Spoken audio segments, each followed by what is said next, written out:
the sun.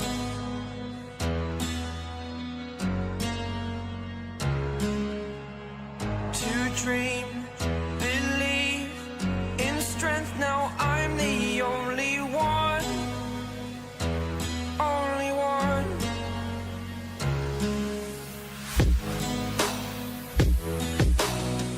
I was an ordinary boy until I broke the rules, my life destroyed. A life destroyed. Until I walk awake, scream my mind, I shout, the ground shakes. How much can I take? My mind will break. Will it break? What can I take? Can I be your superhero? Superhero.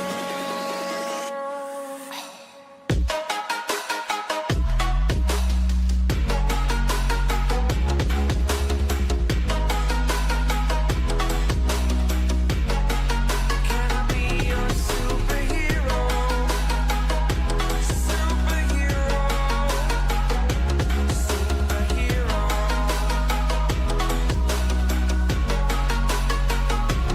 Superhero.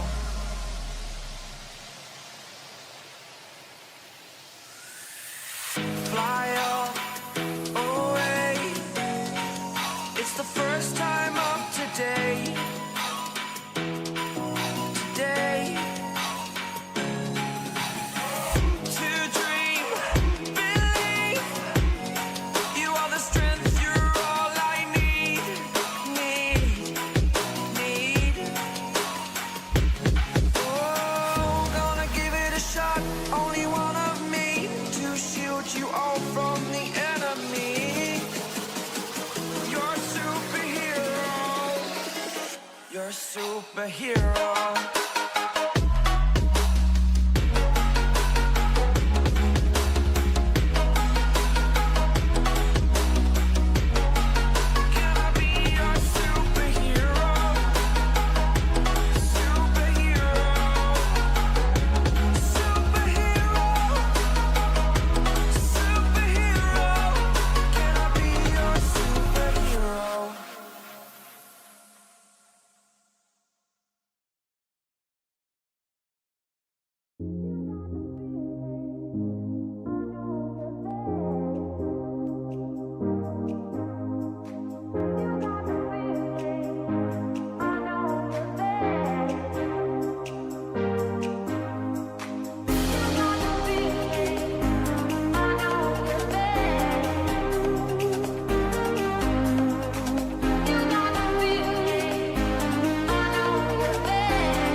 inside my own world of make-believe. Kids screaming in their cradles, profanities. I see the world through ice covered in ink and bleach. Cross out the ones who heard my cries and watched me weep. I love everything. Fire spreading all around my room. My world's so bright, it's hard to breathe, but that's alright. Hush.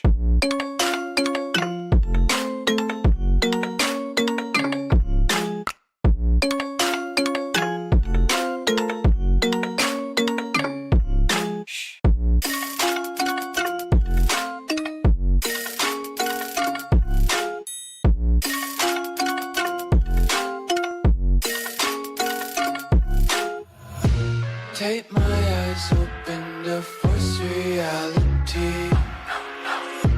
Why can't you just let me eat my weight in glee?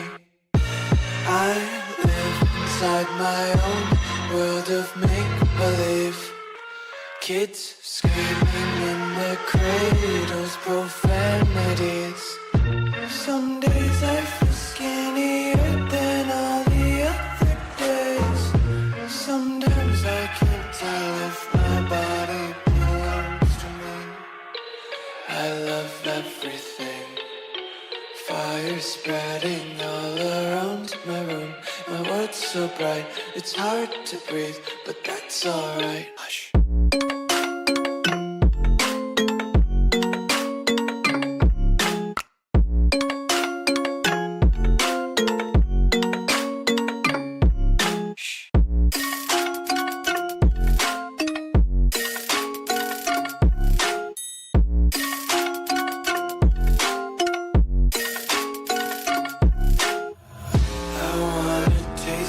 Content, hold your breath and feel the tension. Devils hide behind redemption. Honesty is a one-way gate to hell.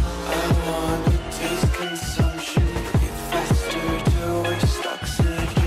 Hear the children sing aloud. It's music till the wick burns out.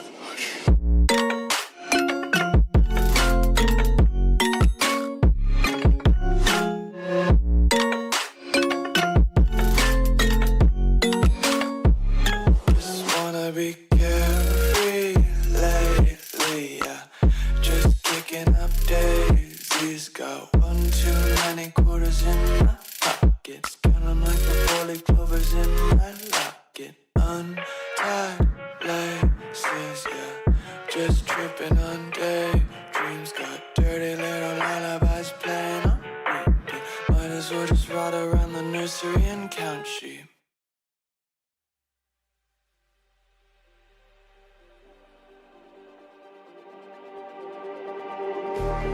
Just like the street lights lit this town, like a fire in a blaze, gotta burn it down. Can't be afraid to leave this out. We got this far, don't know how. I see danger in your eyes. They know we'll burn down the night. Coming just like the sunrise. You know that we gonna let it out. Tonight, we gonna let it out. Tonight, we gonna let it out. Just like the sunrise, we gonna let it out.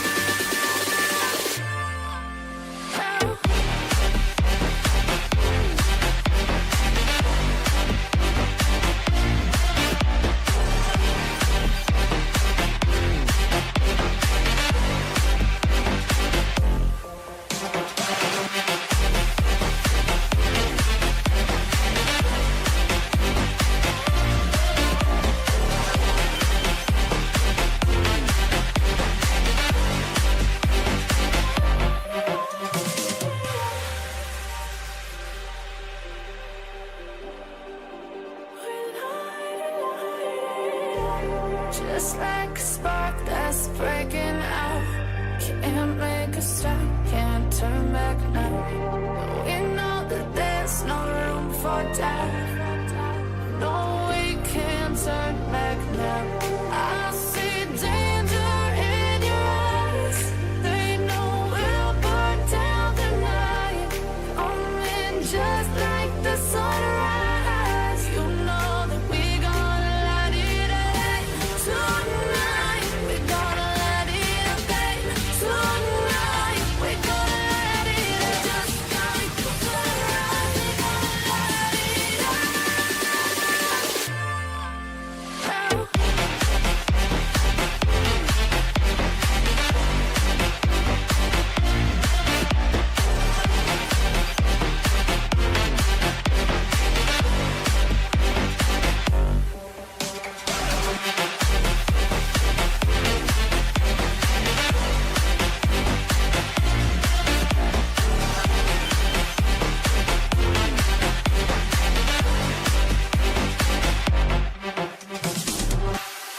search but you stay lost. We're reaching for the stars. We're making this too hard, and I wonder where you are. Mysterious, that's the part you always show. 'Cause you're too curious. Maybe you should take it slow. Mysterious, that's the part you always show. 'Cause you're too curious.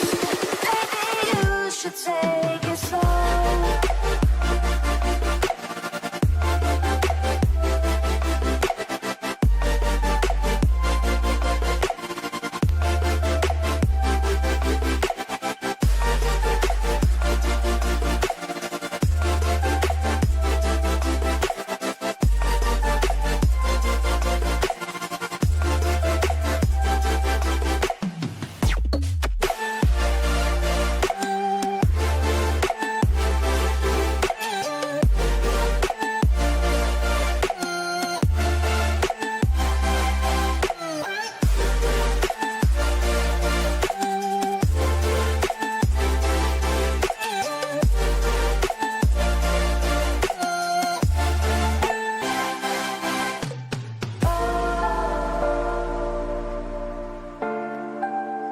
Reaching for the stars.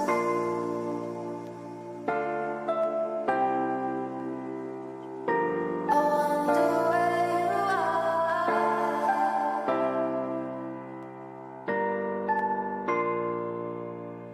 Oh.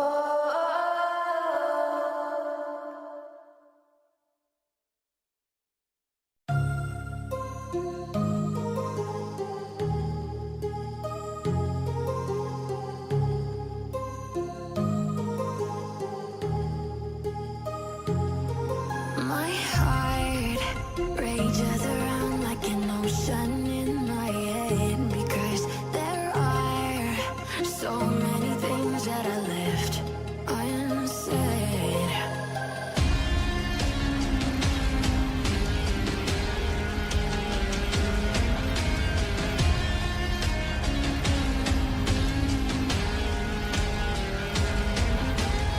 I can almost feel you walking in the distance, but I know that it's not reality. If you are echoing around inside these parallel dimensions all alone, now I'll find you in my dreams.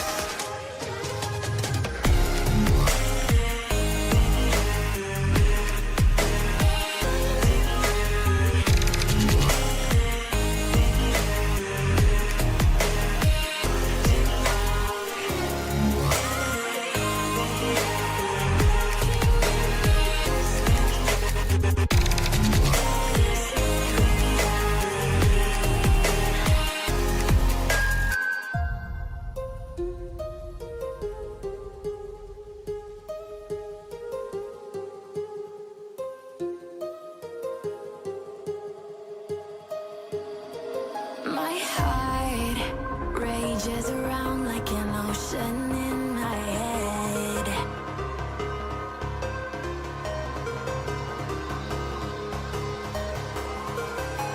I can almost feel you walking in the distance, but I know that it's not reality.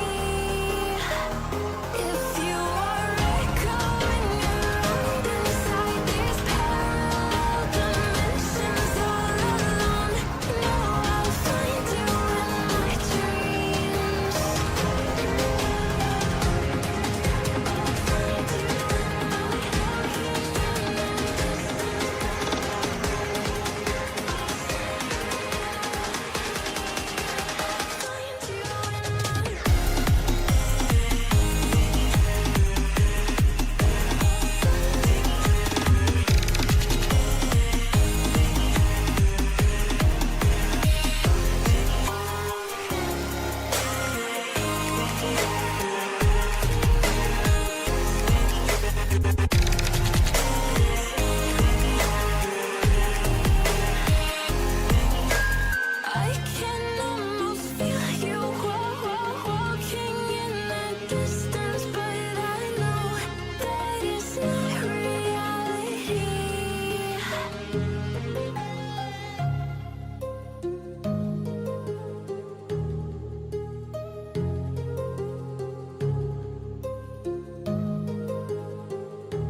Alright, game day number 13, and we get to the first quarterfinals. Things are coming to a close, slowly but surely.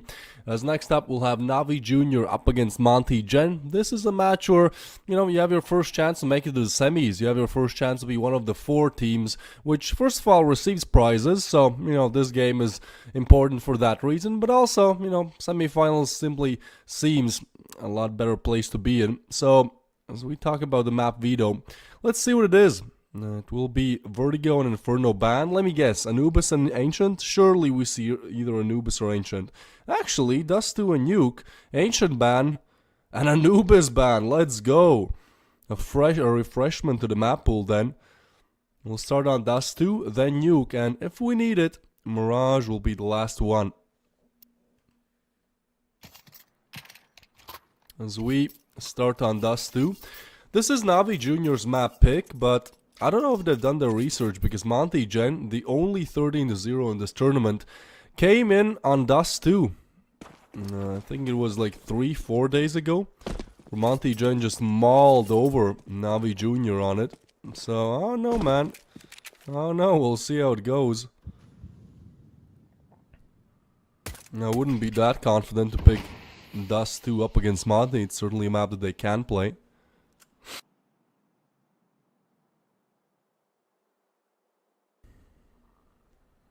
But as we start off, it's Ryu to open things up on Jukes. Navi looking to explode towards B site and almost but not really shut down. Shield fighting on site, somehow remains alive for a couple more seconds. But as he falls, so does the B site. And aim, not great on Ryu, but Gizmi gets a double. That leaves Demon onto the 1v3, overwhelmed from all angles and taken down. It's Monty Gen to convert the first round. And yeah, I mean, again, this map pick is a little bit weird for Navi Jr., I believe. Just in my opinion. What's not weird is that you can get some top bonus and some free spins. If you go to coins.game, use code Prodigy3. You'll get yourself some free goodies.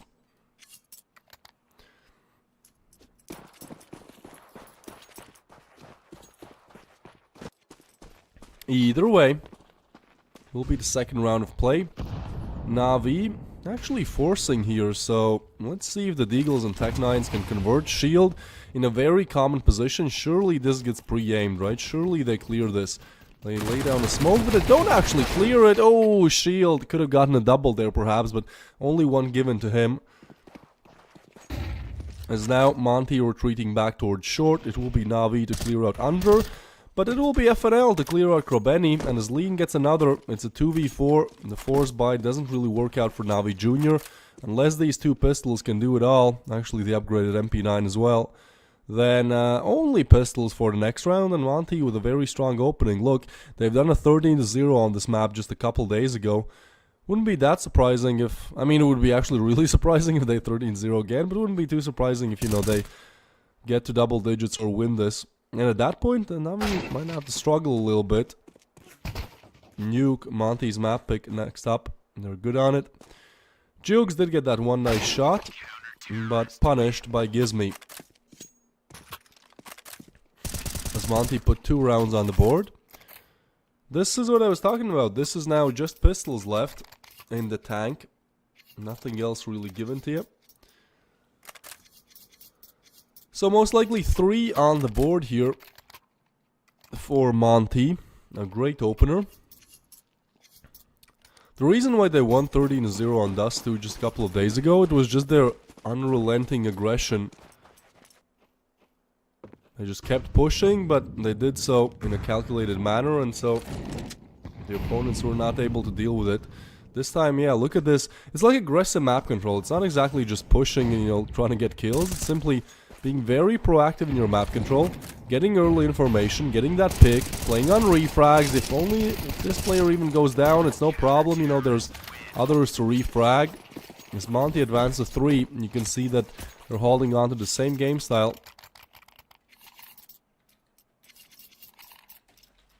It's definitely giving them a lot of opportunities.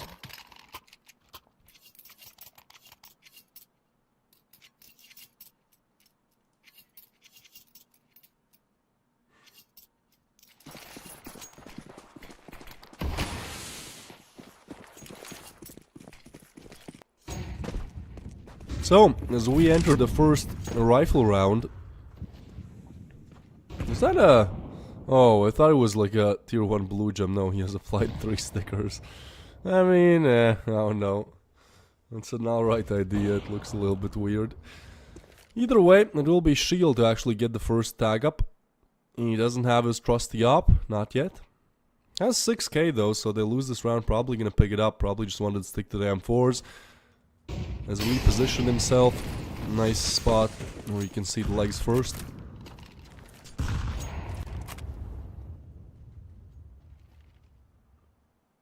He's even holding for the legs. Doesn't exactly account for a wide swing. We'll see how that works out. In the meanwhile, Navi group up to execute towards short, but that smoke towards it causes some problems. They try to spam through on both sides. Shield unfortunately goes down. They're not checking for Ryu, but he only gets one with that MP9 long range. As even though Lean gets one, that B-side defense hinges on one player, that being Gizmy. As he falls, it's a 2v2 to retake the B-bomb site. One of the most difficult sites to retake in all of CS. FNL and Lean. Do they want to go for this? Seems like the answer is actually yes. I mean, they have the cash. They did great in the first 3 rounds.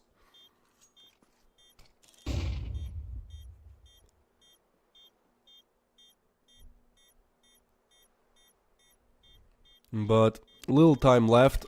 And they decide it's better to just go for exit frags. Demon will actually take down Lean, so that's nothing really saved. Again, good for Monty that they can buy up here.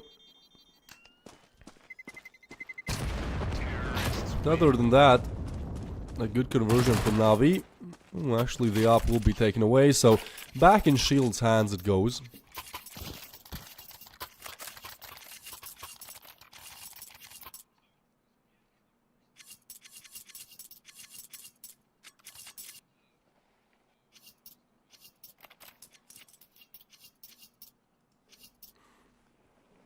Alright, well, Monty doing worse than last time we saw them play Dust 2. They've lost a round, guys. The floodgates are open. Again, look at this aggression, right? Like, they are so confident to take these swings early on, to take early on map control. And that leaves Navi oftentimes not even fighting for sides, but fighting for like mid, fighting for common spots that usually should be theirs by default. The boost towards short, Lean... well, we'll get the information. Meanwhile, Gizmy gets taken down, but it's a good pickup. It also gives you information. Now they know where the op is. Now there's still a player advantage for Monty. Not looking too bad. Oh, FNL, really? Do we want to be this aggressive? I think getting, yeah, for sure punished for it. That's a little bit of a weird play. That's giving away the player advantage. Not sure if they had to do that. Even if he pushes long, that's not too much. It's like 2 meters further, you know. You know exactly. I guess he wanted a better position, but I don't know.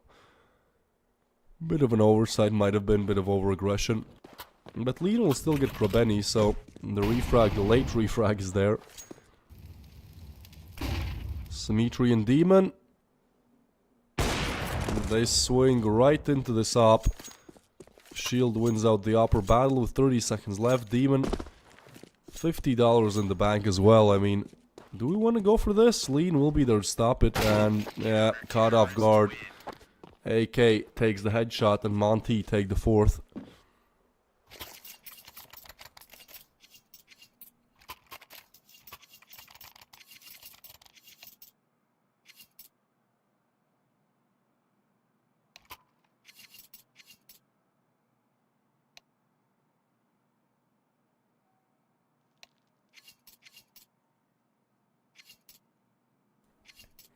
So still looking very dominant on Dust 2, and again we have to remember this was Navi's map pick. So I don't exactly know if they've done their research, probably, you know, didn't check this game, but Monty just recently looking very strong on Dust 2. They mauled over Chet's 13-0 style, and that was Chet's map pick as well. So they're kind of luring in these teams with picking Dust 2. It's a nice play, you know, they pick Dust 2. It's like you get 2 picks if you're good on it, you know. Pistols only for Na'Vi. Shield will look to eliminate them one by one. 2 down, 1 tagged up. 300 ADR already.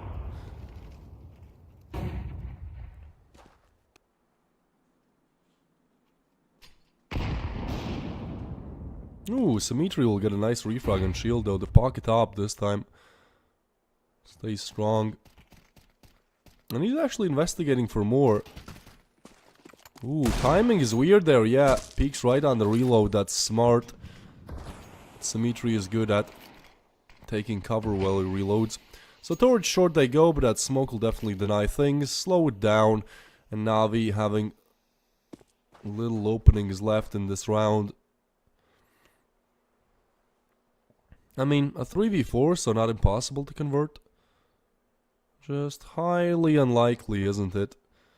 This demon scoots up towards short.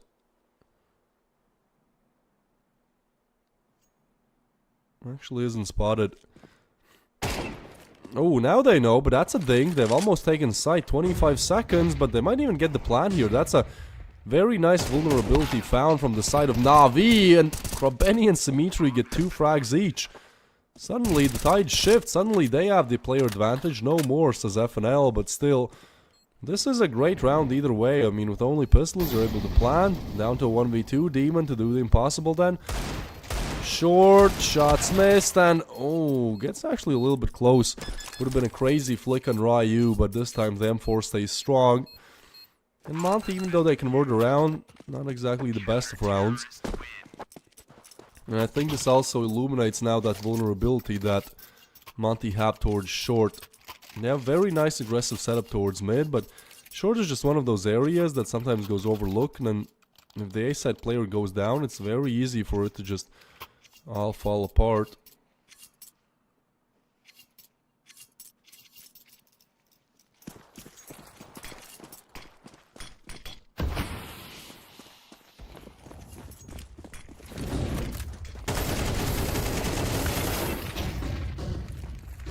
Ooh, Gizmi will get one. FNL burns down Jukes. 3v4. Is that a blue gem? I know, I keep talking about the skins, but that's a nice knife. That's an expensive one as well. Meanwhile, check this out. Krabeni has found a little bit of a timing, and even though there was an early player advantage now, Na'Vi looking to execute towards B, and if they do, there's nobody home. This is probably the save call for Monty. Na'Vi wasting absolutely no time to enter B with a single flash. They've got it. They've called this one perfectly. Yeah, plan to go down. The stack doesn't really work out. And I think at this point you have like 2k in the bank. Actually, I guess they will investigate. But this isn't really a round to go for. 3v3, smoke down towards double doors. B site really hard to retake, so probably just looking for exits again. Na'Vi, even though they've only gotten 2 rounds, you can see that their mind is in the right place. They've twice in a row now in these 2 rounds called the perfect position to go to. Nice tag by Shield. No, but they're actually coming this direction. Will be the one, the double, and so they at least eliminate all rifles. I don't think Symmetry can save here.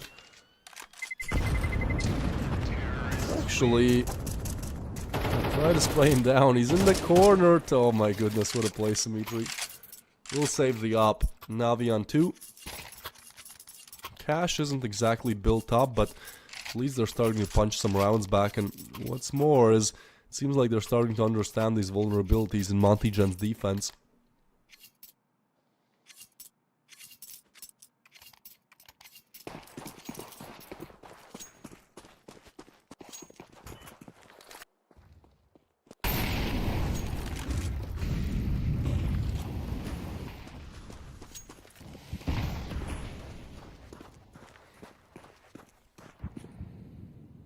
So on we go. towards CT, it seems. I mean, yeah, it worked out great last time. They got that frag on Ryu. Smoke blown open. They look, but they overlook. Ryu this time staying strong with the double, and the B. Fast rush doesn't really work out for Navi Jr. His lead gets Symmetry. It's 6 on the board for Monty. Great stuff. Great stuff for sure. We'll probably need a little bit more to hold on to this.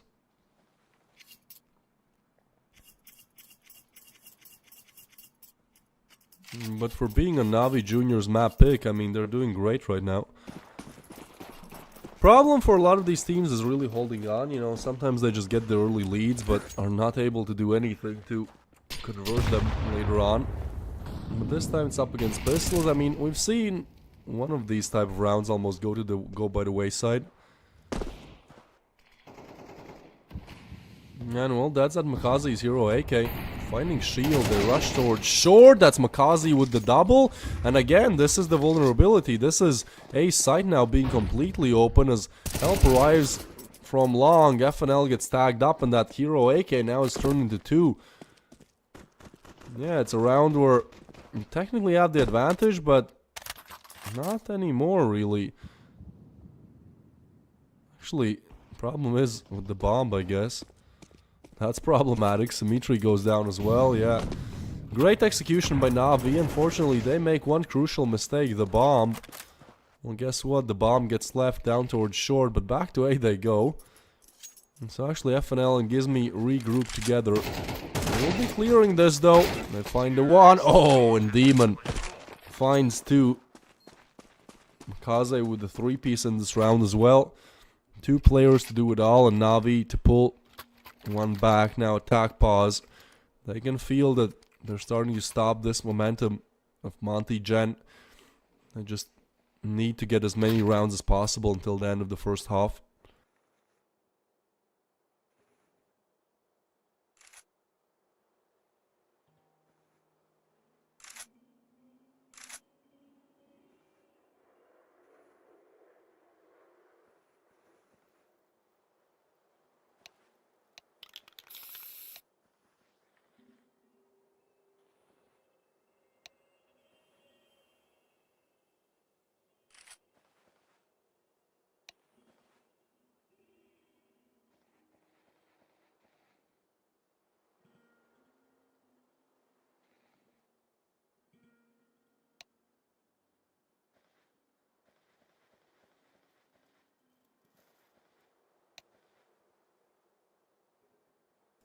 A little bit of attack pause will confirm what seems to be the issue.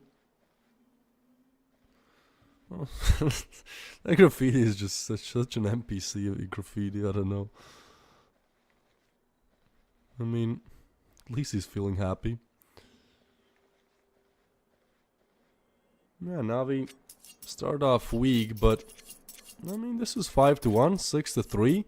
By this logic, could be a 7-5 half. Not bad at all if it goes that way.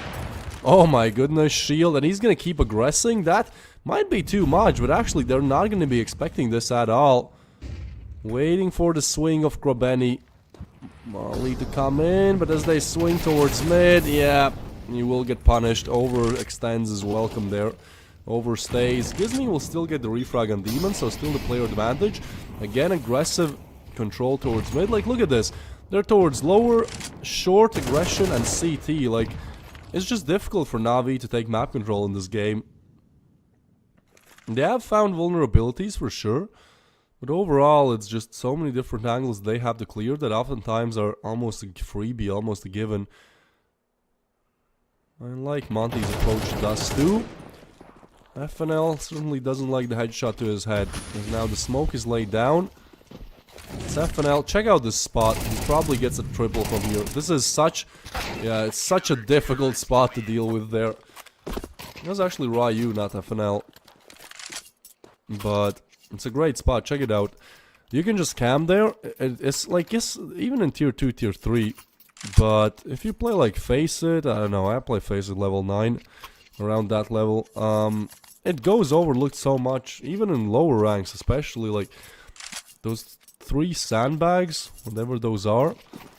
It's a head glitch for 1. It's also an off angle for 2. You hold that shit, I mean, you get 3 frags easily. Unless you're like competing in tier 1. It's a great position, and again, this unrelenting aggression. Shield with the wallbang through the smoke. 1 for FNL as well, and well, that's the pistols, I guess this time not converting. I was saying how if this goes the way it was in the previous rounds, it would be a 7-5. Well, it seems like Monty want to take 8 and still have a chance to actually take 9. Well, that's almost a flawless round, only Gizmy falls. Dust too, definitely a strong suit of Monty's, and you can see that Navi certainly overlooked it.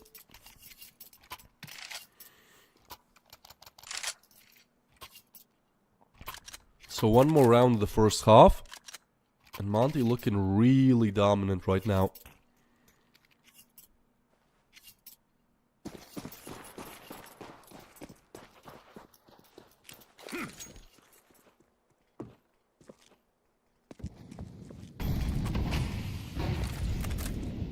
Smoke down, blown open.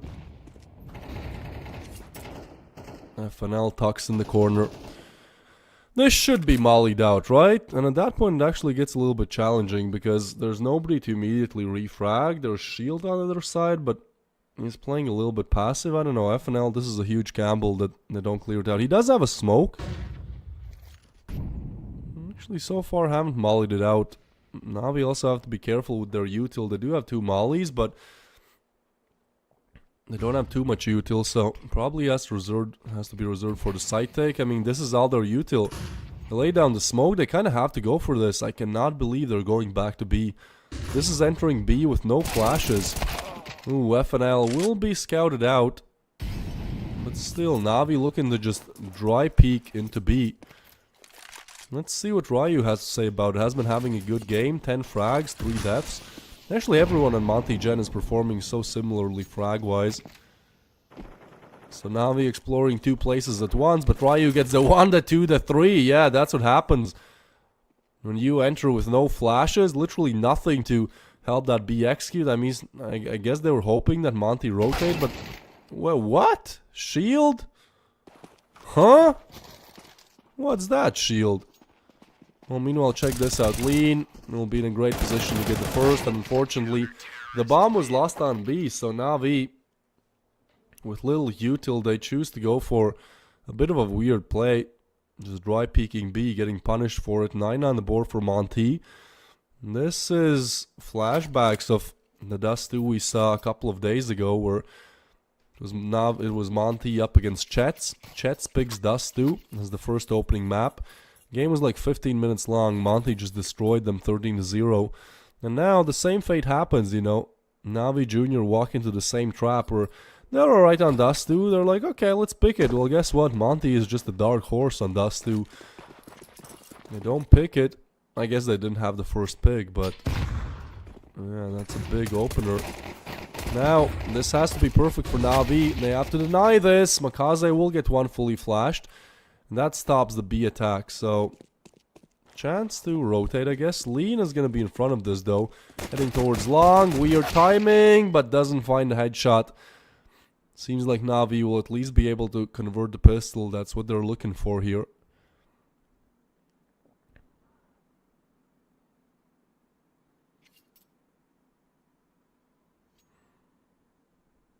Shield and Gizmy to take this one home.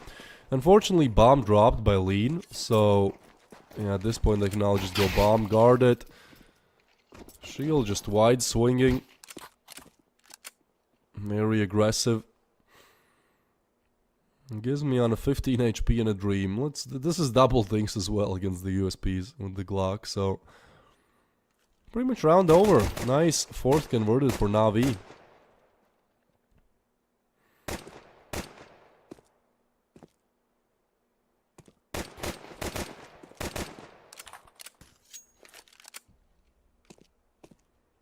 This gives me have a Navi craft. his Glock. Can be the CT's Glock, so my boy is rocking. My boy's sabotaging the whole team. Navi Craft. At least changes for this game, you know. Oh no. Well, it's dumb, but also I love Geog's face cam. This guy, 3 times Navi have played in Prodigy series tournaments. I mean, all 3 tournaments they've competed. Every time I see Geogs, it's just a different angle, but never his face. We've seen forehead cams, we've seen hand cams. Just the pistols. Shield, actually, I think he gets Geogs with the burst. Oh my god, Shield with another player advantage for Monty. They've picked up the FAMAS as well. Smoke goes down. Makaze will tag them up quite nicely, but nobody actually goes down. Now FNL will, and this should be it as the swing comes in. The punish is still there by the Glock, so down to a 2v2 we go, but only Gizmi really in a situation to do something, and will be sprayed down.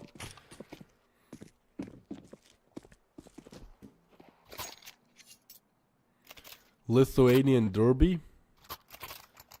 I mean, there's one Lithuanian player on each side.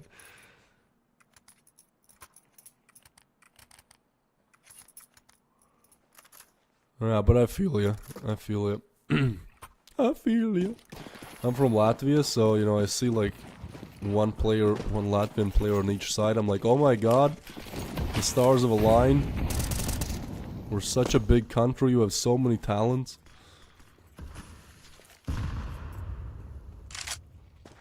Should've watched 9 Academy then. I mean, they have kinda older Lithuanian talents. They have Esperanto and...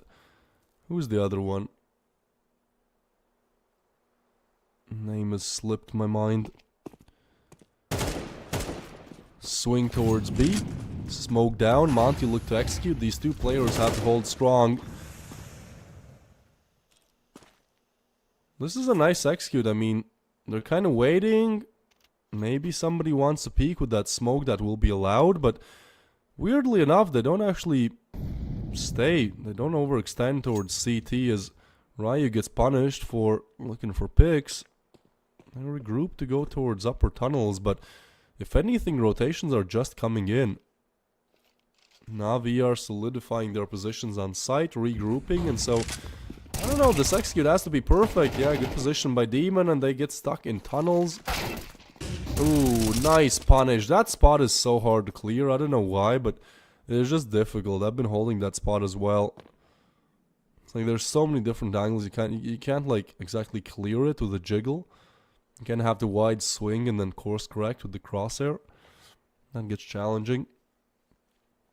So just FNL left in the 1v4, and Navi starting to pull back some rounds, slowly but surely. Counter-terrorists win.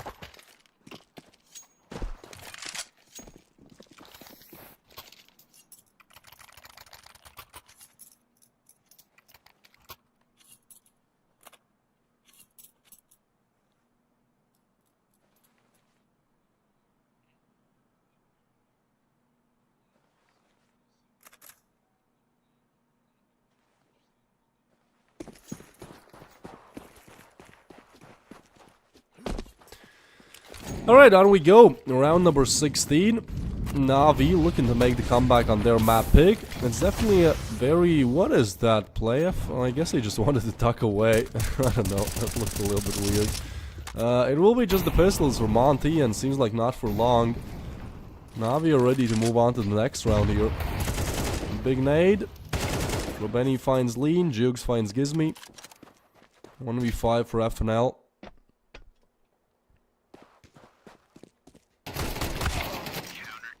And that's it. And that's 4 rounds in a row now for Navi Jr.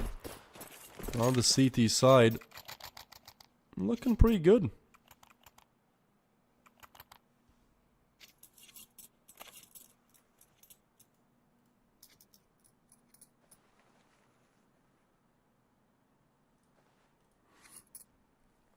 You have to remember this is their map pick, so they certainly have some tricks up their sleeves. Probably have more than one default that they feel confident running.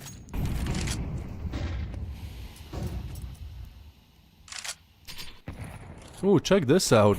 That's interesting. Navi go for the Monty play, but oh, that gets punished. Don't try to use the Master's tricks against the Master. Monty are more than ready for this. They get the opening too. They nade down Krobeni as well.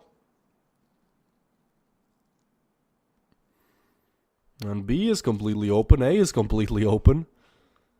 Navi still gamble towards mid, but ultimately, unless they catch someone off guard there, as they will shield.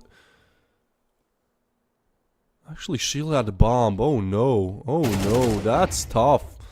Ryu still gets the frag. Refrag there from Krobeni, but bomb's position, bomb's location still exposed. Not a bad recovery from the 3v5 initially. They still have not picked up the bomb. And Krobeni will get a little bit aggressive here. Nice shot from Krobeni. It will be refragged. And they molly off short. That is where Krobeni is moving in from. Ooh, he just gets away. The hot pursuit actually then. I guess they don't hear the footsteps. Nah, they lay down the molly. They do. They do. So that should shut it down. Krobeni has 5.3k though, so if he wants to, he can investigate. But again, as the B bomb said, it's Monty probably just setting up a crossfire here. So, exit frag's name of the game. What? Huh? Was that a 200 IQ play that I can't figure out? Because I'm too dumb. Moving towards B. Yeah, simply not enough time. And eliminated. Navi's economy is good. They won 4 in a row here, so able to buy up and probably able to buy up in the next one as well. Monty, even though they arrive at double digits and have 3 in the lead here, I almost feel like this will be double digits for both. Monty's still in a huge advantage to convert. But not too bad from Navi after the initial 9-3 half.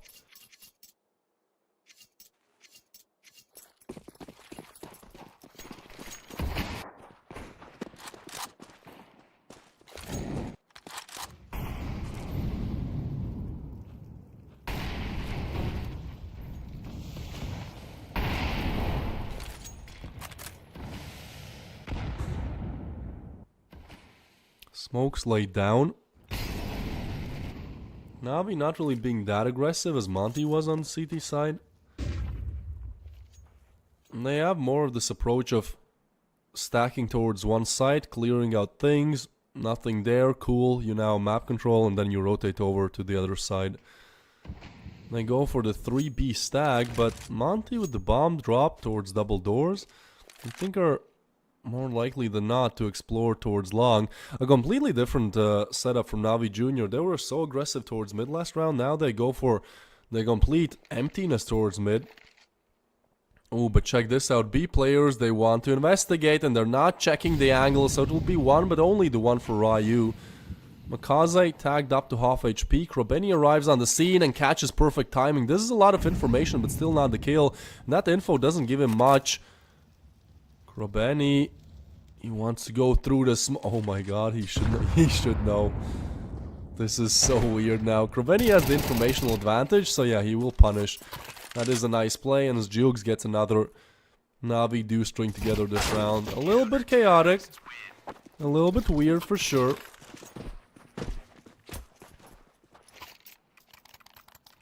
But it is the 8th.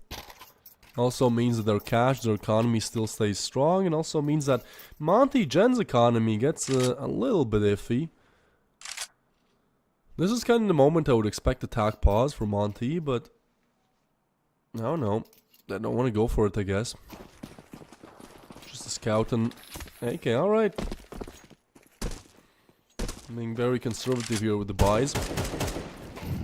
They're alright to give away the 19th if that means a full buy for 20th. Nice shot by Lean on Smitry.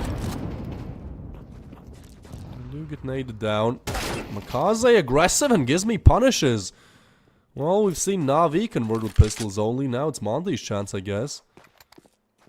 Ryu will have information about the AK as well, but Jukes will take him down, so that seemed like a little bit too much, right? Like, he probably could have waited. Oh, but meanwhile B has been cleared out. Smokes now come in towards A. This is so weird. Now we have two sites to worry about. Both of them are empty. Instead they, I guess, look to cut off the cross. That's a smart play. That's a really smart play. Yeah, because now as the help arrives... Can we go... Yeah, can we see this engagement? Yeah, I mean, that's one. That's Demon still looking for the second. And now Gizmy, low HP, one bullet to be connected. Help arrives as well. Gizmy will be taken down. FNL heard. Even though FNL gets one, it's a 1v2 for Jukes. And given the HP, given the weaponry... Oh, but runs out of bullets, still converts. That's a tilter for Monty. That's a tilter and a half.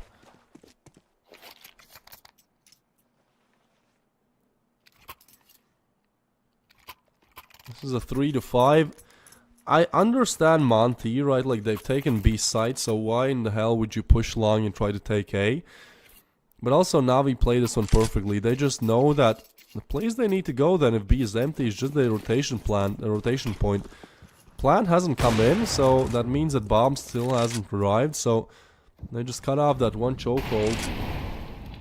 And to be honest, it almost doesn't work out, simply to the player advantage, but yeah, the struggle was real when it came to the pistol. Shield choking a little bit. Hate to see a fellow Latvian choke, but it is what it is.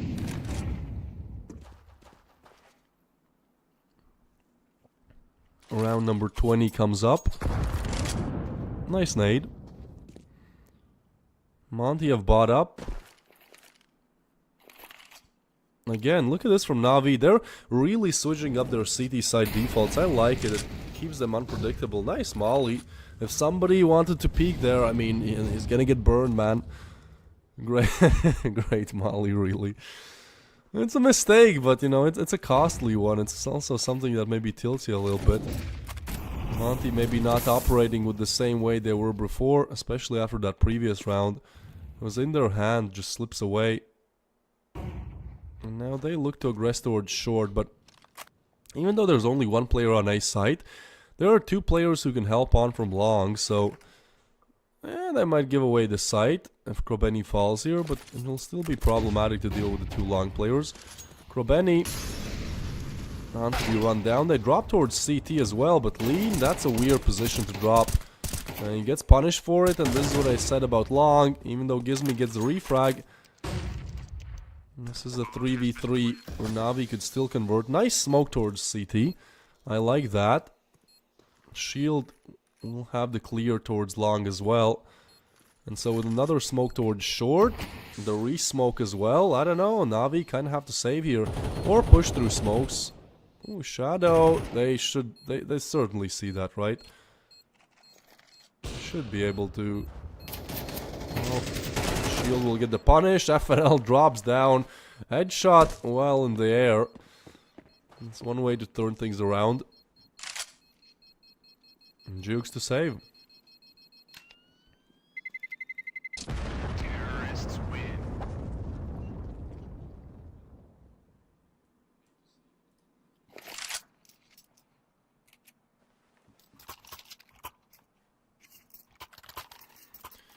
Alright, well, Monty, certainly not as easy as the game as up against Chets where they converted on Dust 2 13-0, but hey, we'll see how this one goes.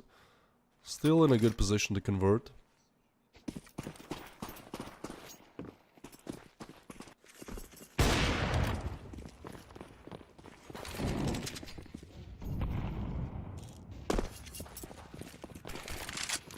And now actually the force comes in from Navi. This is a must-win round for them. They've invested everything in this. They don't convert with the MP9s. Next round is looking rather bad for them. And they execute towards long. Navi kind of have the read. Everyone's on the other side, but the mollies will keep them waiting. Nice tag up from Demon. But all these short players have to be eliminated, have to be dealt with. Nade laid on top. This should actually boost up. What a crazy play, Makaze. just... Oh, it looked like he double jumped or something. That's a big find. This is still a 3v4. Yeah, Lee now catches damage. Everyone is so low that Molly will burn down one, but shield misses. Another shot missed, and 4x3 moment by Gizmy is what does it for Monty. Navi Jr. convert the all-in round. All chips on the table, and really that last card gives them everything. Double digits for both then. At 10-7 I said this might be the case, and well, oh look at me. I'm so smart. I predicted this, guys. And now, Monty, I think, are the ones really struggling. Like, they haven't had the best of T sides. They just need 12 here. This is really their last money. Not really any loss bonus built up either.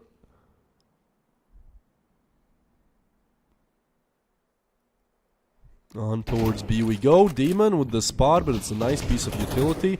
They will still... Actually, they won't push through it. Yeah, they don't want to investigate. Fair enough. We've seen these B attacks from Monty getting shut down before.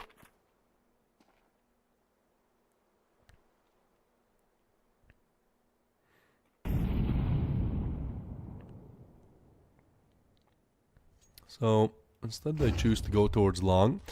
Navi Jr. again, just unpredictable with their CD setups. This time again, 3 towards mid. Aggression on short. And Krobeni will have quite a lot on his hands. He seems to have an idea about this, so he relocates, gets one, pops the third head.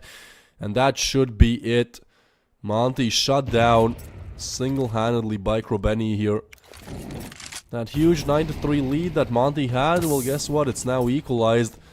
It's now $200 on the 2 remaining players. The rest of the team not really boasting anything more. As that AK gets eliminated, Shield has around 30 seconds here to just hold on to the op for his dear life. Yeah, that's a difficult clear.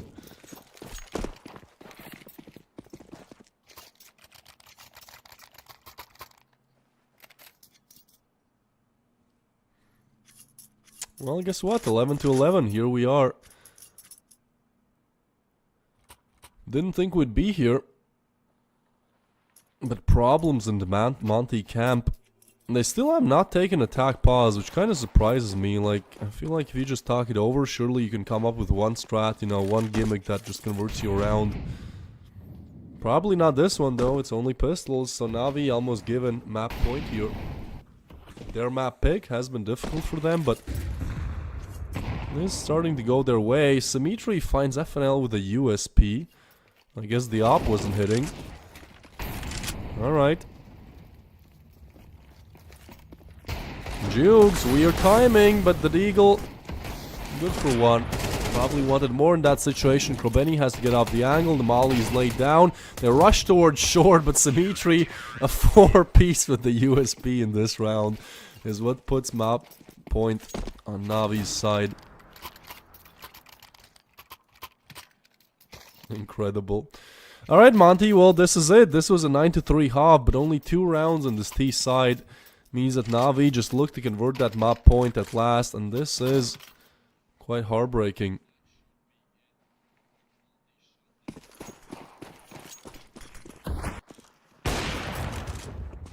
The tag upon Demon, not a bad start. This time Navi again getting really aggressive with the map control. Last time they did this, Monty got the 2-player early advantage. They just eliminated both towards lower. This time there's only one, but there is Krobeni towards long. Makaze gets a frag. Gizmy with the refrag. Still a 3v4. This boost set up towards short. Oh, weird timing. And I think they hear the drop as well. So should probably be the information that there's 2 towards long.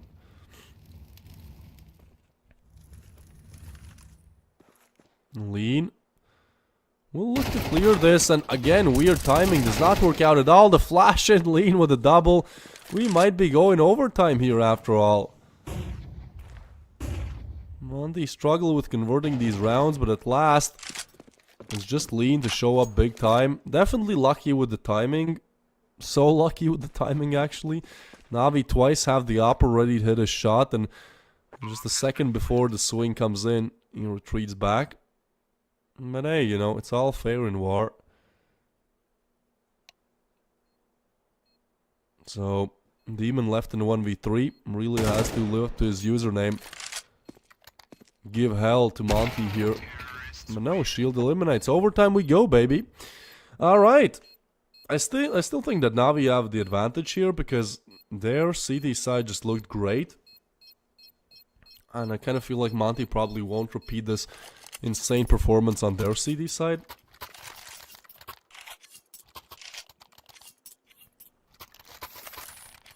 But ultimately we'll see.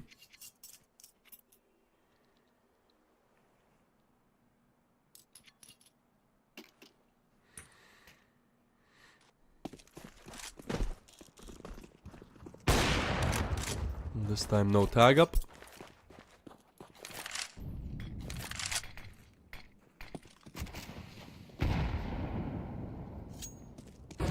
Again, weird timing. Timing is really... he has slipped the net. They're not aware of FNL. Neither of these two players. I'm not sure if FNL knows that, but I mean... that's a huge OPSEC problem here. Demon will eliminate Monty. Player with the nade, but Gizmy strikes right back with a headshot. This overtime starts off rather well for both sides. They get their information. The problem is Monty are a little bit more tagged up, especially with lead now falling. The hero of the previous round. Monty will have to rely on Shield, FNL, Gizmy, one of these players. Shield is on 18-18, but I feel like he's just not been having a good game. It's like one of those games where you get fragged, you're just like, I could have done so much more. He has had a couple of chokes. We saw that 5-7 choke up against the USP. Which has just been a bit of a weird game for him. Monty now, 2v4. They look to head towards B, I guess. Maybe somebody wants to peek, but instead Navi just set up for the crossfire setup and wait. They know there's 23 left on the clock. They will have to be aggressive. It's the swing in, it's the punish, and now Shield. We'll connect a shot. Ooh, finds the other one. That's actually the plant. Shield very low. I said he has to show up. I mean, with that double there, already has, but overtime cash doesn't matter that much. The plant won't change that much. Wants to find a round. Swings in, and yeah, Jukes just waits for him to do just that. No HP punished.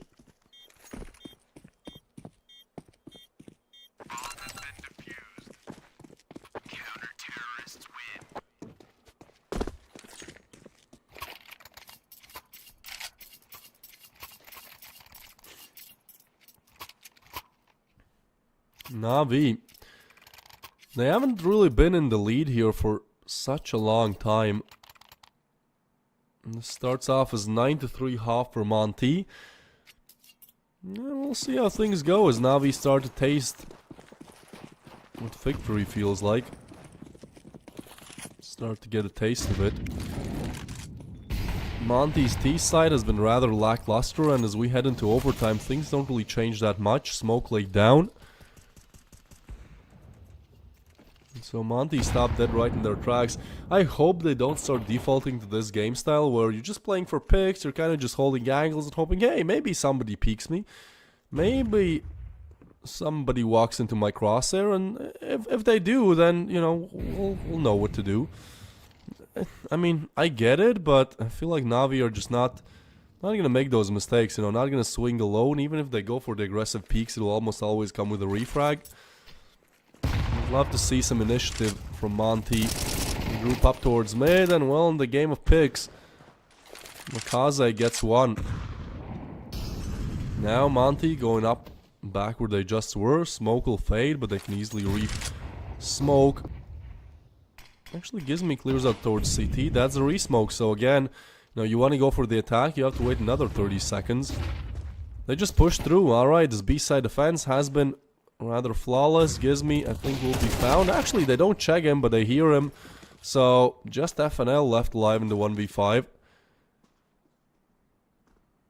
Navi's map pick starts amazing for Monty Jan, but unless They're able to repeat the same CT performance they had in the first half. This is almost game over. Nice find by FNL. Non-existent HP, still finds another, but 10 seconds is really... You know, if all the other factors go his way.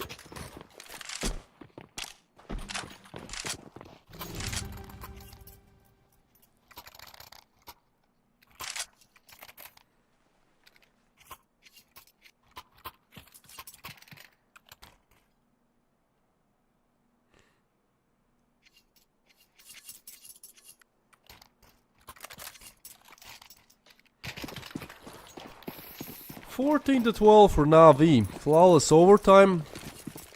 You would almost call it the flawless CT side in the second half as well. Big entries towards long, but it's the triple setup.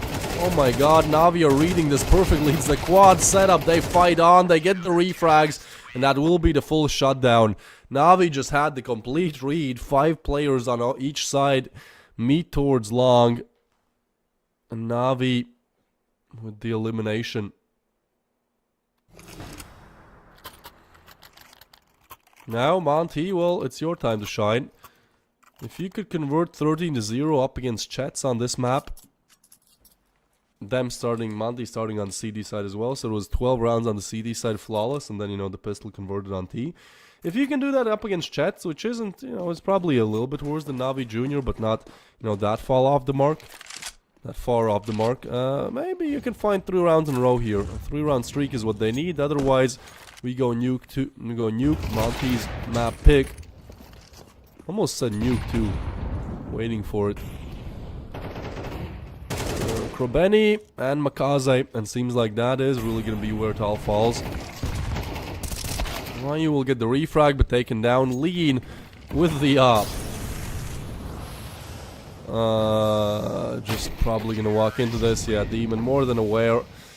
That's 16-12. Na'Vi with the reverse sweep after 9-3 opener for Monty Gen. They're just not able to really hold on to things, and so we will go on to nuke, that being Monty Gen's map pick. But hey, I think Na'Vi are definitely really happy about this comeback. And I think it's also really demotivating for Monty Gen going into nuke, knowing that, you know, you just had to convert pretty much 4 rounds on the T side, and you head into nuke with a map advantage. Well, that's not going to be the case. Instead, it's going to be Monty looking to fight on, looking to keep themselves in the tournament, get that map 3. And that doesn't happen, well, the Na'Vi Jr. will be the first team to advance to the semis. But obviously, before we get to map 2, we'll go on a little bit of a break here.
Coming like a Hellcat.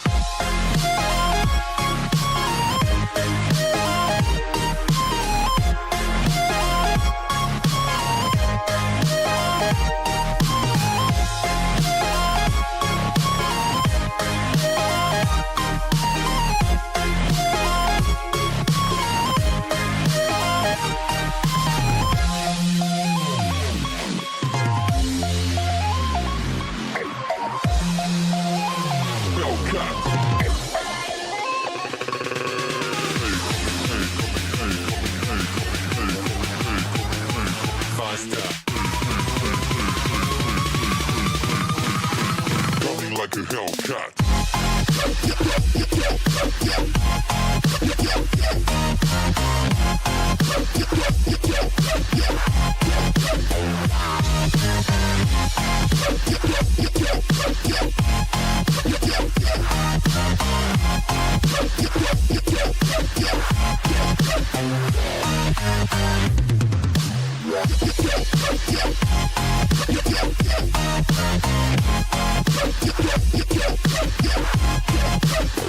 Like a Hellcat.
Coming like a Hellcat.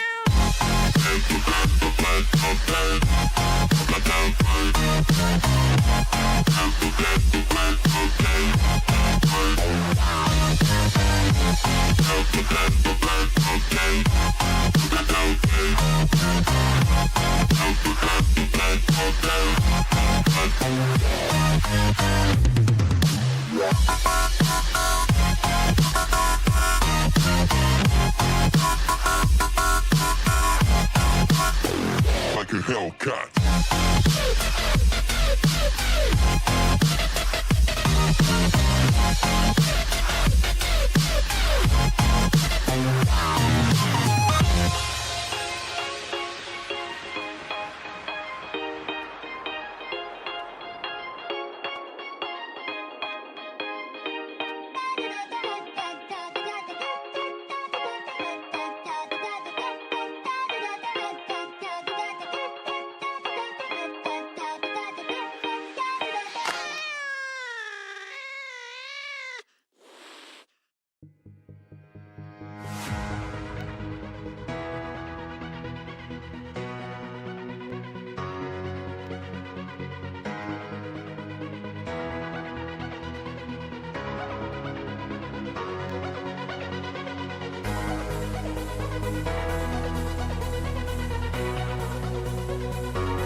there ain't no stopping us.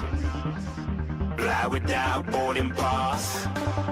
Couldn't catch me, I'll be moving fast. Call me a shooting star. Let 'em know you are flying up in a bar. Wish on a star.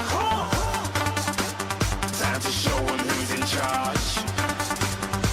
Call me a shooting star.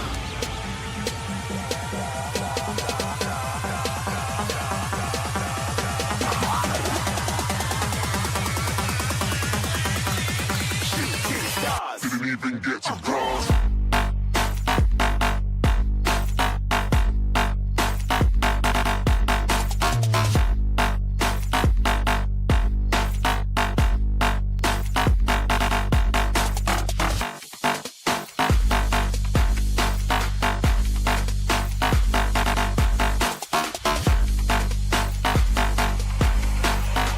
I said I'm moving too far.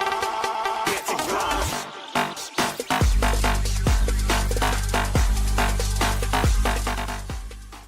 Monty Gen opened things up 9-3 on Dust 2. First half looks great. We already think Nuke might be the finisher, might be the 2-0 for Monty.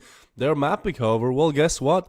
Now that their Mapic is coming into just holding on to things, this is where they need to convert if they want to get to that third map, because otherwise we'll just be closing things out. It'll be Navi Jr. to take things home. They do amazing to come back, force overtime, and then just maul over Monty. A flawless overtime it was from Navi. As we head into the second game of Nuke, Mirage, let's hope we see it. And I feel like Monty might be a little bit tilted. We'll see if that's true. We'll see if that affects anything. Maybe that just means more aggression. Well, Gizmy gets one. Ryu with the opener. It's a good pistol. That's exactly what Monty need here.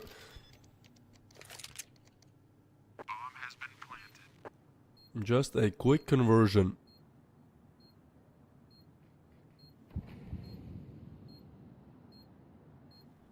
Especially on the T side, those rounds almost matter double.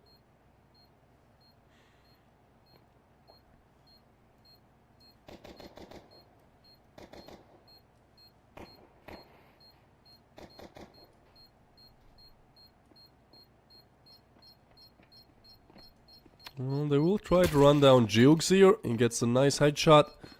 Retreats back. Ryu looking to tag Jukes up.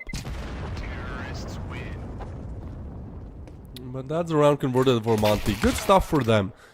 Certainly so. I think they just desperately needed a good opener.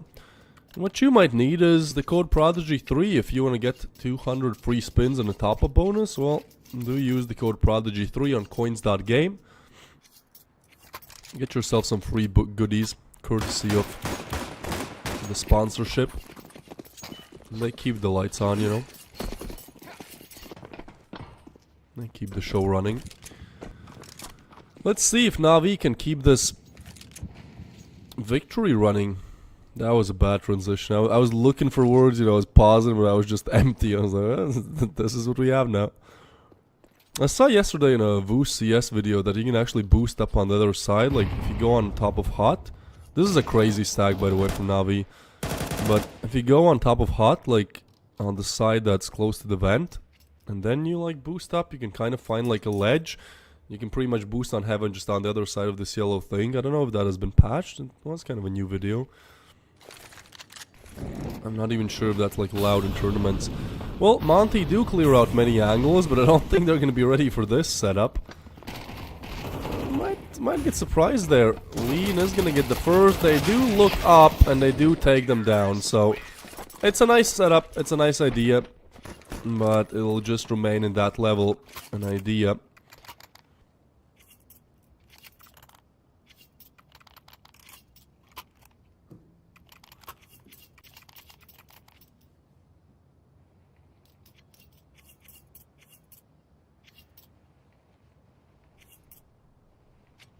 I don't know if I'm allowed to speak on the matter, but basically Favbet accused Spotless of... I'm looking for the word. It was like, I'll get back to you on that one. It was just unfair gameplay, pretty much. It was really vague. It didn't really specify what type of unfairness, you know, but... Well... The investigation has concluded. You heard Azot. Kroveni will get half an L. Navi in the first rifle round will manage to take down another one. Still bomb planted. Good execute for Monty. And a 3v5 turns into a 2v3. Gizmi in a good position to get the refrag and in a good position to get the double, actually, as he finds another. Makaze's last whereabouts known. So are Gizmi's. But with the time limitations, with this crossfire set up, it will be the insta-punish from Lean. Clean headshot and clean third converted for Monty.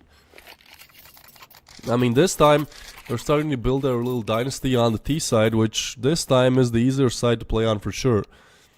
Their map pick as well? I don't know. I feel like I don't want to make any early calls, judging how map number 1 went, but at least Monty start off good now. Tech pause will allow Navi to cool things down a little bit.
Alright, well, tech issues resolved. Let's see if Navi's CT side issues are resolved.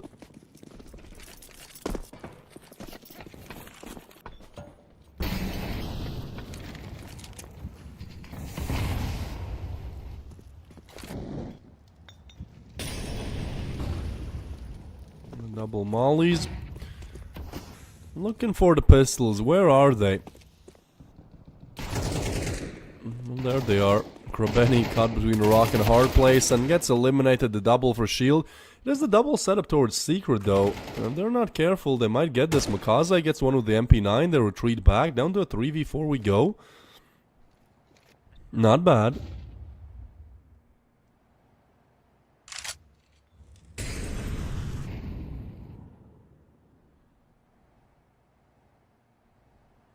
It isn't really an investment round from Navi Jr. either, so... As many of these rifles they can take out, especially as many as they can pick up. Each one is a small little victory. But Monty head towards heaven, and this will be a difficult position to deny. Lean! We'll eliminate Makaze, and I think that's where it all ends. Unless Demon can just find a crazy timing. Oh, but he'll get mollied off. When they hear this, they do the silent drop as well. So Gizmi from down low to punish. So is Ryu. 4 on the board for Monty. Very solid stuff right now. I mean, same. I don't want to draw too many parallels to Dust 2. You know, I'm giving them a compliment and then immediately taking away by saying, well, but even though they're playing well, they could still lose.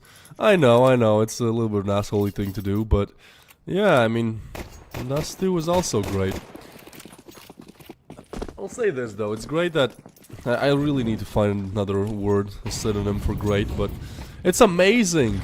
It's fabulous how Monty have found form heading into map number 2 after a very motivation losing loss. Unmotivating, that's a better way. Very unmotivating loss on Dust 2. What is that? What happened there? Symmetry. He will have to deal with this, and he does not. A player advantage for Na'Vi, but they have shut Monty out of the site, so that shouldn't be too much of an issue. Monty now to make the perfect call. They head towards ramp, it's completely empty. And as Na'Vi hard clear lobby, they will have the information, but they won't have B-side defense. Help actually arriving quite quickly through vents and secret. So there's some kind of a defense, and Krobeni is on a quick backstab, so after all, this could all work out. The question really is, well, they should be aware that they've crossed now. They open small doors, find nothing, plan to come in, that won't be denied.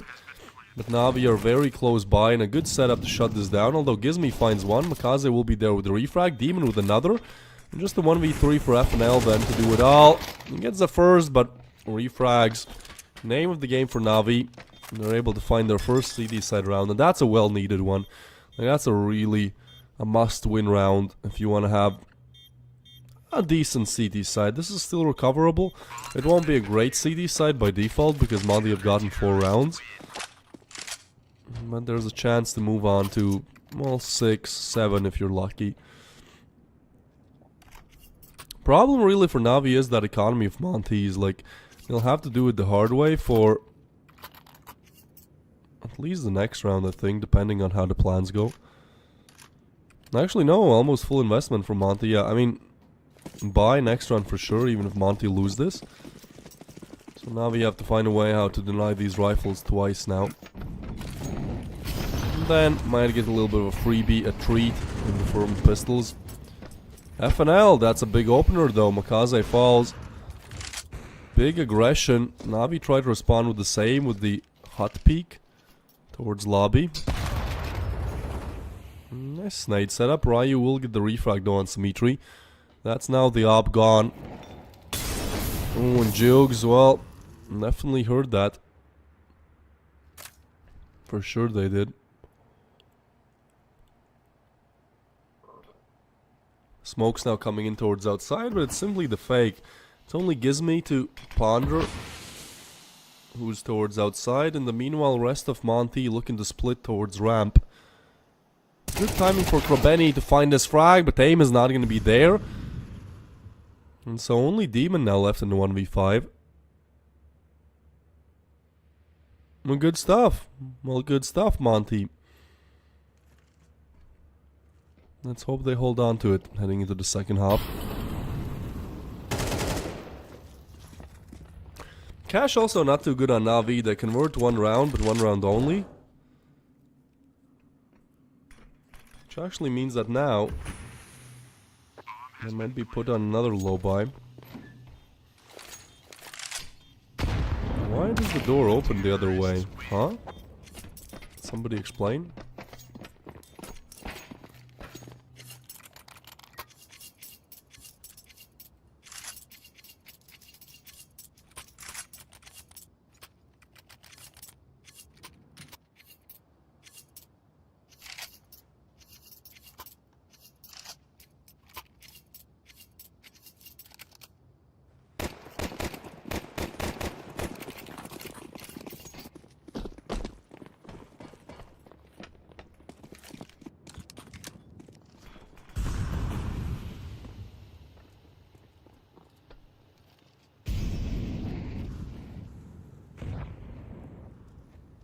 Alright, well, try to use some kind of gimmicks here to convert. However, Monty look really strong on Nuke for now. Gonna be the hero saved M4 on Krobeni.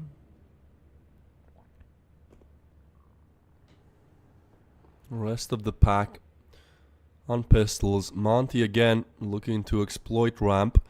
Has been one of the weak points of Navi's defense recently.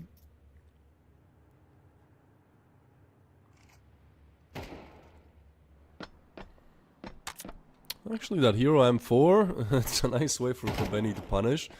Very aggressive, but Krobeni now goes down. Deagle eliminated as well. Maybe the double setup towards ramp, maybe the USP then, and actually they do convert, they get a double, that's huge.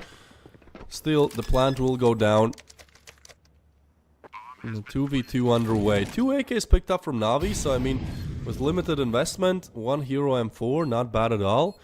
Even if they choose to save here, that would be a good catch, but I think with the rounds on the board, they want to go for this, but Shield will be there to punish.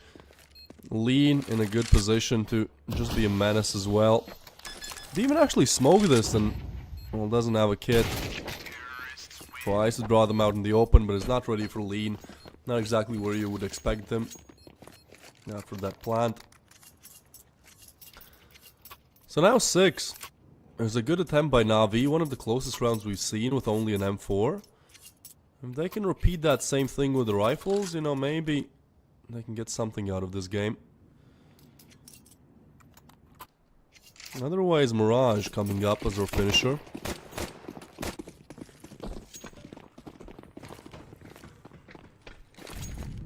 Nine to 3 Dust, 6 to 1 Nuke, Monty, the masters of the first halves.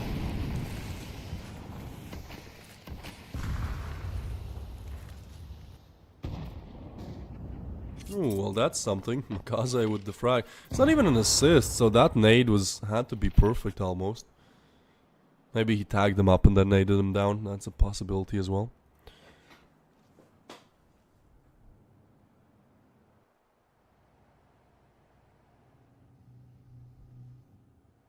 Exploring towards lower. But the rotations are kind of there from Na'Vi. For the first time in a while, they have the read ahead of the play happening.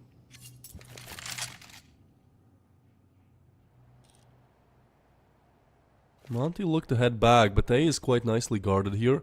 There's a lot of information from Na'Vi as well. That smoke will now limit that information, that's for sure. Monty take outside control. There's actually nobody towards Hell, so if they go Heaven here, I mean, it's just difficult to shut Heaven players down. Because you have to account for so many different angles at the same time. It could work out. So there you go, boosted up to Heaven. But taken down, Demon is going to be strong for 2. And that could be the round for Na'Vi. Actually, Shield still finds one.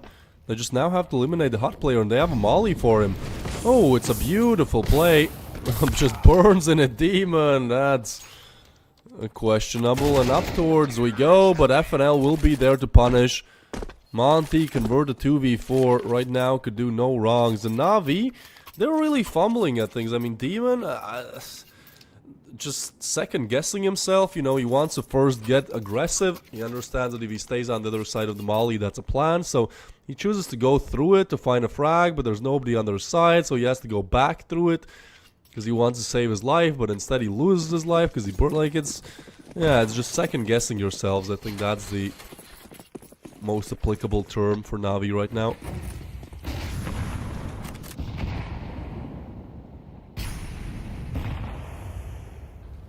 Well, if you second guess, then Mirage will be the third map. What an insane T-side performance from Monty. Nuke being so skewed towards the CT's victory. This is masterclass right now on their map pick. Has looked really strong. Like, they've cut really deep into Prodigy Series playoffs this time. They're looking to advance to the semis. They're looking to secure a prize, some kind of prize, because, you know, the top 4 get some kind of it. It's their deepest run so far, and they're not looking to give it away after a bit of disastrous Dust 2 finisher.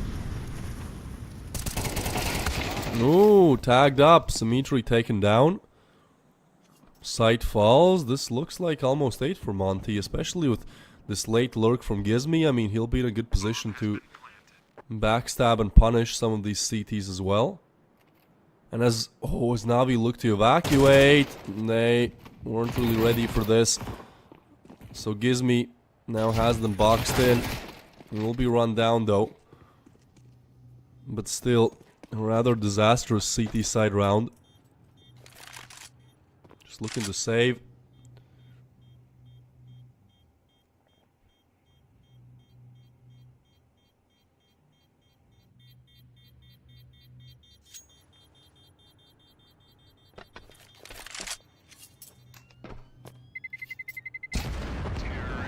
Yeah, Monty really surprised me. I mean, I casted them in Prodigy Series 1 and 2. They're a good team. They're a fun team to watch. You know, they had some standout players that just went nuclear on some maps. And on some other just were not on the server. Certainly a team that has consistency issues on a lot of players. And certainly a team that had some other, like, more team play problems as well. But seems like they've fixed at least enough of them to where they can make these maps competitive up against really good teams in this tournament. Navi Jr. definitely one of the proponed victors of this. Seems like we'll have a round reset.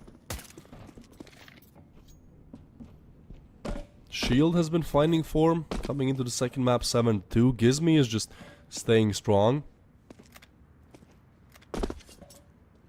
Good stuff from Monty Gen. Navi is not an easy team at all to play against. It's one of the better academy teams out there. Currently ranked 79th in the world. There's also the Valve ranking. I have no idea how that works. I think it's way more inaccurate than the world ranking for HLTV. But hey, they're 61st there if you're interested. Montage are actually 69th, so they've definitely also done their fair share of playing well recently. Both these teams have moved up. Yeah, holy, let me check. When summer ends, 1st of September, they were 100th in the world. They moved up to 69. Monty, this last month, has given them plus 30 spots on HLTV. And actually for Navi Jr. the same. You know, both these being a huge breakout teams. Damn, for Navi Jr. the situation was even worse. Let me... HLTV, can you please work? Well, on 9th September they were 140th in the world. Like, talk about, you know, rising quickly through the ranks. Two great teams with two great potentials, just battling it out. Alright, enough of the stats. Let's look at how round number 10 unfolds. Monty again with a player advantage. Man, they're just almost rushing to those double digits as quickly as possible. A lot of hinges on this play. This lobby crunch, but it gets punished a player at a time. There will be the swing from Symmetry, so that's one punch back. Now they know where he is, and as soon as they locate the second player, it's going to be hard to... Oh, Symmetry has no idea, does he? And I think Monty know that he has no idea. Do they? Well, look where Lean already is. He has advanced towards heaven. He's gonna go up heaven, but I mean, this is all her. Jukes, he's not gonna be expecting this one bit. It's Monty with the 9th masterclass on their nuke pick. Playing amazing so far. 9 wins, 5 losses recently on nuke for Monty. 43% win rate, 44% win rate on the T side, so it's not like a map where they have an amazing T side either. It shouldn't really be. Next up is Mirage. Mirage is somewhat equal. Well, for Monty it's 53% win rate. For Navi Jr. it's actually 83.3. It's 5 wins and 1 loss, so probably in the bigger picture this is still Navi with an advantage coming into map number 3, but map number 2 definitely inspiring for Monty. Ryu with some taps. Again, a player advantage. Monty just looking to speedrun their way up to double digits. There's no other way I could describe this. Again, with the Heavens control, Navi are just overwhelmed. So many times we see them going down not in direct 1v1 gunfights, but just from an angle that they perhaps overlooked or didn't expect, that was not communicated. And now look at this. This is the perfect setup, you know. They're just ready. They're literally built a trap for this Navi Jr. play. One step ahead. In all engagements, double digits for Monty. If Mirage was 9-3 and they were not able to convert but only push overtime, well, that extra round, you know, that might give them something. I still don't think this is going to be a comeback from Navi Jr. Especially this being a very CT-sided map usually. And Nuke isn't really Navi's like worst map either. They, yeah, 7 wins, 8 losses, but still pretty equal across the board. So simply a Nuke masterclass right now from Monty Gen. Ooh, the push. Demon with the 1, with the double. 3v4. Lean does get 1, but Demon with the refrag. Maybe Navi can get the second here. You know, some constellation frags right before you head into the second half. Maybe that puts them in a better mindset to convert the pistol. Bomb will still be planted, so a 2v3 to be pieced together. But Jukes is waiting for this rotation. That's smart. So Lean on for the 1v3. Well, talk about being tilted, you know. He clutches this. I think that's it. But no, caught off guard from Symmetry. Navi, at least find the second. And again, this is right before the pistol. So maybe they get some motivation back. Some belief.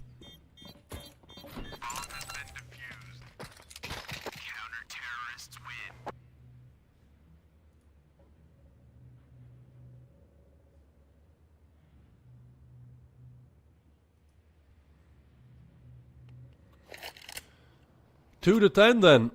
Navi already converted one amazing comeback at Dust 2. After a 9-3 half for Monty, they forced overtime and just cleaned it up in it. But this is different. This is, for 1, Monty's map pick. This is for 2, one more round for Monty in the first half. And for 3, and this being the most important part, this is a very CT-sided map where Monty are just 3 away from converting on that exact side.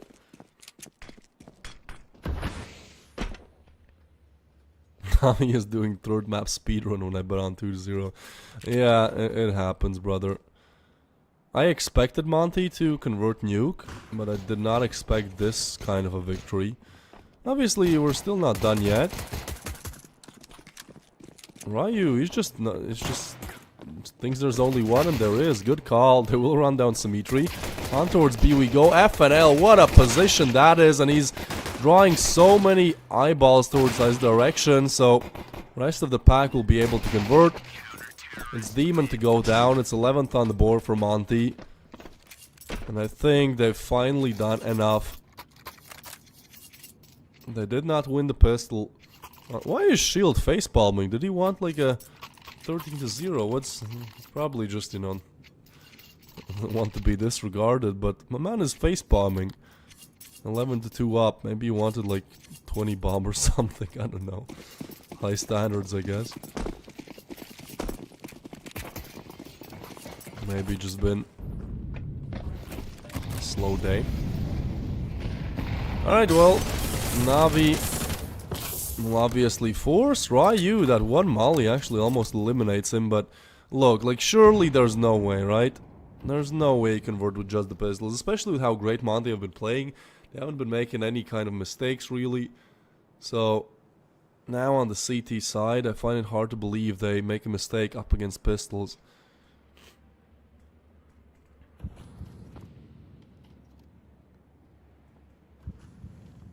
Towards outside, smoke's laid down, but Gizmi's in a good position. It's a position that oftentimes goes unchecked. No, we'll get the one, but only the one. Ryu low as well. They choose to go towards A. Lean is there. It's a nice setup. Lean will get 2, and yeah, Ryu might be low, but he's in a great position to just backstab these players. And get the double kill on the board. Smiles all across the board from Lean. 12-2 we go. Coins.game, thank you for sponsoring Prodigy series. Do use the code Prodigy3 to get yourself a top-up bonus and some free spins. Regardless, this is 12-2. This is where you should have done enough. Navi with the force again. Everything put in this round. Nice frag from Jukes. This time Ryu in the same position does go down. Tagged up, and yeah, look at this. It's a beautiful setup. Shield to do the tagging, Gizmi to do the killing. Jukes actually another nice frag. He's keeping the dream alive. At least the chance. The dream is still yet to form here, I think. But now he falls, and that might have been the only hope here for Navi. Actually, look at this. That's a little bit cheeky. Symmetry is down towards B already. So, they're kind of waiting for Demon to arrive. It's a little bit of a timing. But Demon Ooh, they will go towards A. Not a bad call. There's still a player towards heaven, but seems to be more preoccupied towards outside. And I think as soon as they hear the stick, like, Shield will have the peek, but they do spot him, so now they know where he is. He has to let this one slide. He has to let the plant come through. Rotations now to arrive. Molly slowed things down a little bit. Symmetry finds one. Ooh, timing. Demon finds another, and Gizmy gets the refrag. He knows exactly where Demon is. We'll go up the ladder and just look to close this one out. He knows last spotted towards main, so quite a lot of information. He can just lay down the smoke on the bomb. That's smart. We'll just tap it. Demon. Oh, he's not thinking. He's sticking it. Wrong position to be spamming too. That's Monty with a 13-2 on Nuke. A rather quick one. They just punch through it, chew through it, don't make too many mistakes. Their Nuke looking amazing. So we move on to map number 3. This is getting really exciting. I mean, again, both these teams at the start of September were like 30, 40, 50 rating points below where they are right now. Currently top 70 in the world for both almost. So, you know, almost the two best academy teams here, just battling it out one against the other. 69th and 79th rank in the world. Have had great progress recently. So, hey, we'll see which one is really the best academy team, at least in Prodigy 3, as we'll be heading on to our map number 3. But before that, obviously, we'll go on a break here.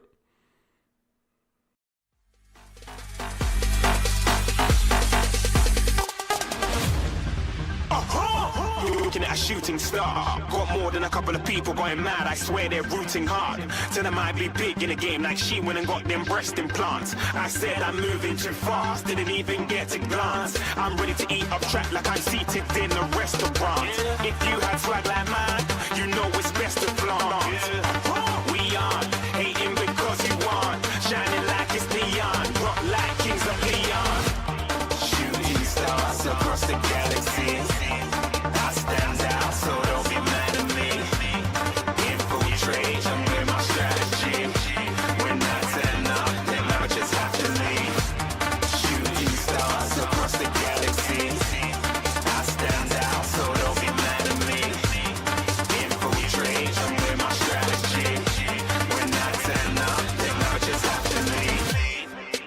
Yeah, shoot, yeah, shoot, yeah, shooting,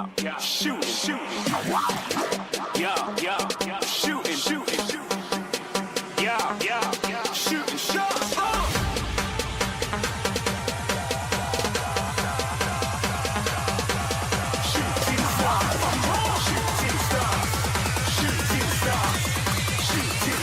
Didn't even get to bronze.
glad that the brothers on the rise now.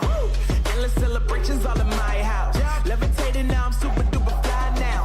London boy, but DC where I reside now. Put the time in while you always yelling time out.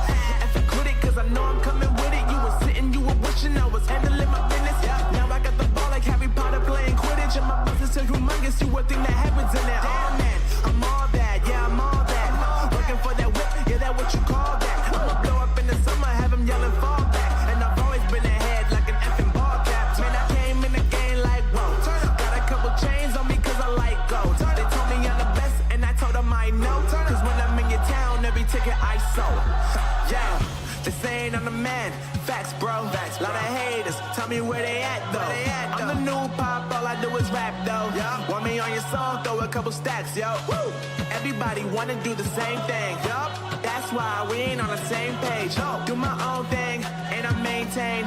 Flow like water, so I'm going mainstream. I'm going mainstream. Flow like water, so I'm going mainstream. Yeah, I'm going mainstream. Flow like water, so I'm going mainstream. I'm going mainstream. Mainstream. Flow like water, so I'm going mainstream. Yup.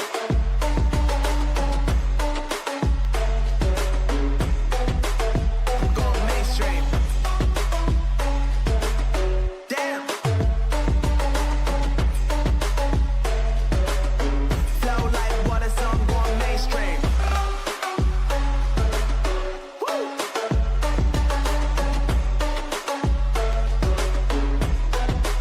I'm going mainstream.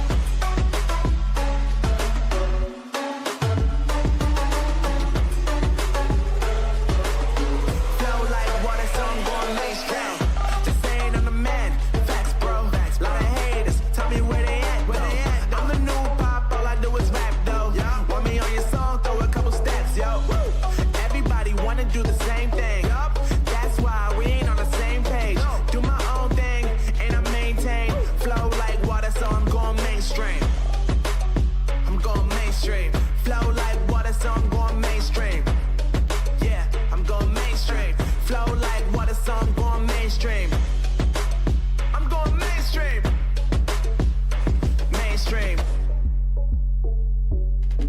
Flow like water, so I'm going mainstream. Take me in slow, breathe me in and let me go. Filling the lungs inside you. And the blackened eyes make my way into your mind. Just to know what you knew. Restless every time we start locking eyes. Lost control. Oh, it's paradise with honesty, but I'm in the dead of the night.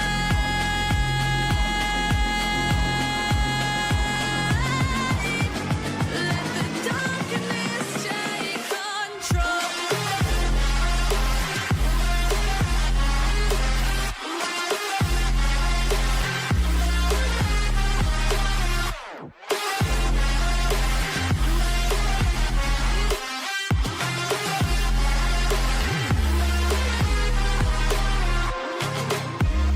Let the darkness take control.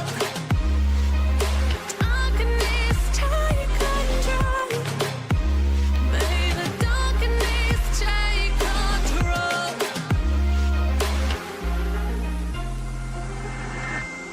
Take me in slow, breathe me in and let me go. Sink to your heart to find you. Open up your eyes till you're blinded by the lies, so you can see what you do. Restless every time we start locking eyes.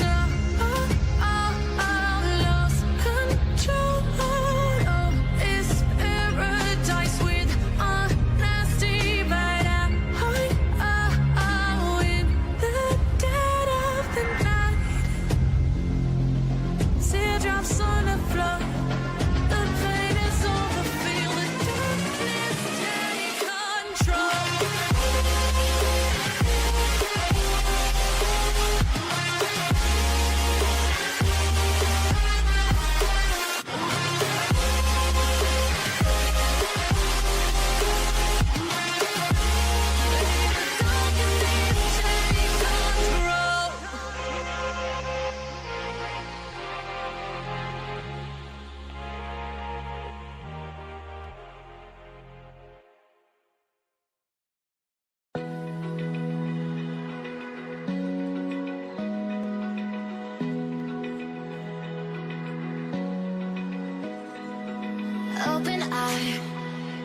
Feel the waves cut through me, hypnotized by the sounds I'm breathing in. Hold tight, chemicals collide.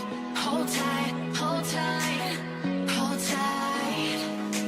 Dripping lights paint the skies, all because of you. Dripping lights paint the skies, only you can make me move. You can make me move. Can make me move. You can make me move.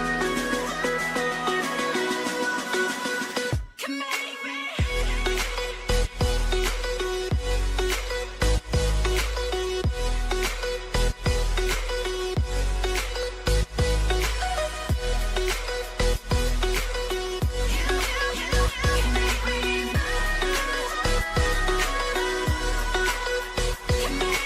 So alive, make it last forever.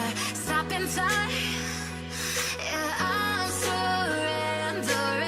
Hold tight, chemicals collide. Hold tight, hold tight, hold tight. Dripping lights paint the skies, all because of you. Dripping lights paint the skies, only you can make me move. You can make me move. Can make me move.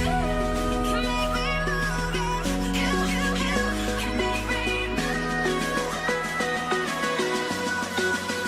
Can make me.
Two of the best academy teams right now, at least the two quickest rising ones. This is going to be an interesting one. We move on to map number 3. It almost feels underwhelming to see this as the quarterfinals. I kind of wanted to see this as the semis, you know.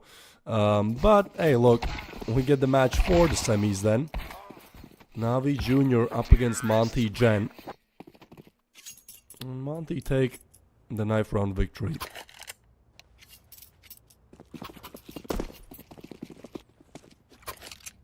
So, they'll be able to pick the starting side.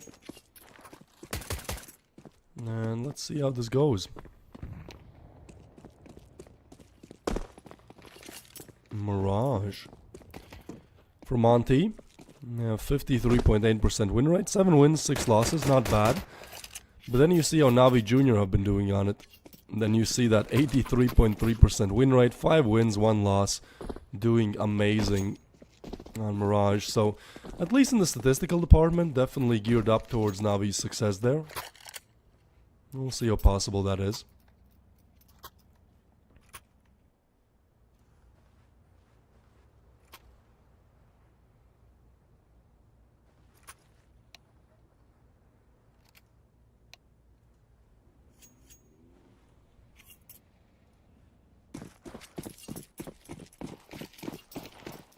Pistol round to come up. Oh, and that's a big engagement. Gizmy gets the first, looking for more, gets the double, but Jukes and Symmetry, 2 quick refrags here. Now, on towards connector. Lean will have to hit his headshots, but he's not able to find even the first. And it's just the plan to go down here from Navi.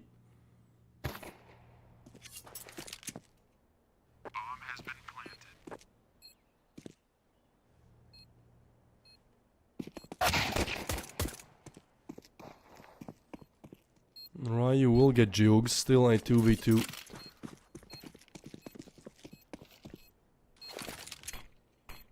Looking for the retake. Monty probably will just get on the stick here. They have a kid as well, not bad at all. We see the error pop out, huh? Huh? Did you see that error in the smoke? I mean, it's definitely an error on the side of Navi that they let this one slip. I saw something on Twitter as well where somebody was playing Premiere and there were like 20 of those error things popping out. I don't know what it is. I think it's something with the new update. By the way, guys, hope you enjoy the new update. You know, we wait for this for like 3 months for like a big, you know, over a gig update, and we got skins. And guess what? We also got more skins, and then if you were not satisfied with the first 2 options, some more skins.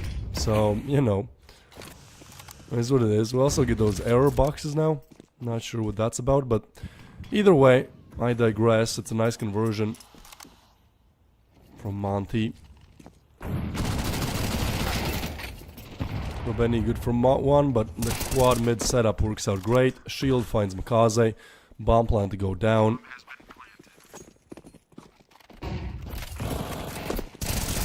Jules will find one, but the double refrag is there. Monty convert the second.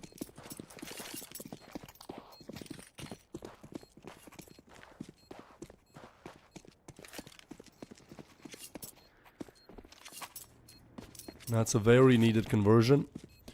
I agree with the guy in the chat that said should be an easy game for Navi. They do definitely have the statistical advantage. Currently their second best map, 83.3% win rate, 5 wins, 1 loss. They do have a nice Mirage, so I mean Monty, they really need all the advantages they can get here.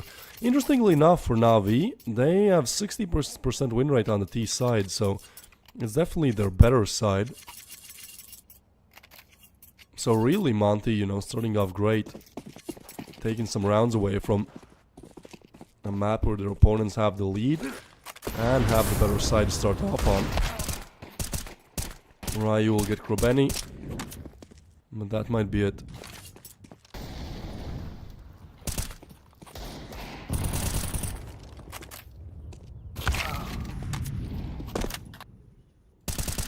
Ryu gonna get the double, FNL with the frag as well.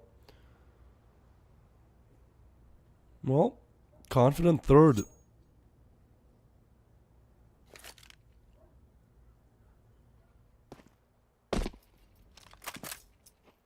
Don't think the Deagle has too much to do in this. Again, Navi having an advantage on the T side on this map, so as many of rounds as you can take away from them is gonna be great. Monty are really the masters of just opening up first halves in amazing fashion. Dust 2 is 9-3, it does fall apart. Then Nuke, 10-2, and now, well, they have a chance for the real funny thing, which is 12-0. We've seen Monty convert 13-0 game before. 4 days ago, they win up against Chats. 13-0 style on Dust 2.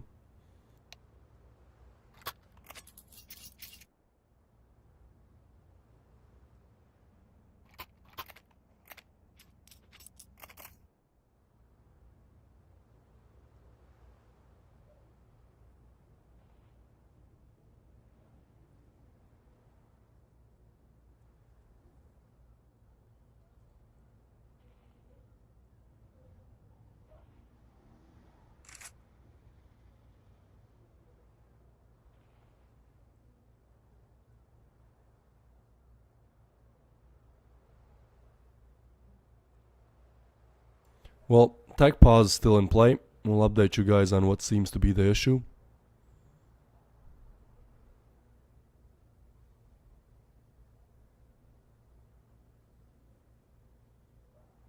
Some time for Na'Vi perhaps to reflect on how things have gone wrong here.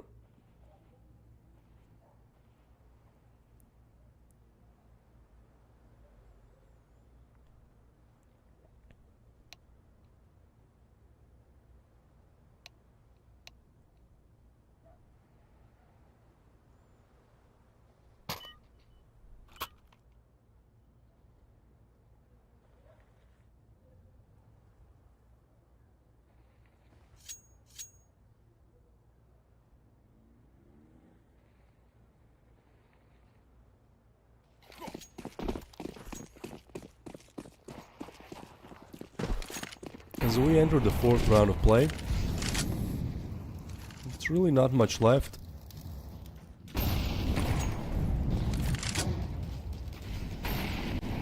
In this one, Molly to go down.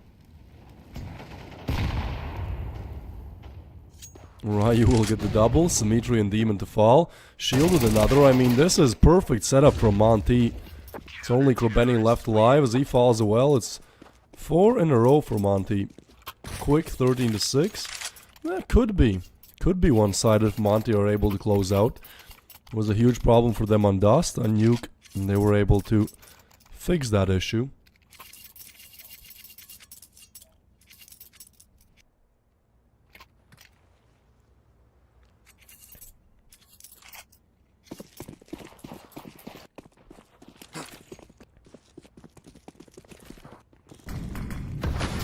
The boost, shield, smoked off, finds a nice frag. Some gimmick plays from Monty here. They're prepared for a lot. Pistol rushed, it's a nice find by Makaze, but instantly punished, and Ryu, low HP but holds on for the second, and that's still a huge conversion. Otherwise this might have been a 2v3, a 2v3 even for Na'Vi, even though they find the bomb site empty. Yeah, don't have the plan, they're looking for picks here. And Jukes actually finds shield long range with the Deagle.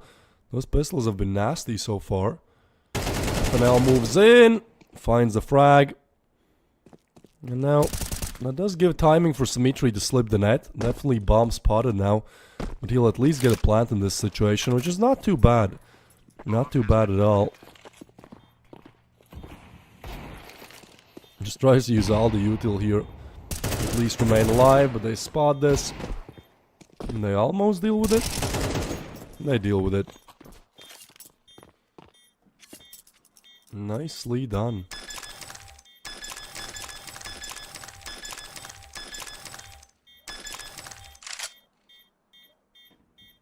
And defuse comes in from FNL. 5 on the board for Monty. What a huge opening.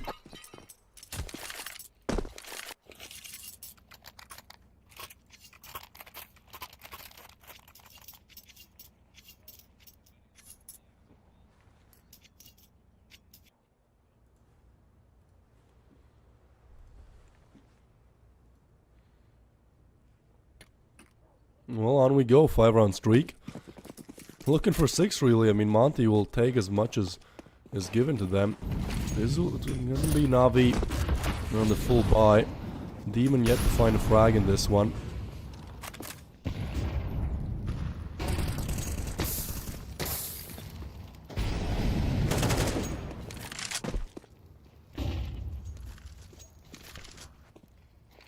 Util laid down. Krobeni looking to advance towards short. Oh, but they blow open the smoke. Krobeni will punish lean. Finally an opening frag.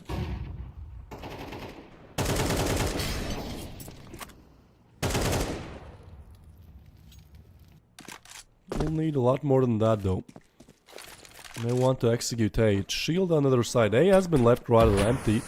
Monty think this is going to be the B hit. Well, that's a grave mistake. Shield too preoccupied about Palace. Will just get eliminated by Jukes. Overlooks the possibility of just a simple walkout with no util towards ramp. Gives me, ooh, lucky to be alive there. Knows about that position now. And I think with the bomb planted, nobody from Monty really in a position to convert here. They get away. They send Ryu to have a look out towards T-spawn.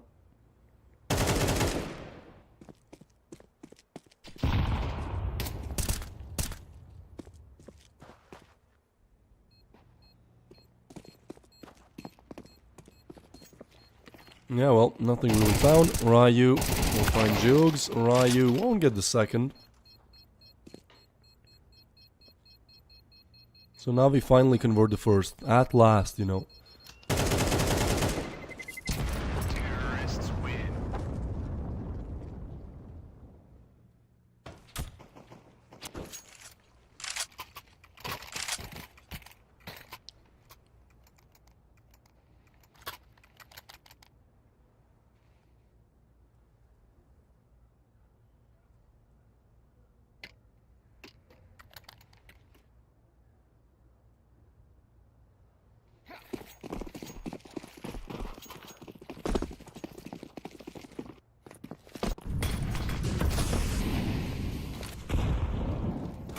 Down towards lower. Molly forced out of the position there. Well, that's a big spot. Monty find 4 on the other side, but frag from FNL will come through. The push and Shield getting a frag. Shield does go down, so the B bomb set cracked open. Plant to come in as well. As they punch in those digits. Oh, it will be denied, but never mind. Timing very weird there, just leaves Ryu left in the 1v1. Up against Symmetrios on the op, so not the best weapon for this clutch. But if he drops that, he's worried that the drop rather, will be heard. Symmetry looking the right direction, but Ryu just spots him first. Gets the headshot. Monty convert the 6th.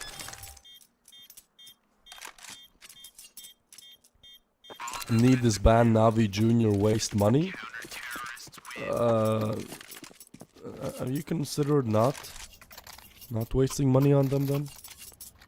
I mean, it's a gamble at the end of the day. I feel like both these teams are really equally paired up though. Like again, they've had great rises in the last month. On the 1st of September, Monty were the 100th team in the world. Now, they're 68th, 69th. For Navi Jr., it's even less. On the 1st of September, they were 200th team in the world. So both teams having a meteoric rise here. It seems like Monty will just take this one home. They punish, they go towards mid, they execute. 7 on the board. We already saw 13-2 on Nuke. And Navi have a 60% win rate on Mirage. They have, I think, 83% win rate in total on it. Yeah, let me check this. Mirage, 83.3% win rate on Mirage, 5 wins, 1 loss, but 60% win rate on the T side. So, I mean, this should be their map for 1, and for 2, this should be their T side.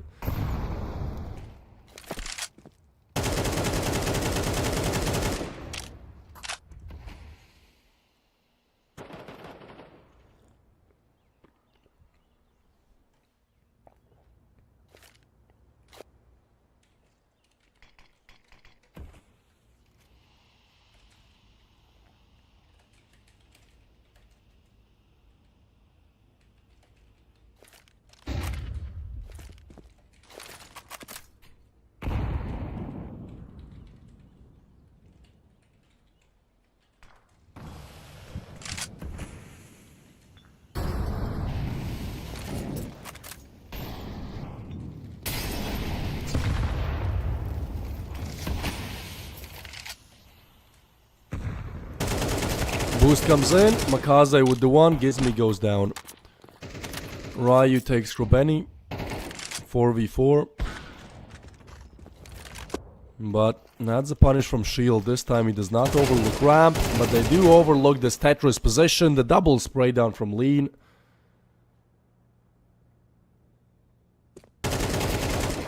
And well, that's it. That's 8 on the board for Monty here. No problems at all at converting this one.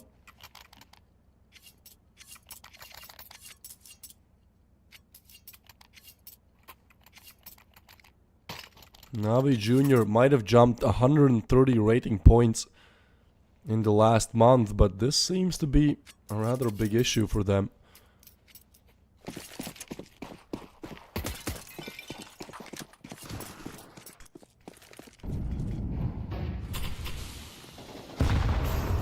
Makaze, well, that's at least an opening frag. They take A by storm. Ryu is down, but Lean gets the refrag. Pistols only, and yeah, with no util, it's gonna be hard to get past jungle, even though they do. Gizmi is still super aware about this mid rotation. 13 to 11 Navi. Alright, I'd love to see it. No. Bomb down, but that is that mid rotation eliminated. Gizmi was super aware of it. Demon on site. And Jugs there as well.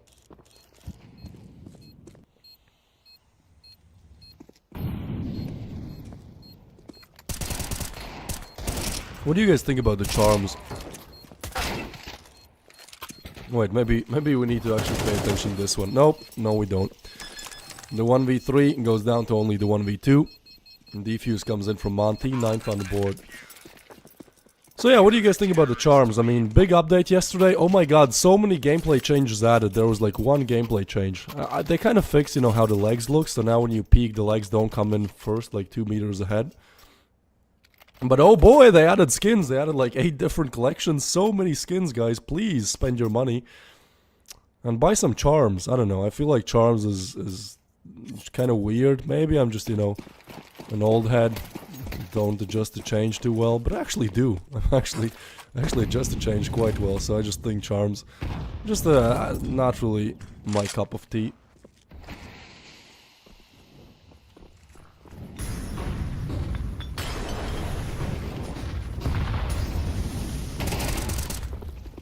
Well, Monty to just continue on with this dominance. Makaze will refrag. Plant comes in. And they've planted again. We've seen a ninja defuse in the pistol, right? Like that was how all of this started.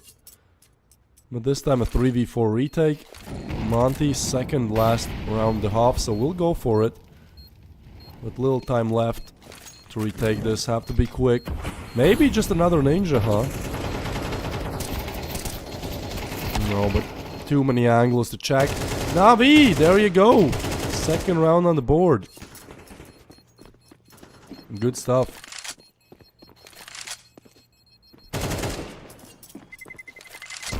Terrorists win.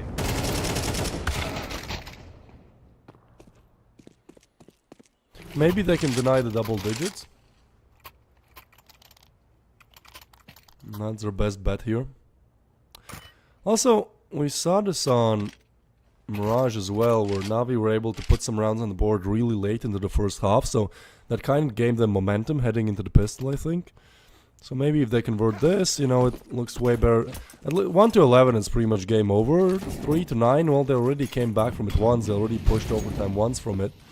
So maybe if they can get this and the pistol, you know, we might start talking. We might see a world where that's possible. Ooh, punish though.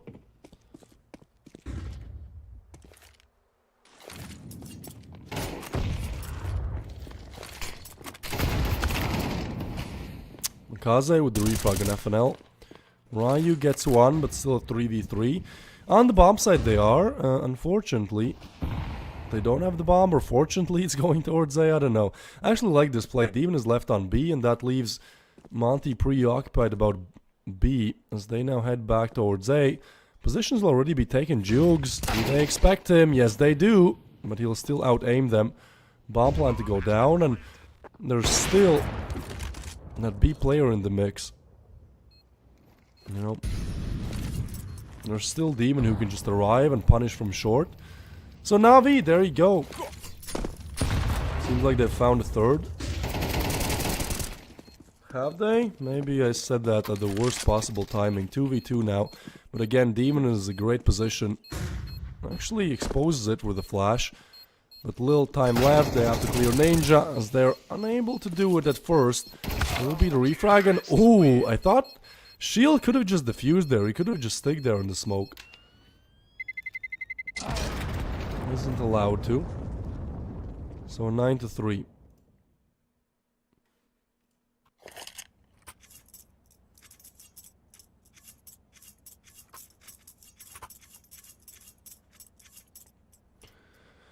Well, it certainly doesn't look great for Na'Vi. One thing I can tell you is that we saw the same scoreline on Dust 2, and Na'Vi were able to force overtime. They were able to win out in overtime, actually, so hey, maybe the double repeat, huh? 4 semis, a lot on the line here.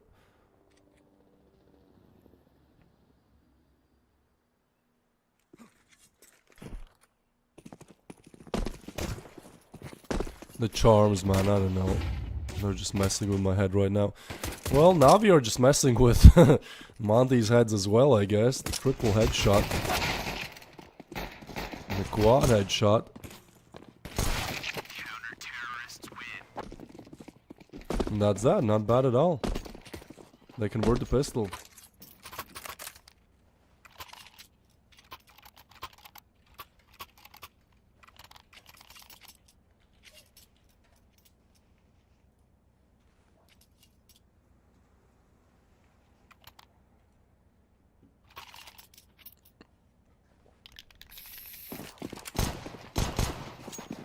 We go again. We've seen this already once.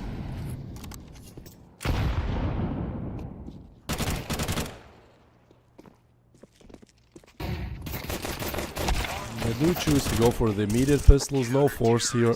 So they just, you know, they don't have too much to fight for here. They have plenty of rounds to play with. Just looking to get their hands on rifles in this one and get the double digits. This is still a map where Na'Vi have 5 wins and 1 loss, so they're not to be disrespected on it, not to be overlooked.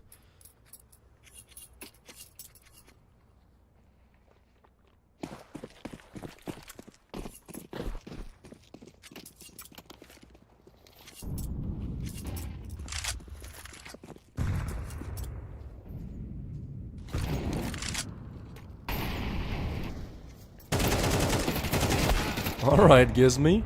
Gonna get 1. Not the second, but information now given, but so is mid control. Na'Vi at least operate with a lot of information here. Push comes through, towards short they go. That's a nice punish by Lean. The double refrag. B-side cracked open, but it hinges on a 2v3. And they do hear FNL, so he'll use util to stay alive on site. Oh, and that's a punish. 2v2, bomb plan to come in.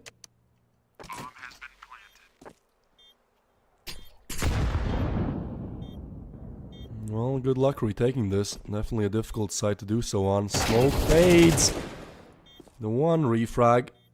Actually, Krobeni not spotted, so Shield is not aware of this. Has to be careful. Krobeni knows where he is, and that's almost the connection. But Krobeni able to find the 1v1. Able to find the 6th on the board. Somebody, when this was like 8-1, somebody said 13-11 victory for Na'Vi. I still don't believe, but for some reason something points towards the direction of double digits for both sides.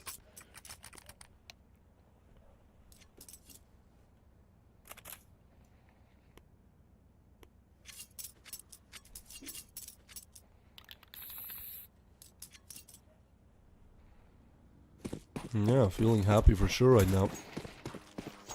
Like Robeni look like Bit? Yeah, I get that. Oh no, man. It's not like the biggest resemblance, but I can see it.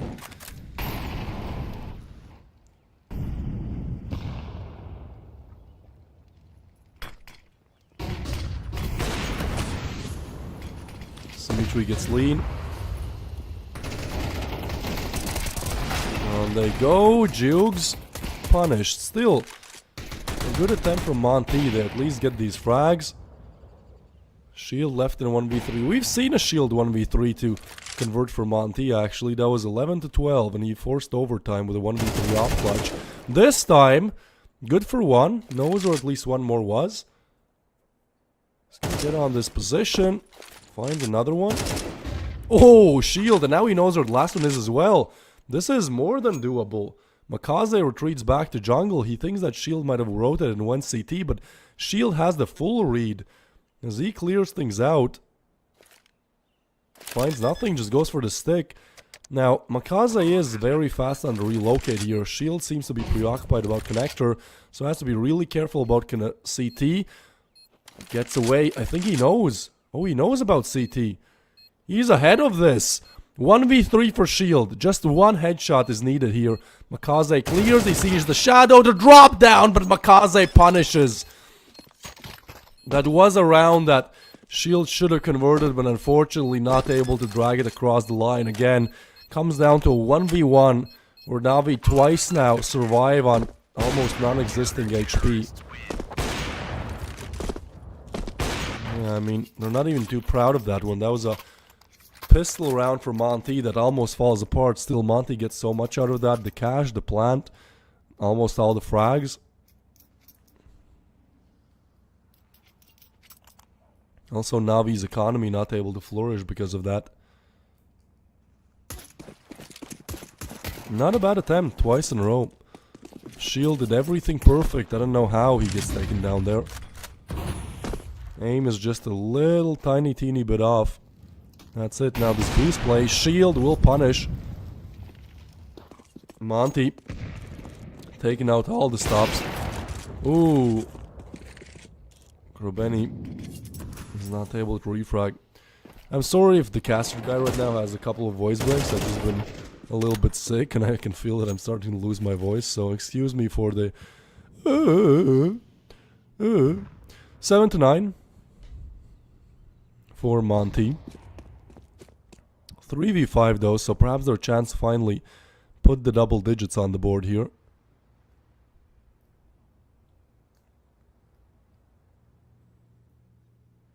I'll just say execute. It is gonna be spotted, and there will be information. All of Navi Jr. gear up to take it. Ooh, FNL finds Makaze. FNL with the double entry, and that's it. That should be double digits. It takes a while. But after 4 rounds initially, Monty find victory in the 5th. Check out this timing though. They don't know about Krobeni at all. He could actually just... I mean, there's a chance he gets a ninja defuse. Unfortunately, doesn't have a kit. Yeah, I don't think they know because they just cleared our connector. So, he's just gonna wait here. But no kit, that's the problem. Maybe there was a kit on one of his teammates, I don't know. Well, yeah, now gonna get it. I'm gonna try to go for the ninja, but 4 players still there. Double digits for Monty, 3 away. But Navi certainly pulling back closer.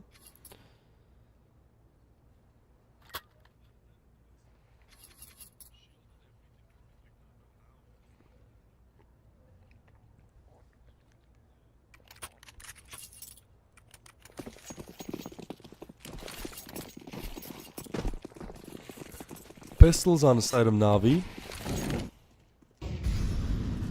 Certainly, surely an 11th for Monty, right? There's no way this goes any other way.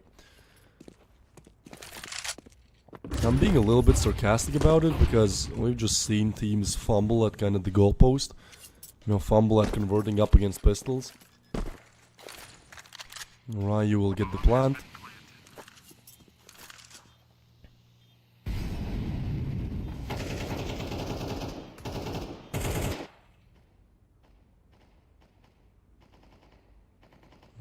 Moves in, and that should be it. It was a nice touch to wait a little bit longer. Make sure you can punish. Gives me with the double. And Monty with the shutdown. 11 on the board. Navi did well to pull back these rounds on the CT side, but really the problem now becomes having lost so many on the T side, you almost have to play perfect, way above your usual CT side performance to pull overtime here.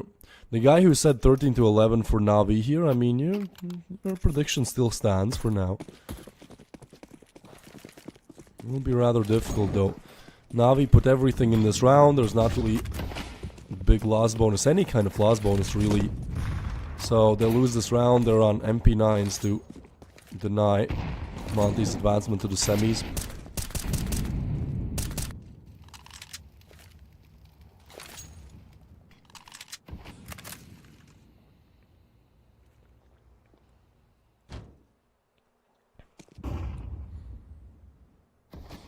And they're super careful about this one. You don't want to make a single mistake. You're so close, you can practically taste it. You don't want to ruin your food. Gives me that could and should be it. Although Symmetry gets a refrag bomb, drop towards mid. Navi need to go for a stack, need to go for some kind of an aggression here, but it should be punished by Ryu. Although, he's being found out. Smoke laid down, Ryu still kind of oversees this. And there you go, that's the punish, the headshot lead with another. Monty to advance to map and match point. The two best academy teams right now. Navi Jr. have moved up 130 HLTV spots in a month. Monty, like 40. That's still insane for both. It seems like Monty will take the reins here. This could have been a 2-0 as well, so Monty have definitely been playing way better in this best of 3. It was a 9-3 on Dust too. But they did fail at closing things out. But Nuke, just a shutout. 13-2, and now just the Eagles to convert it, and it seems like they won't be able to really do that. Krobeni falls, Symmetry low. It all falls apart for Navi. Monty, 303 points of ADR away, of damage away from moving to semi-finals.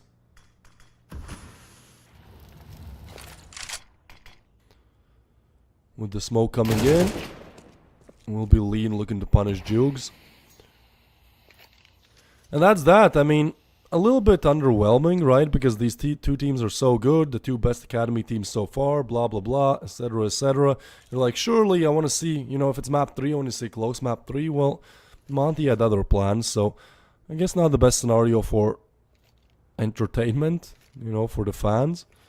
For CS enjoyers, but certainly the best scenario for Monty. And they leave little questions to be asked about Mirage. It goes down to a 2v5. It's Demon and Symmetry to do the impossible, and they're unfortunately isolated on the other side here. Monty head towards A. Ryu punishes Demon, and so 3 HP 1v5 clutch. This would be something I don't think we've ever seen. You make one single misstep, one bullet catches you, you're out, and that bullet will be from Lean. Shield with the assist. That's 13-7 for Monty. Definitely looking amazing all throughout the best of 3. Certainly the strongest team, and so, you know, they get what they deserve. They convert. They advance to the semi-finals, first team to do so. So congratulations, Monty. Unfortunately, we say goodbye to Navi Jr. in Prodigy Series 3. But there's still one more game left for today. In hour and 30 minutes, we'll have another team coming up. Mouse NXT up against Gamer Legion Academy. This still being the round of 16, so this is only for the quarters. But still, should be an interesting matchup. You know, see you guys in hour and 30 minutes.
sun, searching for a longer day.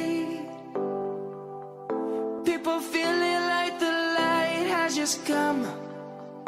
We must never stop the way. Birds chirping and I hear my name, grasping into a life. Life is happy but it's so insane. We must merely make a start. Savannah, I'm coming home. Savannah, we'll never be alone. Savannah, the beauty of the world. Savannah, let's all take a walk. Savannah.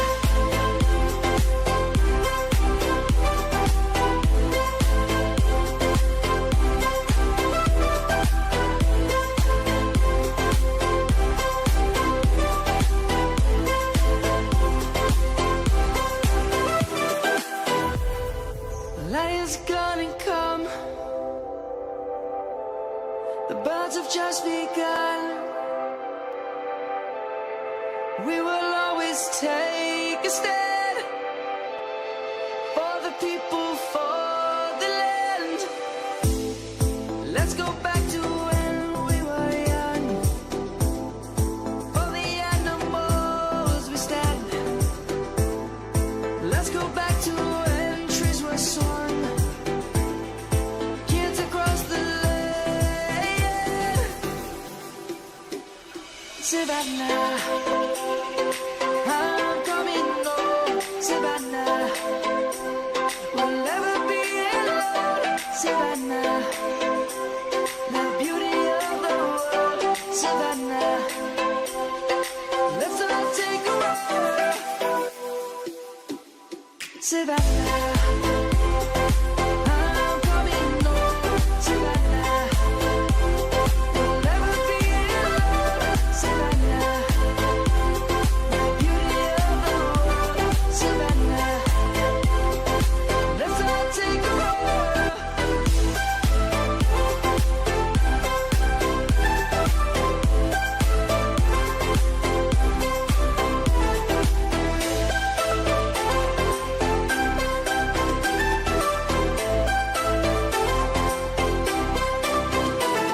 Savannah, I'm coming home. Savannah, we'll never be alone. Savannah.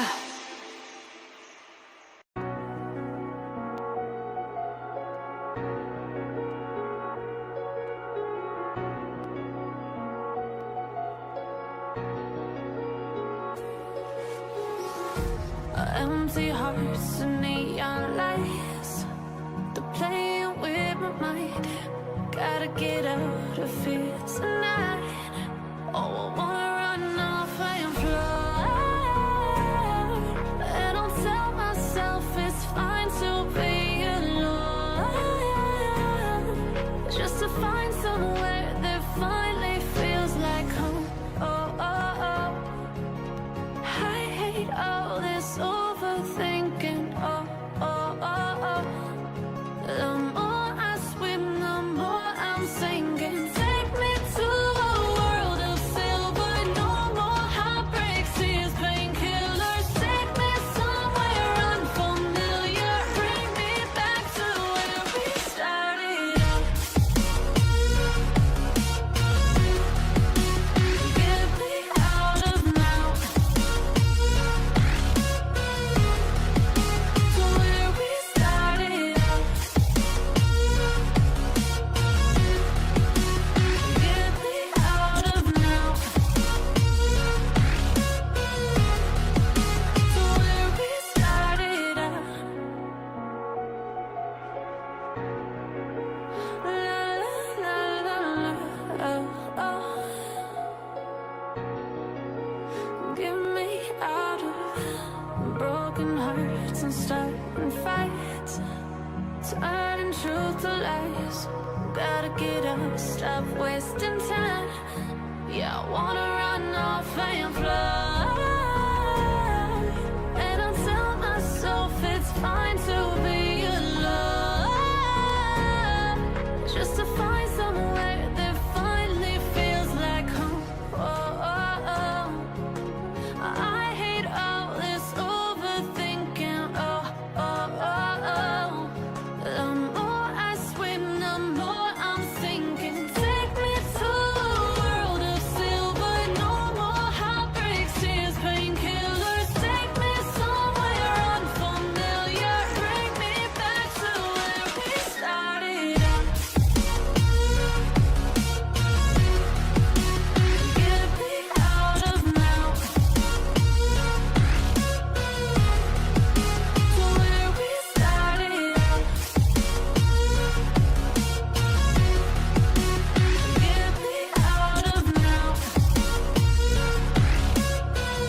close till I get up. Time is barely on our side. I don't wanna waste what's left. The storms we chase are leading us, and love is all we'll ever trust. Yeah, no, I don't wanna waste what's left. And on we'll go, through the wastelands, through the highways, till my shadow turns to sun rays. And on we'll go, through the wastelands, through the highways, and on we'll go.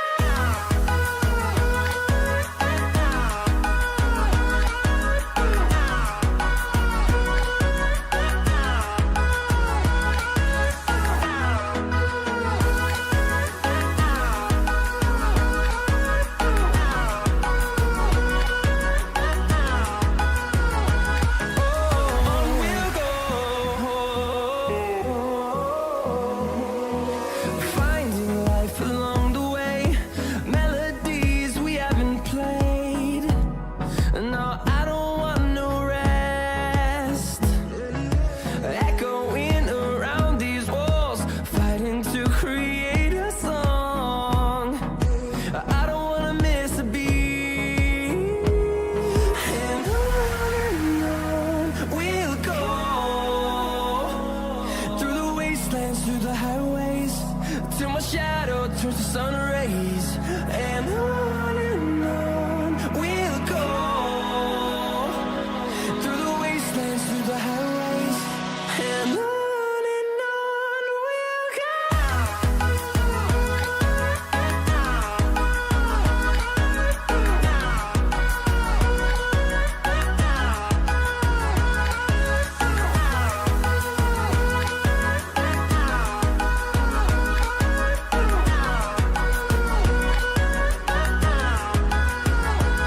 And we'll grow in number, fueled by them to see the horizon, turn us to thousands. And we'll grow in number, fueled by them to see the horizon, turn us to thousands. And on we'll go, through the wastelands, through the highways, till my shadow turns to sun rays. And on we'll go, through the wastelands, through the highways, and on we'll go.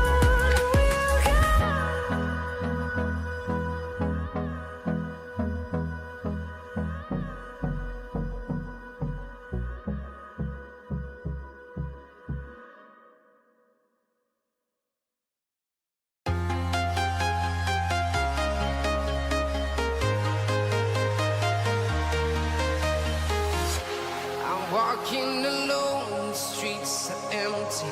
The only thing I can see is my own silhouette.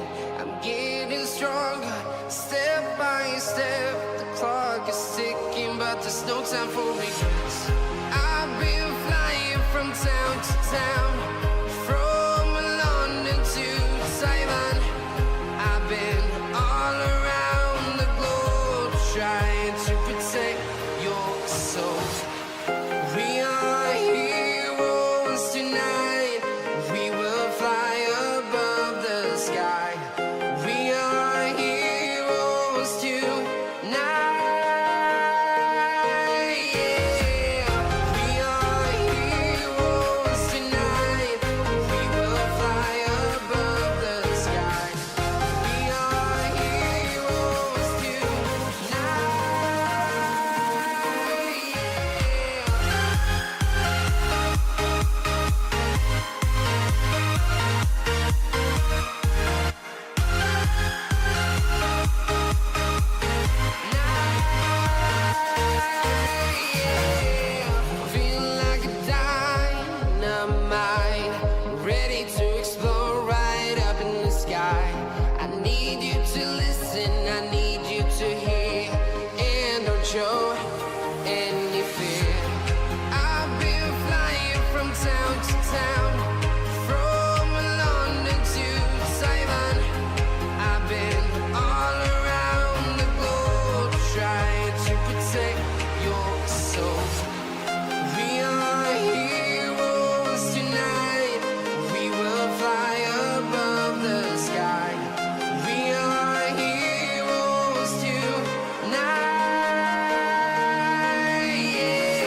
to town, from London to Taiwan.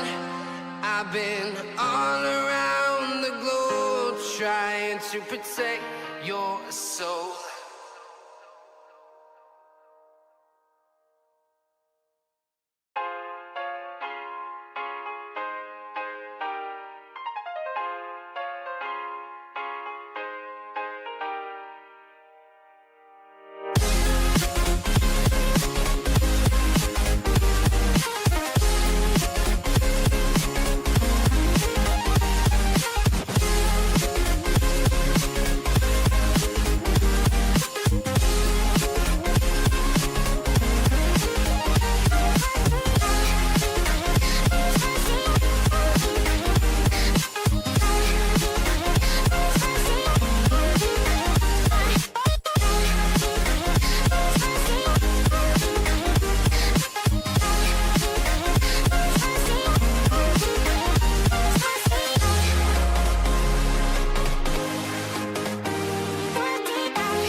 Invincible.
Don't say you're on the run to the other side, my love.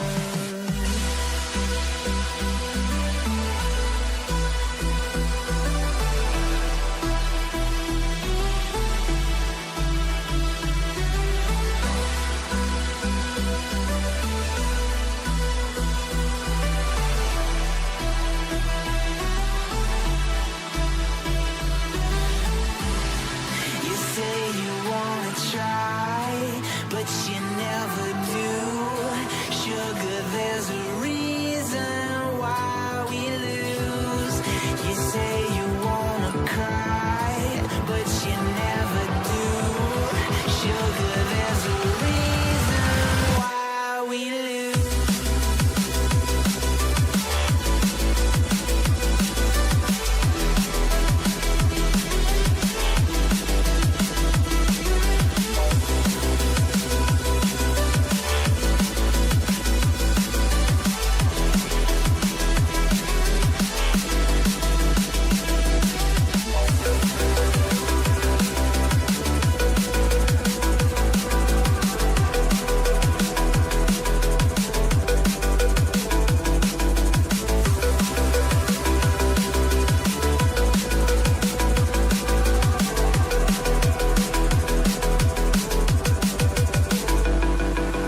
I don't know what you want.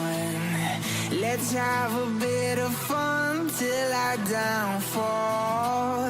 My love, if you feel like I do right now, don't say you're on the run to the other side, my love. You say you wanna try, but you never do. Sugar, there's a reason why we lose.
like I'm floating through the air.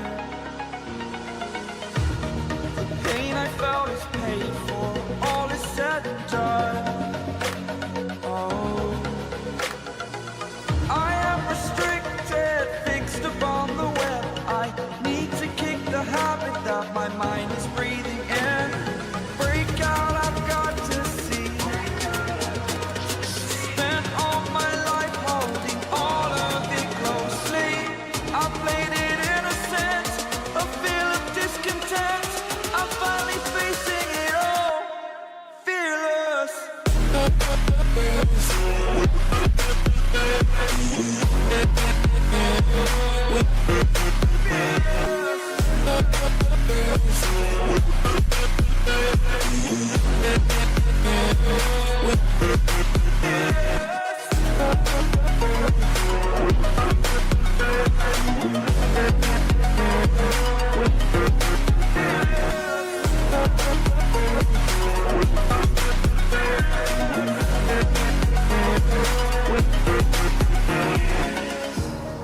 Burning the bridge that keeps us.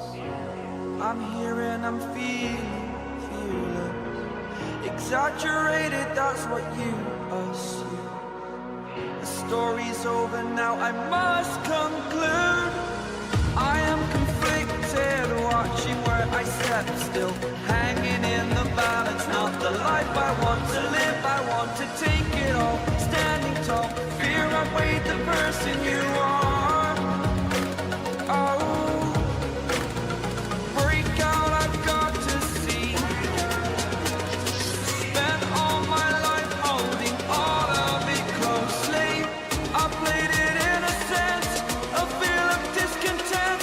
I'm finally facing it all, fearless.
Eyes in the sky, gazing far into the night. I raise my hand to the fire, but it's no use, 'cause you can't stop it from shining through.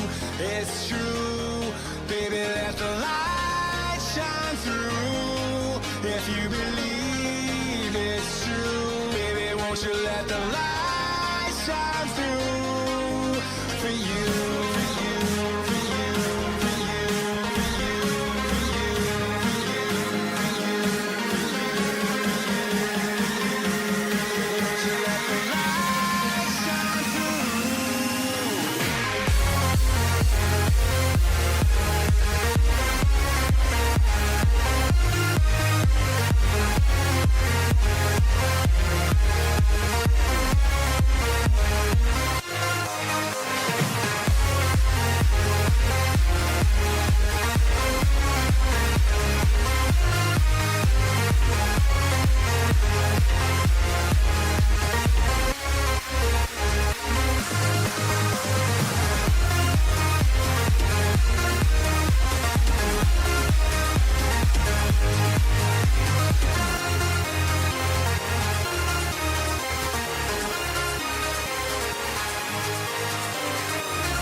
into the night. I raise my hand to the fire, but it's no use, 'cause you can't stop it from shining through. It's true, baby, let the light shine through.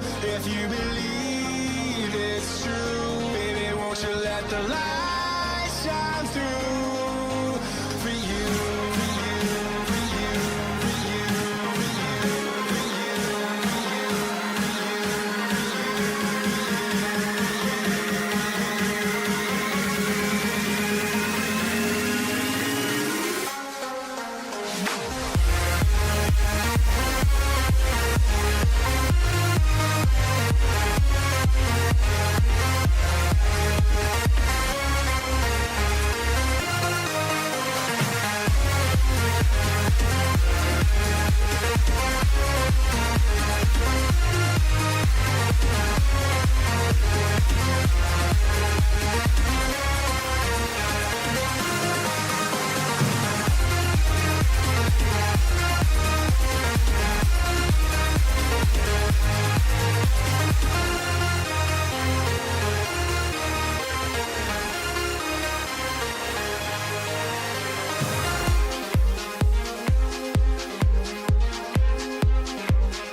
like you. Be strong to hold the powers of the sun.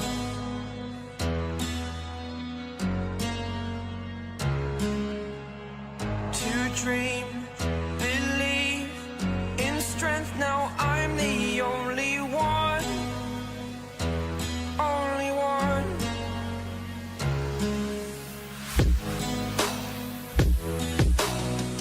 I was an ordinary boy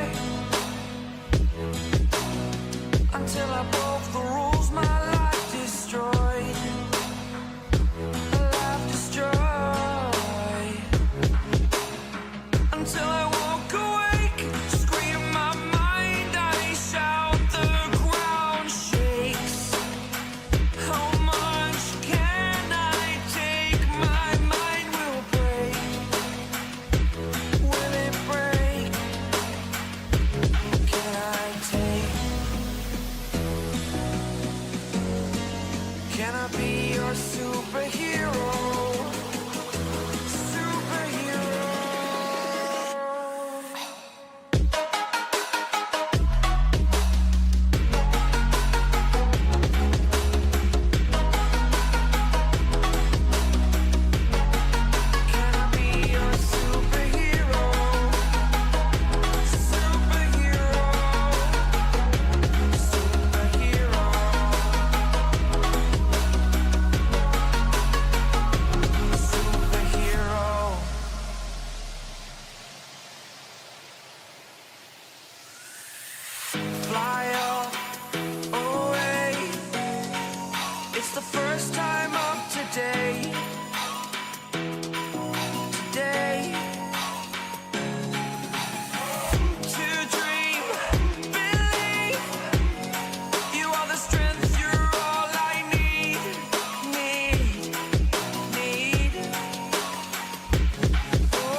inside my own world of make-believe. Kids screaming in the cradles, profanities. I see the world through ice covered in ink and bleach. Cross out the ones who heard my cries and watched me weep. I love everything. Fire spreading all around my room. My world's so bright, it's hard to breathe, but that's alright. Hush.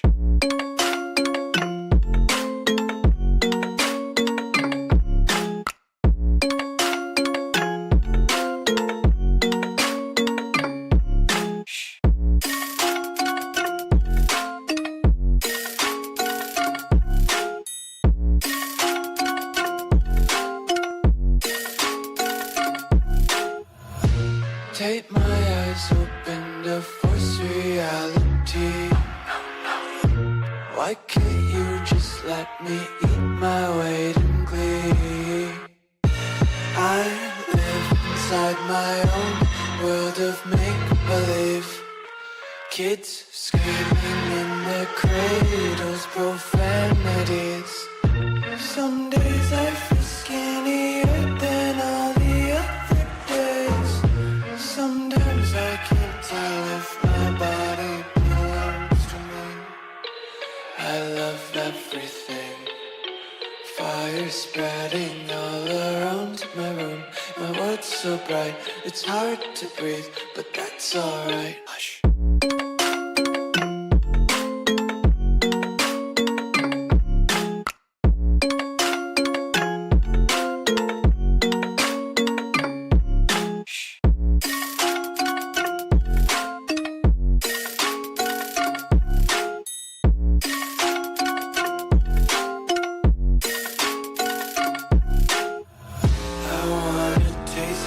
Content, hold your breath and feel the tension. Devils hide behind redemption. Honesty is a one-way gate to hell. I wanna taste consumption. Be faster to waste oxygen. Hear the children sing aloud. It's music till the wick burns out.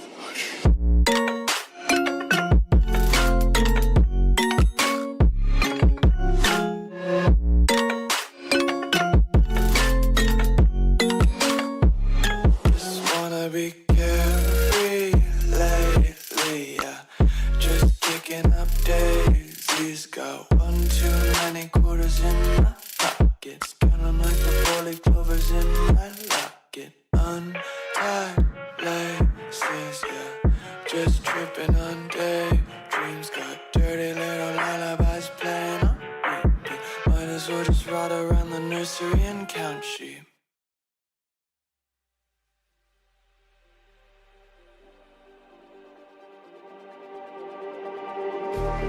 Just like the street lights lit this town, like a fire in a blaze, gotta burn it down. Can't be afraid to leave this out.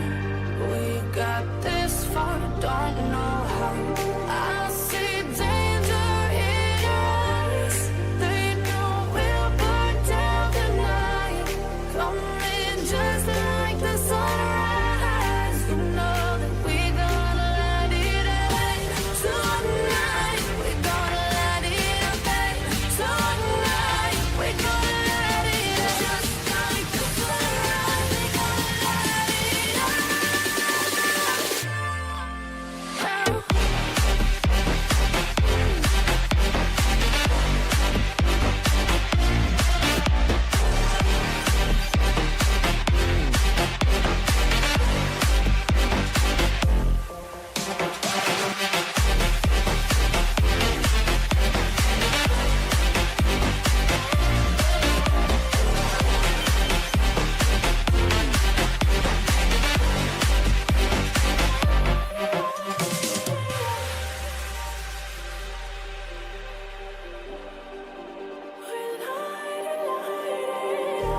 Just like a spark that's breaking out. Can't make a stop, can't turn back now. We know that there's no room for doubt. No, we can't turn back now.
can almost feel you walking in the distance, but I know that it's not reality.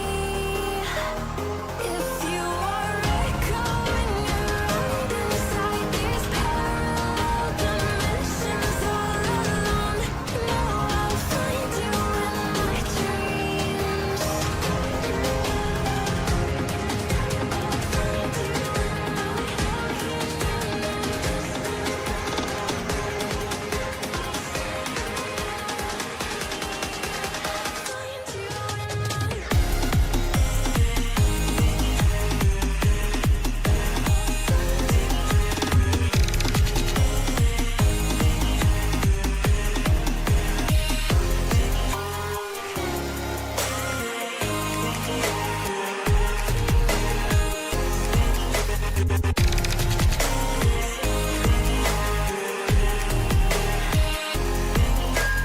I can almost feel you walking in the distance, but I know that it's not reality.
like a Hellcat.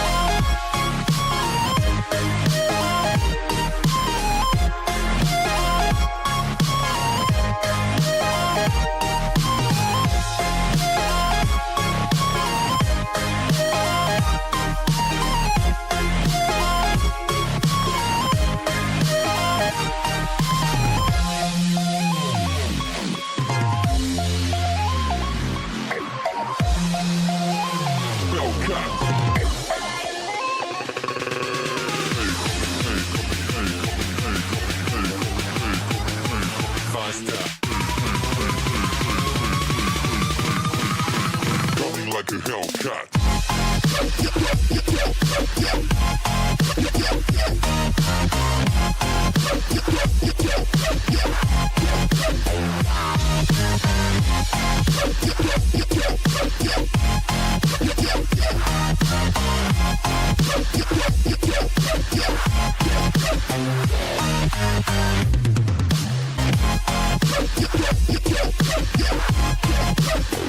Like a Hellcat.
Coming like a Hellcat.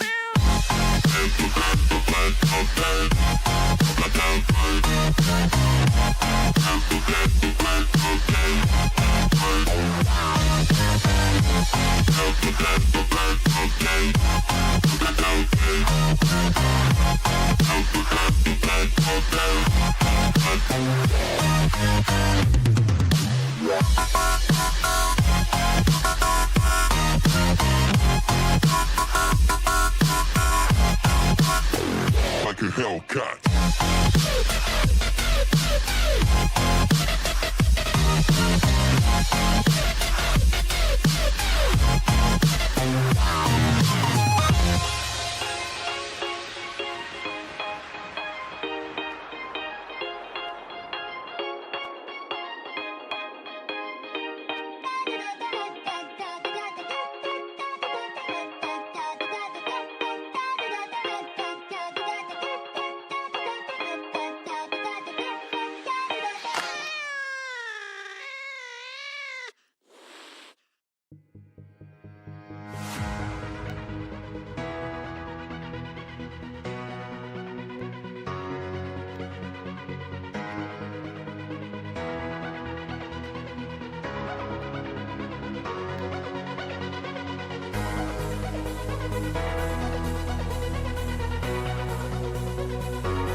ain't no stopping us.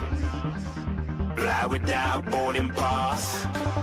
Couldn't catch me, I'll be moving fast.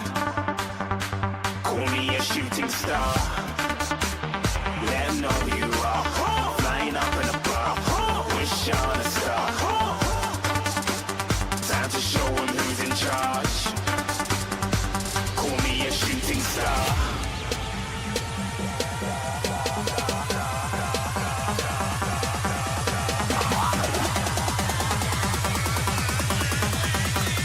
Shooting stars. Didn't even get to bronze.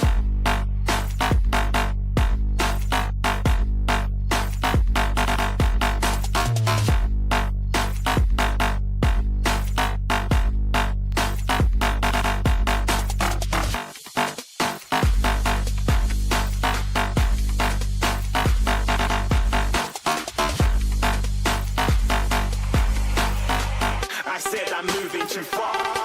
Get to glass.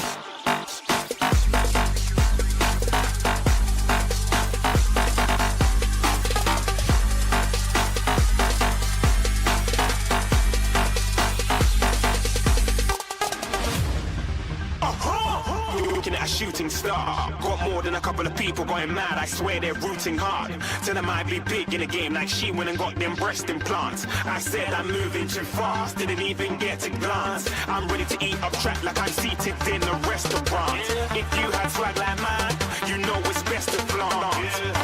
We aren't hating because you aren't. Shining like it's neon. Rock like kings of Leon. Shooting stars across the galaxy. I stand out, so don't be mad at me. Infiltrate, I'm with my strategy. When I turn up, them amateurs have to leave.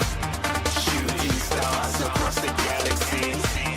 I stand out, so don't be mad at me. Infiltrate, I'm with my strategy. When I turn up, them amateurs have to leave. Yeah, shoot, yeah, shoot, yeah, shooting, yeah, shooting shots.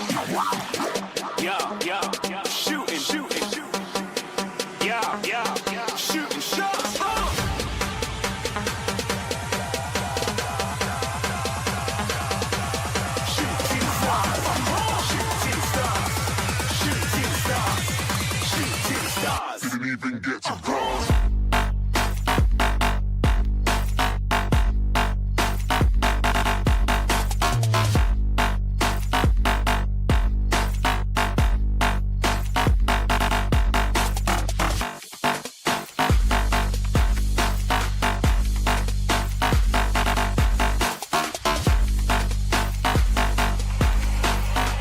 I said I'm moving too far. Get to glass.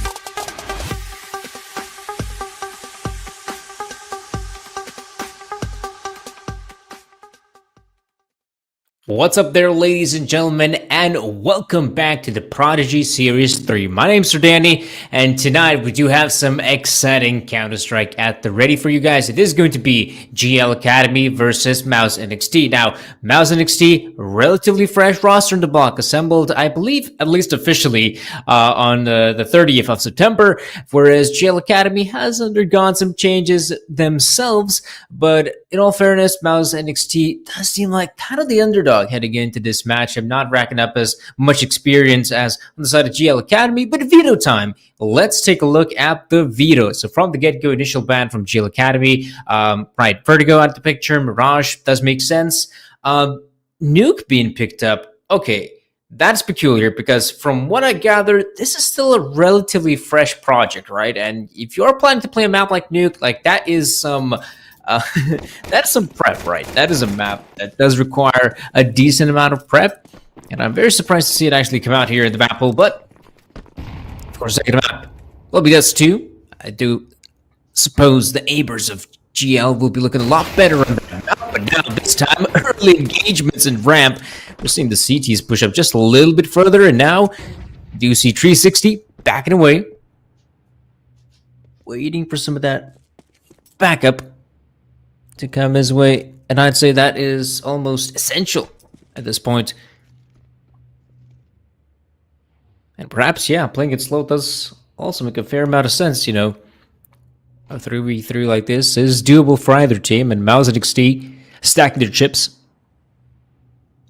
But actually even consider hitting the A bomb sub at this point. Adam is taking the high ground over at A. I would like to see the POV of some of those Mouse players to see what they're actually up to. I guess they're currently on the A bomb side, though. Yeah, there we go. Smoke has been deployed. Adam's got the intel. It's obvious this is the A play. Instead of holding on to the high ground, he'll actually move in mini, which does make a lot of sense. He wants to help out his teammates who have to make their way out of the vents. But that smoke grenade, it's blocking off his vision. So he has to just wait just a little bit longer. Waste some of those extra seconds before they can actually pounce. And they have to move in. 360 gets his, but Zelix, with the response of his own, there's Jorku chiming in with one more. Running out of time, and oh boy, he takes the hit. Not finding any success at picking up a frag, but Mouse and XT at least they get one on the board.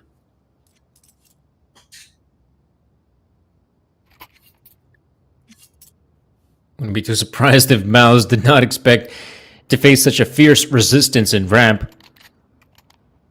Especially that early 3-man setup. That is, I'd say, quite unusual. That is definitely unusual on a map like Nuke. First pistol round and all that. Now, of course, if you're Mouse at XT, after winning that round, you got loads of weapons to work with, and you got long-range weapons as well. So, taking outside control does make a lot of sense. The dispatch of the first player, that's Rude, out of the picture. Now, instead of fully committing, let's say, the B side, I mean, they could slow things down. They do exactly that. I'm actually enjoying the sort of pace we're seeing from Mouse. Now, taking the high ground, I think, does make sense. They might actually have some of that heaven control, and clearing out the A-bombs, it becomes a breeze. You still have a player in the form of Click who could just, you know, keep a close eye on things. Maybe there's someone coming in from ramp. Maybe someone might sneak out HUD or something like that. Right now, this is looking good. That's going to be bomb. Ooh, but, oh, I think he might have actually heard the player there as well. So yeah, Darber and Goody at this point. Saving the MP9s is the best thing they can do. Okay, they can one-up themselves by covering a better gun, but position, oh, takes the hit. Will be going down, and, well, Mao's not, perhaps not the cleanest of rounds, but they did go up against a 4-spy, so it's never easy to win rounds like that without dropping at least one player. But they at least recover with the second. Oh, and in fact, they dispatch of both players. I mean, that's great. The T side is going to love it. Now, Mouse and XT is in fact one of our rosters that have been invited into the playoffs, but GL Academy, actually, you know, they had to play those groups, and, you know, they did manage to snatch away a win against Night Academy, which, I mean, on paper, to me, it feels like that roster, Night Academy, should be a lot stronger than what they're displaying right now, but at the same time, you know, getting a win against them, 2-0 fashion, that's pretty good. They managed to snatch away a win against Spotless, who also looked pretty decent in that group. So they come in 2-0. And going up against Mouse and XT, I mean, for them, maybe it's not a bad deal. You know, you're still going up against a relatively fresh roster. And I'm sure they've been putting in the hours as Mouse. I mean, as an organization, I mean, they've been showing to be one of those orgs in Counter-Strike that actually take their academy rosters seriously. Astralis. Yeah, Astralis doesn't. It does feel like Astralis doesn't really give a damn about some of their academy rosters, but Mouse, you know, remember, not that long ago when we play academy leagues, shout out to them. That's what you do. You had a chance to see some of those Mouse players popping up. It was lovely to see. That wasn't. I'm not sure how the Zeus did not get that one. Now Mouse will commit on the lower side. Blitz gotta be careful. Rude with the CZ. And added with the dualies! Uh-oh, this round is starting to get ugly. I'm still in a pretty good position. Waiting for some of his teams to maybe make some actually counts. There we go. Root chimes in. This is turning out to be a pretty difficult round, but Mouse has it under control. They will secure the victory, making it 3-0.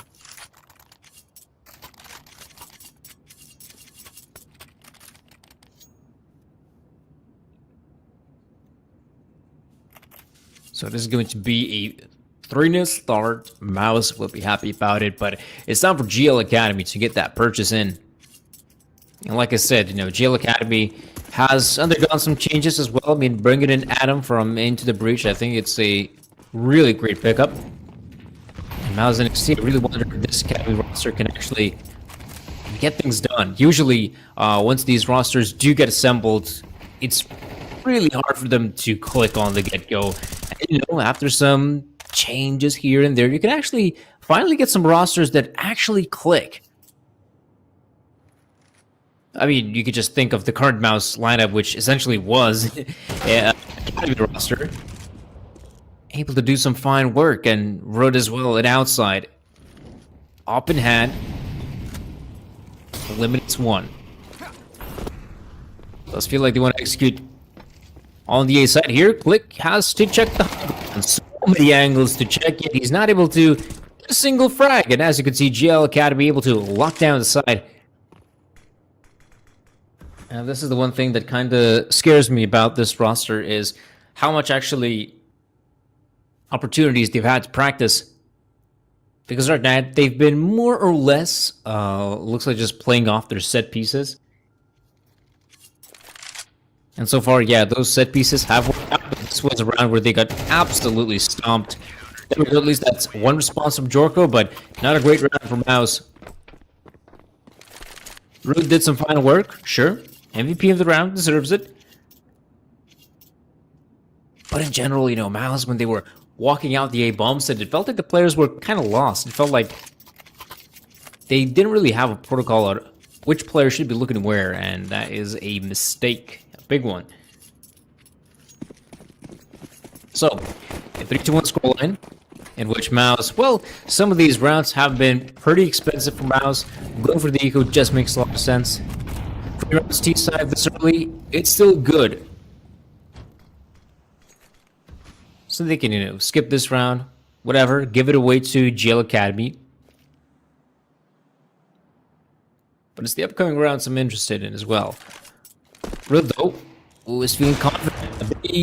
Whoa, okay. I thought he might be a bit too confident, but doesn't seem to bother him. One player in secret as well. That's Adam in a great position.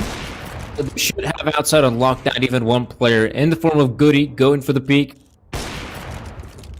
There we go. Another one chimes in, and yeah, this has to be the end of Jorko. There we go.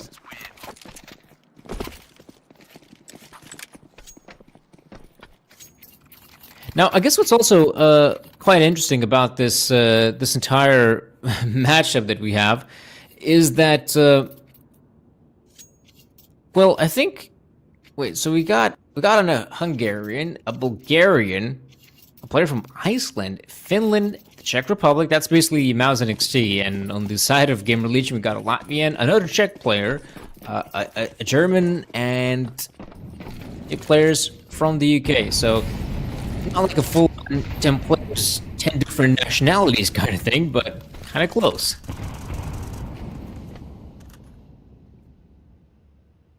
Now then, Goody. Now playing it pretty well, just in this moment. That's decent amount of damage on the upper. Adam chimes in as well. This is looking pretty much impeccable. Only dropping the one player, Root chimes in as well, and yeah, this is where Mouse NXT don't too strong it feels like, even though it's like early days and you might be saying, Sir Danny, what you're talking about, but right now, I kind of feel like Mouse NXT are starting to run low on ideas. They tried hitting the A side a few times, and both times unsuccessful.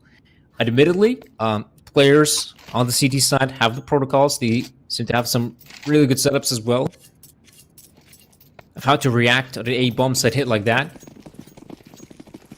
The big question is, what can Mouse accomplish more? Outside also has been a bit of a bummer for them. AWP in hand.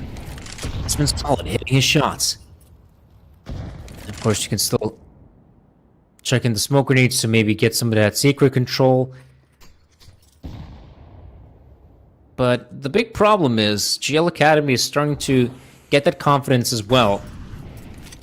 After winning these past 3 rounds, I wouldn't be too surprised even if Mouse considered going outside. The players on the CT side, you know, they would be more than happy to go for some of those engagements. Maybe peek through smokes and whatnot. You should be careful against those deals. Peter, great shot. A second comes in, but now this time, Rudd with the response. 2 more players. They only have the Glocks. Easy targets, easy kills, and an easy round. There we go, an easy round for GL Academy.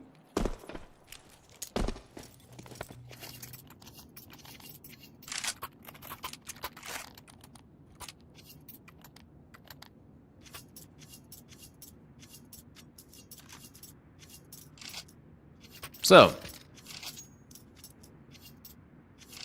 4-3 scoreline. Once again, GL Academy a pretty solid lead moving forward. You could say that's not big. CD side nuke, yeah, fair enough. There's still rounds to be played out, but all in all, I've just been enjoying really the confidence from these players. They've been looking really solid thus far, and really don't have any complaints. As I was talking about it earlier, the outside take is potentially there. Could happen, but smokes haven't deployed, and they only have Lonesome. Oh, actually, his buddy PR does end up dying, so I guess this time it's more of a spread out, look for some opportunities kind of round for Mouse. You have a few players in lobby. I believe someone is taking a close eye in ramp, and after losing the initial fight in outside, does feel like, oh, that was Alex still going out there, looking for a potential frag and a potential round win. And now, this could be the final push. In fact, this could be Mouse's last attempt this round. They have to make the ramp push a success. The problem is, though, got at least 2 players to work against. So, okay, that's good. Okay, that is great from Click as well. So a hit on the A bomb side, no need for that. They got the B side. Well, ooh, struggling with the M4. He might just have the advantage. Oh, I'm also picking up a frag, so the Click, he ends up dying. I mean, fair enough. In that position, his best choice probably is to make that play, going for the push. So, can't blame the guy. GL Academy.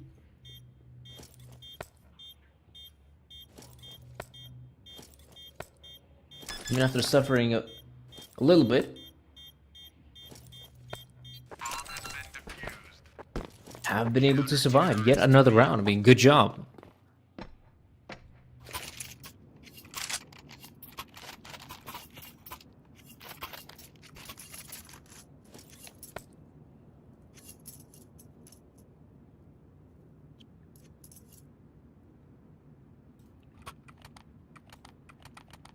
Okay, so we do have a tech pause coming in. Pardon me, a tac pause, that is. From Mouse NXT, fair enough, that makes a lot of sense.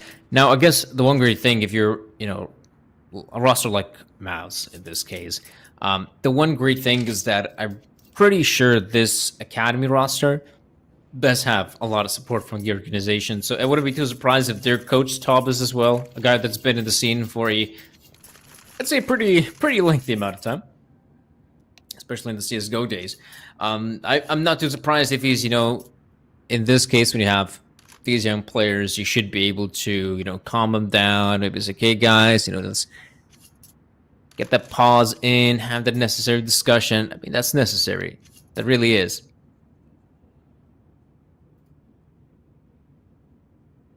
So. Oh, okay. So I unintentionally called this a tech pause initially, but looks like eventually I'm kind of right. We can see one of the players, Jerko, has disconnected, but don't worry about it, guys. He's back. Match medic. And we're good to go.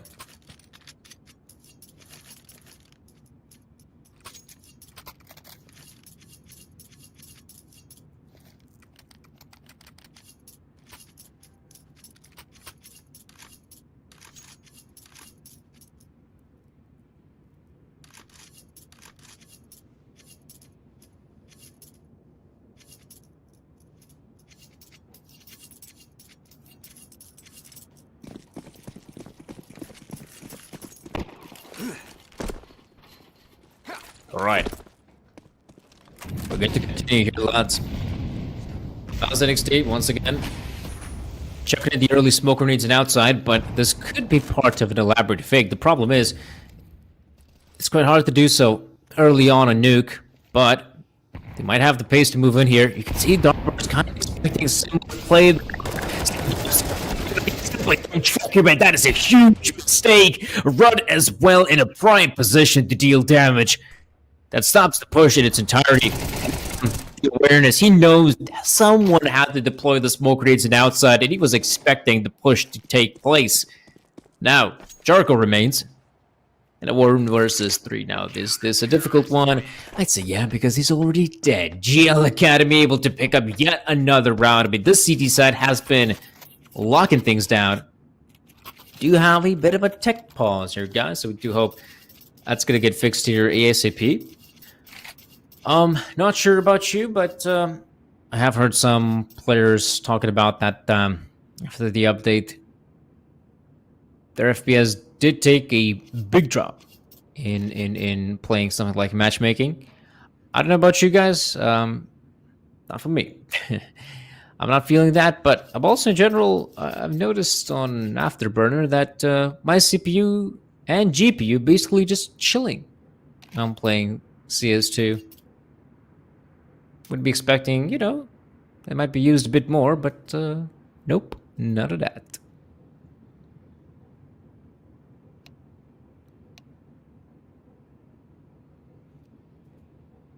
So we do have a bit of a tech pause here going on, but let's hope it's going to get sorted out ASAP. Speaking of which, though, the winner of this matchup will have to go up against another exciting best of 3 that will take place on Sunday. That it will be the Drillers versus Godsend game, whereas for tomorrow we will have Kono ECF versus Loading, and I believe another matchup. Yeah, that should be the GenOne versus TNL game. So a few more interesting games coming up. I mean, probably one of the most interesting games thus far has been the Monty Gen versus Navi Jr. matchup, because these two teams, they do have history. There was an event, I believe it was called the Apollo Series, in which Navi Jr. faced off against Monty Gen in a grand final, and still Navi Jr., I mean, that was basically when the roster was just assembled, and they managed to snatch away the win in a best of 3 grand final. And let's not forget, a bunch more matches had to be played out beforehand. So things have been looking, I'd say, pretty solid for Navi Jr. But I mean, shout out to Monty Gen. Monty Gen, also an academy roster that's been pretty solid. I mean, they've been really solid in World Counter-Strike. I mean, in general,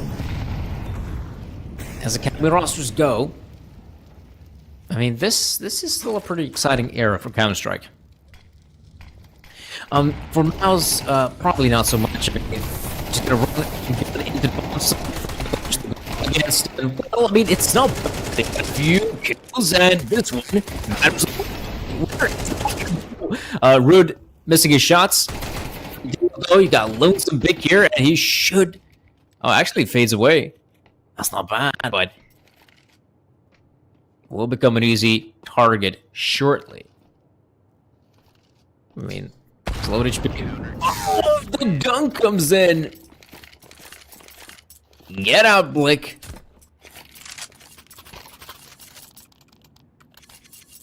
That's GL Academy's turf. Now, of course, guys, this tournament would be hardly possible without our sponsor, Coins That Game. Prodigy if you want to use our special code on coins.game, you could do so. Check out the banners as well, right below the stream. And if you are planning to do some Gamba, be sure to do so responsibly. Be of the right age, according to your local governance. Now, what is happening here and outside? Like, this is the kind of stuff I was expecting from GL Academy just a few rounds prior. We might start seeing a lot more of these ballsy plays. Goody just peeking out there, getting his, and look at where Adam is at. I mean, he walks past Zelex in that position, but really, I don't think it's going to matter that much. In fact, I don't think Adam's flank is necessary because Rude gets the job done. Lonesome Zelex remains, and I think they have the intel of where the last guy is stationed at, not to mention the bomb is firmly in their possession, so yeah, this looks like the end here for Mounds in a round like this.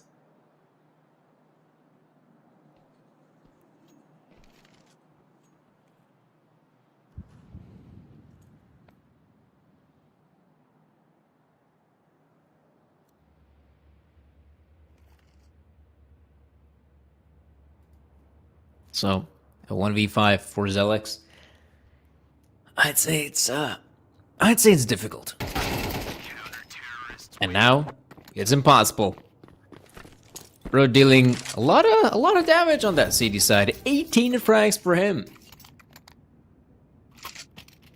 Almost hitting that 20 mark. Might be able to do so in this upcoming round. This is, of course, the last round of the first half. And JL Academy has been on a tear, winning 8 rounds in a row. And let's be honest, these rounds haven't been close. Mouse, thus far, struggling a fair amount on the T side of Nuke, and I was quite surprised that of all the backs they decided to pick, it was in fact Nuke. I was quite expecting for a roster that, you know, hasn't gelled together, hasn't played a lot more Counter-Strike, that he might consider going for some of the more puggy maps, aka your Mirages, Dust 2, in fact Inferno might be even a better shout. But Nuke was their choice. And so far, it has not been looking good in this first half. GL Academy locking down the sides. Though, there might be a glimmer of hope. If you are able to secure that one frag, that opens up at least some more breathing room and outside. There are, of course, now 2 avenues, I'd say. They could go down secret, or, once again, do the whole ring around the rosy, and, I believe, make their way up heaven.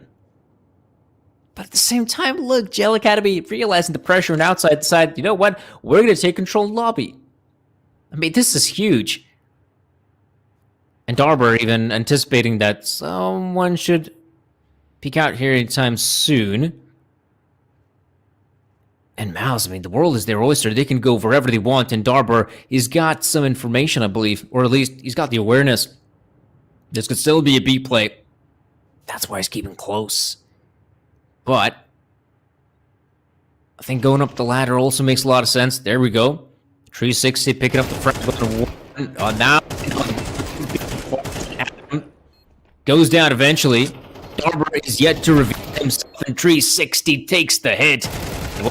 He's going to move up. This is such an awkward angle to fight, even if you do have the high ground. And will Darber able to come out on top? In 1v3, I mean, this is not going to be easy unless the players from Mouse makes a big miss. Gets the one, but not the second, or the third for that matter. Mouse and XT able to bounce back with one more round on the T side, but all in all, this has been a fine showing from GL Academy. They can be really happy about the result.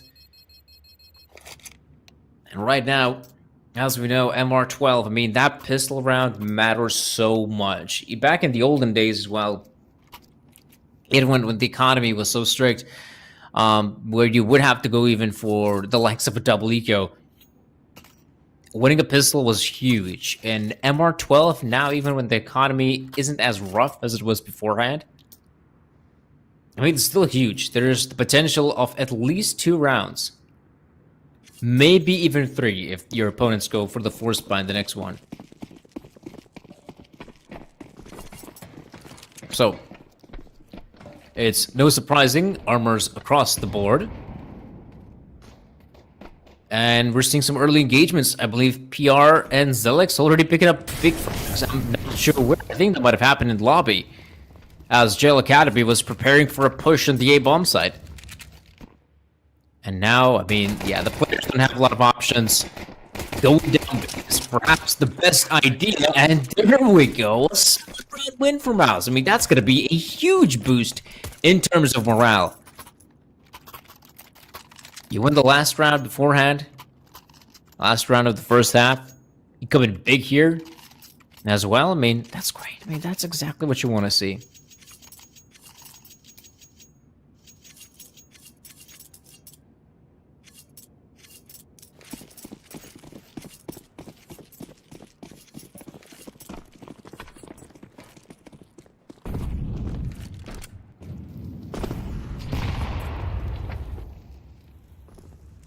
So,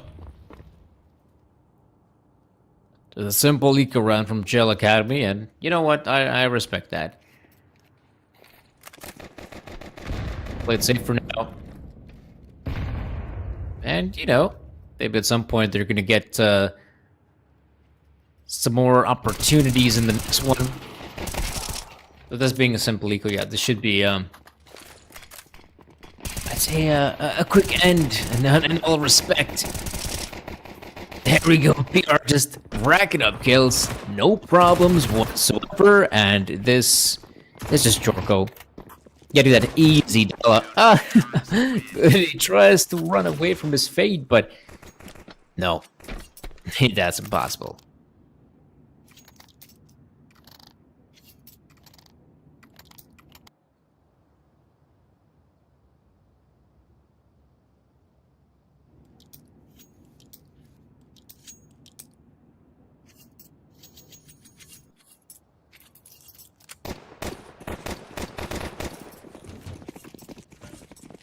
Now then, this is where we get to see the purchase coming out from Gel Academy. So in terms of weaponry, I mean, it's really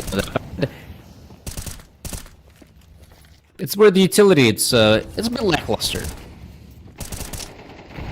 But it wouldn't be too surprised, you know, considering some of the success they've had in the aim duels, that going for the upgraded weapons is the right choice. Love that nade in the smoke as well. Because it comes from such a faraway distance, I mean, you don't even hear the nade being deployed in the first place, not to mention it hitting the ground. It just, boom, breaks the smoke.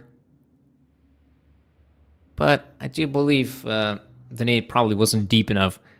Ooh, timing is everything. Zelix might be able to snatch the first kill. But Goody is still making a lot of noise. This will force at least one player to rotate away. That gives the opportunity for the players from Bram to make their move. But it seems part of a very elaborate fake from GL Academy. The players still close up. The A side, counter nades do come in. There's not a lot of time to work with, so committing towards the bomb site seems like the right choice, but it's PR to shoot. Goody chimes in. They still have to be very careful to be bomb site. He's able to. So many frags he gets himself to, not to mention Zelix gets his, and just like that, Mouse and XT, one round away from tying up the scoreline.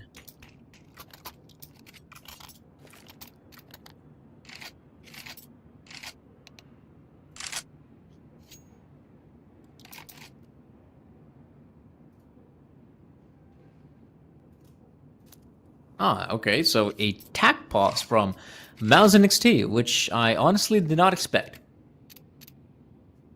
I was kind of thinking, okay, they had the tack pause initially, but I thought, yeah, okay, guys. They've been looking solid and all that, but unless they want to take this one seriously. Which, fair enough. I respect that.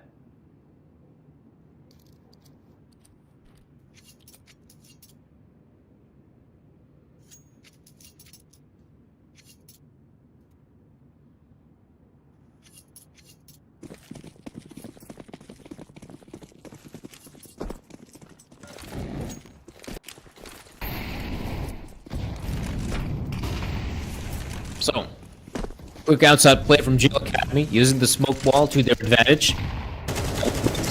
One player has been spotted. That's a quick frag from Zelix and Payor combined. They still managed to make their way downside, but Jerko waiting. The trip says he spots one. A few more players will attempt to go for this, and boom, just like that, Mouse and XT able to equalize the scoreline. I gotta admit, this is something I did not expect to see. Once I saw Jail Academy just run away with so many rounds in the CT side, I was thinking, okay, Mouse and XT is basically done for. But, I mean, like we said, I mean, they win the pistol. They win that all-important first gun round 2. So it's really not bad.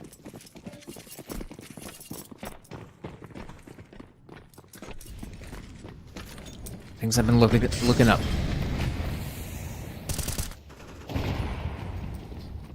I wonder if GL Academy is starting to sweat a little bit. It's really not going to help that they lose one of their players so early. That's 360 out of the equation. Rude as well. I mean, consider this. The player ended the first half with 18 frags. I mean, his, so to speak, performance has been, pardon me, phenomenal. And now what's going on? I mean, no success whatsoever. What the hell? This is unexpected. All right. That's... oh, man. Able to snatch that kill, goody, with the response, but let's be real, Jail Academy, they're being outgunned and outmaneuvered by Mouse. This is something I did not expect to witness on the second half. And now, 2v4, blindly running into the bomb set, and hey, I mean, get the frag on Blake. That at least opens up the side. Root has got a great angle of the push. It might got heaven, but the problem is, Zelix so goody. Left in 1v2. Knows versus out of position. In fact, goes down eventually. So Mouse, not only are they able to equalize the scoreline, they've just got one round up. And I'd say Jail Academy, maybe not this round, but perhaps the next one, a tag pause, would be of great importance. This is where you can see T side is being shut down. Not finding any success. A great match to see.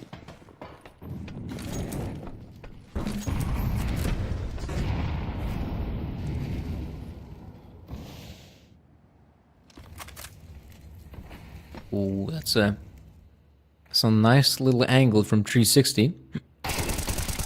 PR. Oh man, he swings it and gets the dink. Luckily, he's able to reply with that. Oh, in fact, the side. A few good frags, but it's still Jorko and Zelix with another one, leaving it all to no one, nothing, and no one. That will be Mouse and XT with the round wins. So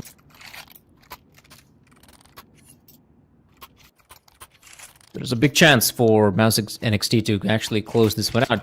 And of course, guys, once again, our sponsor, coins.game, if you want to check them out. Links below. But like I said, want to do Gamba? You got to be responsible about it. Okay?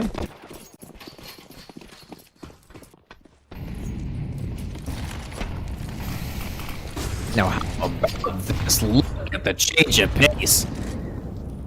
Probably do expect one player, and in fact, maybe a few more could have actually sneaked past through. So Jorko, he seems to have the awareness. That's why he's shifting on the bomb side. But look at the positioning there from 360. He's already basically on the ramp.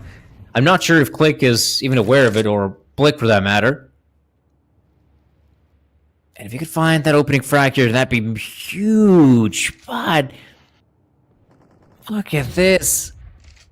Slowly, they're going to move it to have control. And there we go. They're not expecting 360 to be there. So some great positioning from 360. Able to snatch those two frags. This gives them a lifeline. This gives them a huge opportunity. But the bomb! It's been dropped in secret. Luckily, they still have 3 players to work with. But oh boy, not like this.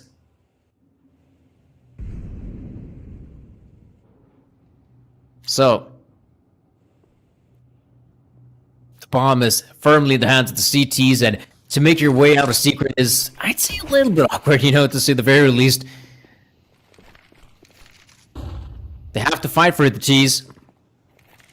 Joker with the up could be so dangerous in this position. Oh, no. Great op shot. The ball is on both sides, forcing the players out of the position, but they have now recovered the bomb. They can move into the bomb side, but look at Jorko! He's super quick! 4 kills already, not the 5th though, but Zelix is there to actually close out the round there. Oh my goodness! 360 goes off the bomb plant, and Zelix able to close it out. Unbelievable stuff from Mouse.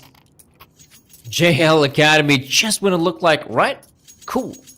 They got this one, right? They got this one on the board. 360, amazing positioning. I was kind of hoping that maybe the bomb carrier will make his way down ramp alongside, you know, that newly acquired control, but instead they go down secret. They beat Joe, was a nasty surprise, I'm sure of that. And now, there haven't been a lot of assaults on the B-bomb side, so this is one of them. I mean, Jorko is now doing magic work with that sniper rifle, and maybe could secure the bomb plant this time. There we go. A 3v3 on the B-bomb side. I mean, this is doable for the T's. They've recovered some weapons for the Troubles as well. Okay. They might consider just breaking the smoke. To boot. Ah, there's... Oh! Shut it down. Just like that. 4 kills for Darber. Angel Academy with a good response. There we go. The fast-paced CS. Hitting that lower bomb side. Mouse NXT. Don't even know what hit him.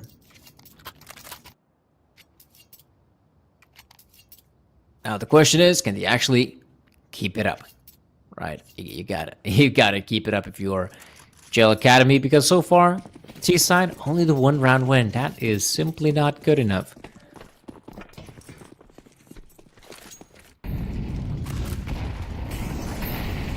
Mouse has been winning a lot of rounds on the CT side, but they haven't been doing it in a very convincing manner. Seems like economy-wise, it's not great. If they end up losing this, I mean, going for 1 eco or a partial investment seems like a good choice.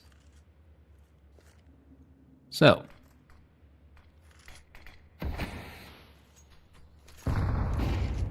$11-9. Okay, Zelix spots out the player. Has a lot of intel. And it puts PR in a combat-ready position. Look at the map control that's been acquired by Mouse NXT. I mean, look at Click. He's got ramp, he's got trophy. Sure, he has no idea what's happening, let's say, in lobby, but all throughout, some decent map control.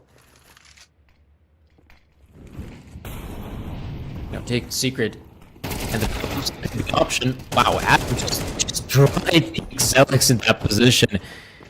Angel Academy, they might be able to take over the bomb side. I mean, is that Joker? Okay, he gets 1.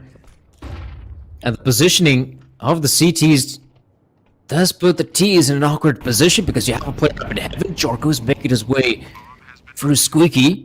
Oh, he gets the 1, actually. I mean, he'll take it. He'll take that any day of the week. And PR alongside Click, they might be able to get this done. Look at PR. Okay. And just like that, Jail Academy with the response, they get themselves another. And I'd say that's a huge one. Because now, economy for Mouse, I mean, it's all over the place, right?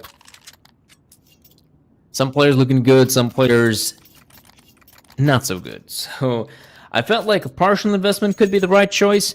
Instead, it looks like it will be, you know, just a full-on proper purchase.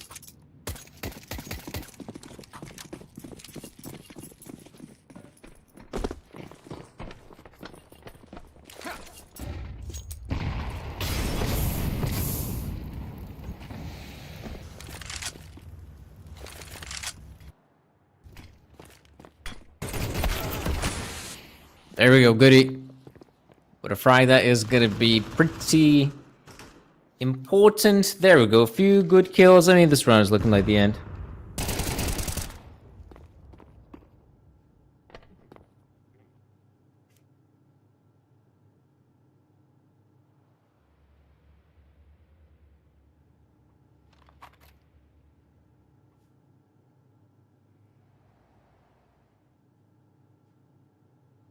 But I'd say this is perhaps one of the most important rounds of the entire second half. With this victory, Jail Academy puts themselves in an almost winnable position. They will soon break the economy off the CTs unless the CTs actually save their guns, which for the CTs, I mean, that'd be huge. Keeping the free rifles, perhaps we even see a reinvestment coming out once again. So far, I mean, Mao's, even though that streak of rounds has been looking impeccable for them, I will admit, it's great to see, you know, some of these other players also coming alive for Jail Academy, like 360 has been great, Darber as well. And yeah, I guess the one saving grace, at least Mao's able to save their guns. But what's the decision? Well, for me, the big question is, what's going to be the decision?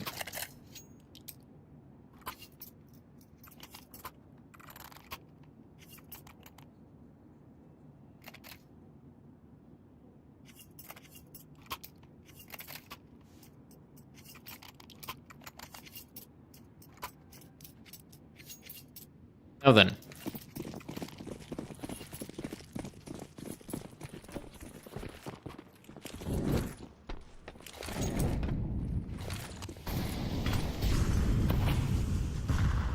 Master Control seems like the name of the game for both squads, in fact. We see some players up close. Blick is one of them. Expecting the player to be there. Snatches the kill. I mean, that's impressive. So a few more players could come the way. Oh man, of Lonesome Zelix, that is such a one and done spot. Oh, okay. Gets the frag on one. Going for more. Actually gets the tag on Adam. That's unbelievable. And look at Jorko. He knows that player should be so low at HP. It should be an easy target for him. But look at this. The ape opposite has been completely neglected. Give it a great chance for GL Academy to pounce on the site. As the one saving grace for Mouse is that he might be swift enough for PR to secure Dragon Road. Maybe they especially be click in that one, but no, it is Lonesome PR, and I feel like he has to save that gun. Yeah, he's doing exactly that. Gel Academy, gold secure 12. They can be happy about that. Whereas for Mouse, I mean, yeah, saving the one AWP, it will perhaps be the best gun throughout the entire lineup, which is telling something on how broken the Mouse at XT economy is.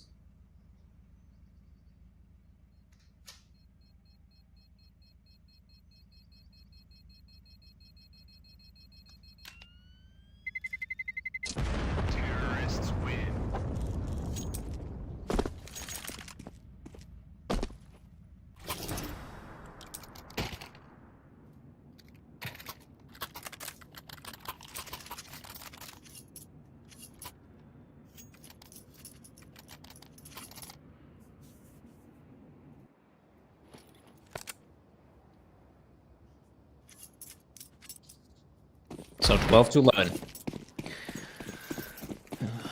Man, this is not looking good.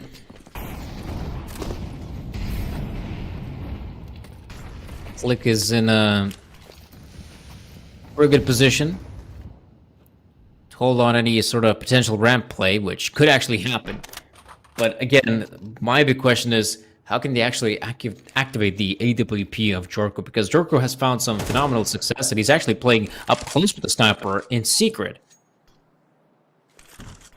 which does limit any huge impact he can find in the round, especially now when you see 360 securing a frag on the other side of the map. Goody as well. Adam chiming in. That's Jarko out of the picture, which means 2 more players left standing. This has to be the end of Mouse NXT. Nice attempt to come back on Nuke, but Jail Academy find their stride in the second half.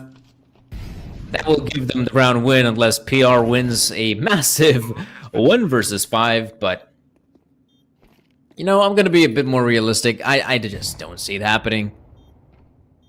It's chilling in the vents. Actually, oh, okay, go down just like that. That works. And that will be a victory for Jail Academy, 13-11. They secure a pretty impressive victory here on the map of Nuke, which does mean that the next map will be the map pick of Jail Academy. Does too. And it kind of felt like maybe Mouse has what it takes to actually close out Nuke, but I guess they just simply, you know, lack of experience, lack of just playing together, and they end up losing that map. Fair enough, they still have another chance in the map of Nuke, in the map of Dust 2, pardon me. So guys, don't go anywhere. We'll be right back, and be sure to stay tuned for our second map of the best of 3. See you soon.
That the brothers on the rise now. Endless celebrations all in my house. Levitating now, I'm super duper fly now. London boy, but DC where I reside now. Put the time in while you always yelling time out. And for quit it, cause I know I'm coming with it. You were sitting, you were wishing I was handling my business. Now I got the ball like Harry Potter playing Quidditch. And my business is humongous, you would think that happens in there. Oh man, I'm all that, yeah, I'm all that. Working for that whip, yeah, that what you call that. I'ma blow up in the summer, have them yelling fall back. And I've always been ahead like an effing ball cap. Man, I came in the game like, whoa. Got a couple chains on me cause I like gold. They told me I'm the best and I told them I know. Cause when I'm in your town, every ticket I sold. Yeah, they saying I'm the man. Facts, bro. Facts, lot of haters. Tell me where they at though. I'm the new pop, all I do is rap though. Want me on your song, throw a couple stacks, yo. Woo! Everybody wanna do the same thing. Yup. That's why we ain't on the same page. No. Do my own thing, and I maintain. Flow like water, so I'm going mainstream. I'm going mainstream. Flow like water, so I'm going mainstream.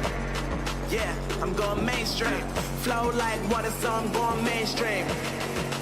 I'm going mainstream. Mainstream.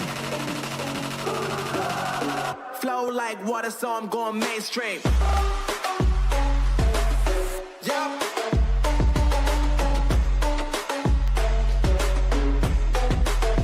Going mainstream.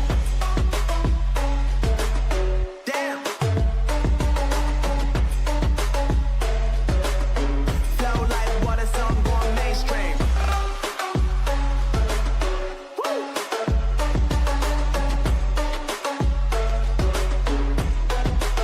I'm going mainstream.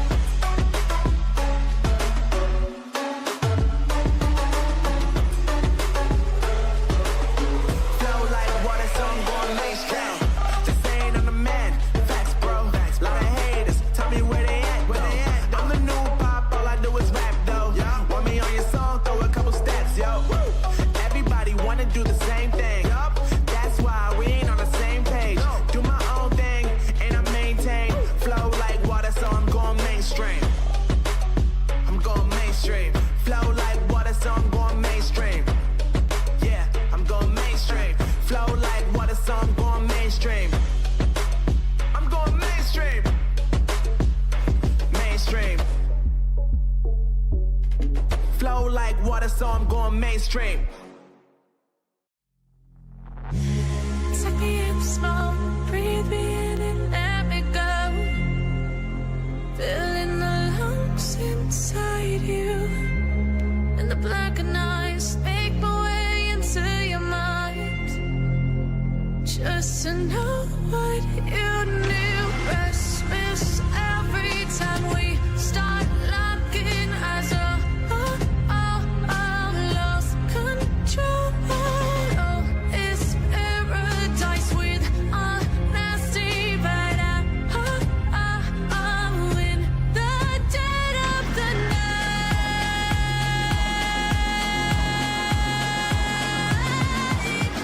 Let the darkness take control.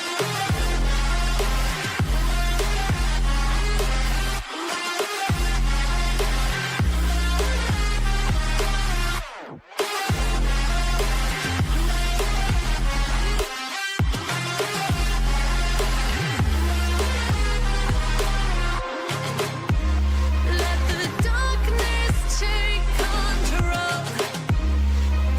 Darkness take control.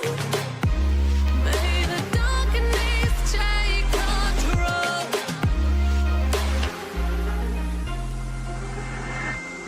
Take me in small, breathe me in and let me go. Sink to your heart to find you. Open up your eyes till you're blinded by the lies, so you can see what you do. Restless every time we start locking eyes. Lost control. Oh, it's paradise with honesty, but I'm in the dead of the night. Teardrops on the floor. The pain is over. Feel the darkness take control.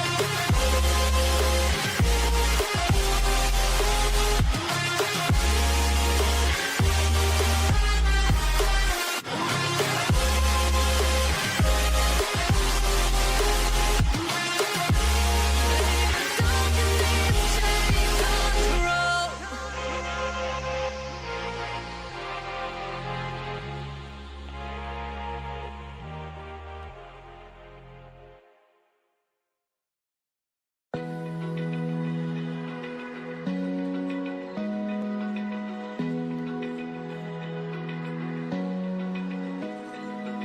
Open eye, feel the waves cut through me. Hypnotized by the sounds I'm breathing in. Hold tight, chemicals collide. Hold tight, hold tight, hold tight. Dripping lights paint the skies, all because of you. Dripping lights paint the skies, only you can make me move. You can make me move. Can make me move.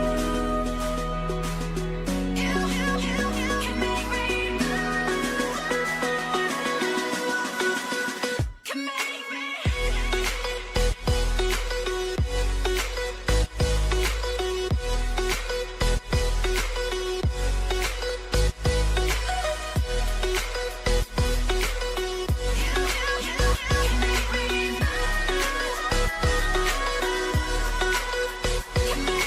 So alive, make it last forever.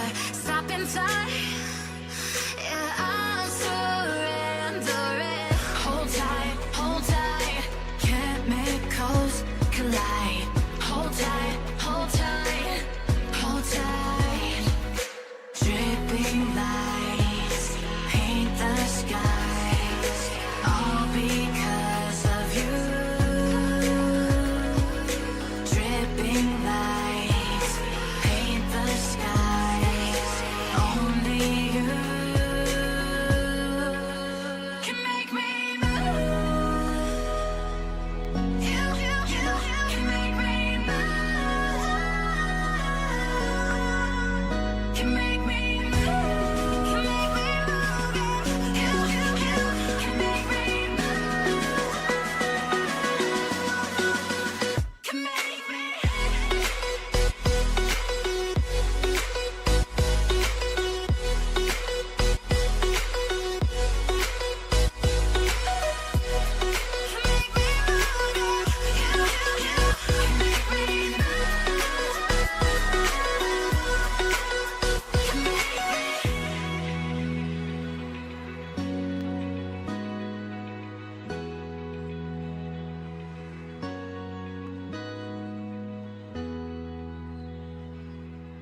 Well, welcome back there, ladies and gentlemen, and well, the first map of the best of 3 was pretty exciting. I mean, it was quite hard to say what's really going to come out on top. Is it going to be Bowser XD? Is it going to be Jail Academy? And at the very end, you know, with those last few rounds, Jail Academy managed to snatch away the victory. The problem is, though, the second map will be, in fact, the map pick of Jail Academy. So, Mouse XD, it is going to be Dust 2. I'm not sure what's their prep level on a map like Dust 2. The fact that they ended up banning a map like Mirage from the get-go kind of feels like maybe this team doesn't really want to play a lot of puggy maps. And Dust 2, I mean, that is the thesis of pugginess, right? It is a pretty simple map, though admittedly, you know, with some of the changes that have been made, the fact you could actually self-boost on short does make that map just a little bit more dynamic. Fair enough. I think it's safe to say the map is quite stale in all metrics, but you know, it's still a somewhat exciting map. Can have some pretty cool aim duels. It does come down to a lot of, you know, like mid takes. Perhaps now we might even see some more action in short just because of that boost that's been out there for a couple months. But all in all, I kind of feel like Gel Academy, with the resurgence they had in that first map and the last few rounds, I feel like they should be the favorites heading into this one. But who knows, to be honest. Bowser XT, I'm really excited to see what their aimers could actually accomplish. They have some good players on their side. We have seen them pop off, like Jorko with the AWP, and luckily Dust 2 is pretty good for Oppers to have that impact. And right now, Jail Academy, though, will kick things off with the CT side. Mouse XT considering they want to start things off on the T side. That's peculiar.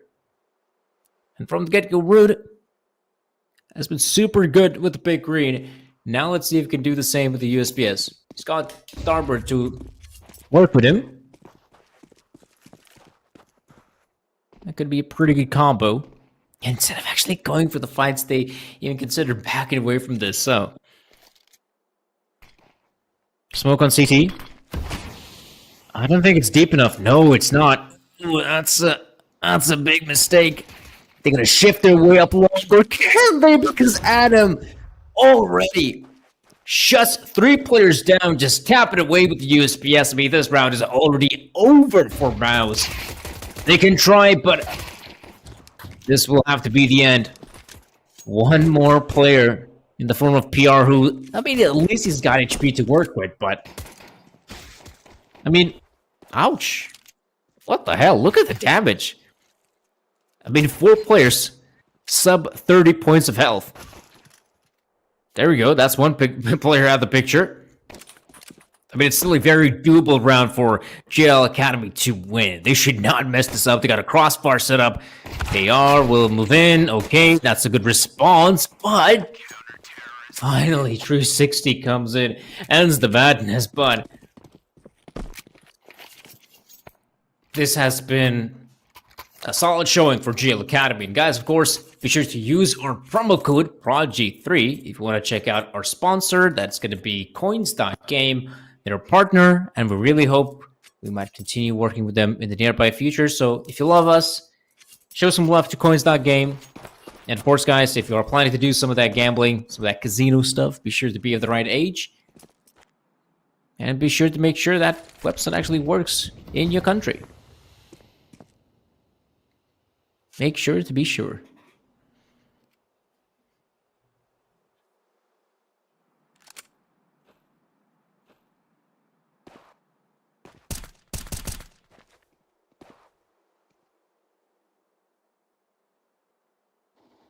Right. This round, I mean, we don't really have much to say about it now, shall we?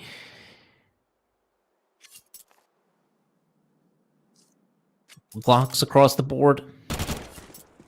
Easy kills for Darber. Or maybe someone else on the side of Jail Academy. There we go. Darber snatches the one. A few more players will come their way, and I mean, they're just running into their inevitable demise. As you got Darber, he's got backup. You got Brute as well with the auto shotty. I think they should allow him to snatch a kill. There we go. Extra money in his pocket. There we go. 2-0 start. I mean, nothing too surprising this far. Now let's see where things do get interesting.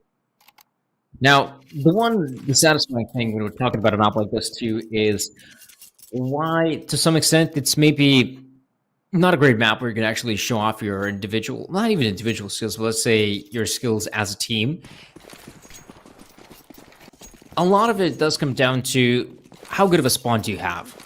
In this case, Mouse and XT look like it's reaching the halfway spawn to actually move up long to do exactly that. So this is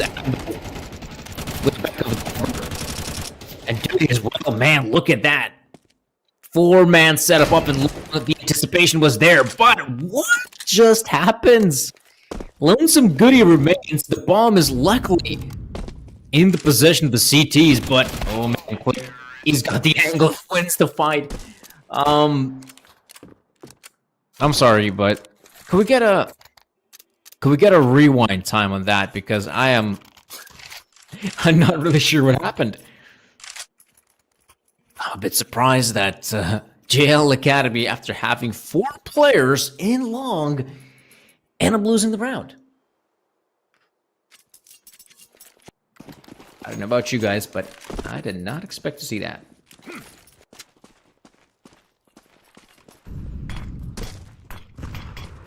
Now then. Luckily, JL Academy still has plenty of money in the bank to go for the purchase. Well, I say plenty, but let's be honest, they're kind of scraping the bottom of the barrel just to make sure every single player has a gun. Getting some of those fast credits. And yet, Wood holding the angle up and short. Oh, looks like he might have spotted out the player. Instantly backs away. Sadly, though, no smoke grenade to actually stop anyone moving up and short. Oh, he actually gets caught out. Luckily, Adam comes in clutch with the nade. The Molotov will slow down the advancement of Mouse and Xi. And by this point, I mean, if you do have short control and a player up in tunnels, it feels like this has to be a commitment in middle. But Mouse and XD, they're backing away, going all the way up long, and Jail's got the read. Jail Academy expecting that this could actually be the play. Darber, the man in pit, could slow down the push entirely. If he's swift enough, and he is, he gets the frag on 1. A few more players will come his way. It's beautiful from Darber. He shuts down the push by his lonesome. The flash does help, but it's the bullets that do all the talking. And now Goody comes in, but he's no goody little two-shoes. He's a guy that can up there. Boom. Headshot you straight in the face. So, 3-1. I mean, so far, so good. On the side of GL Academy. That round could have very easily broken their economy if they did not find the success necessary, but not this time.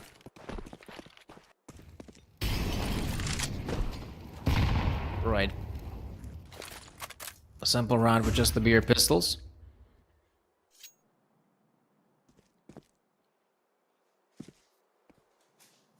We'll have to see.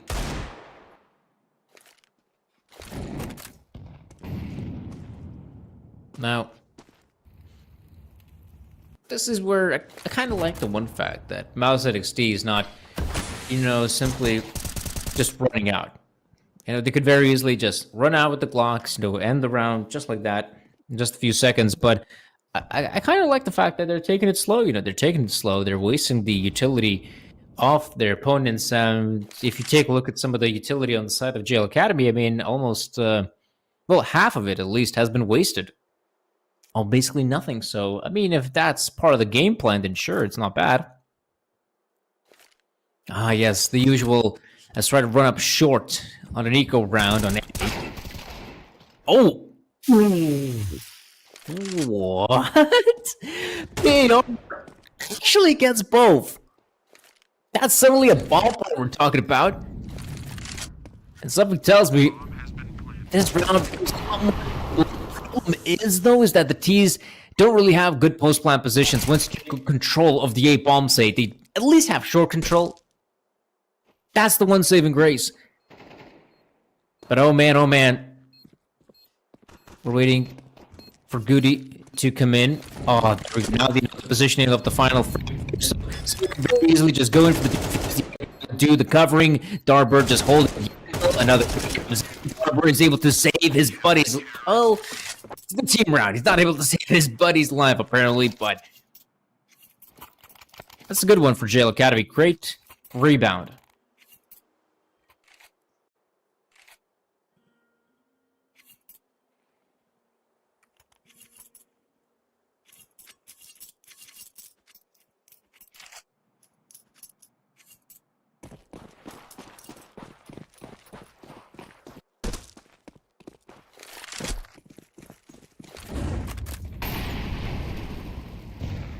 Right, a 4-1 scoreline. This is Brussels. Oh. You could smell the desperate play coming a mile away. It's a great early pickup. This forces Jail Academy to maybe keep a closer eye on, not long, but something like mid and short, just in case. As NXT suddenly have more firepower.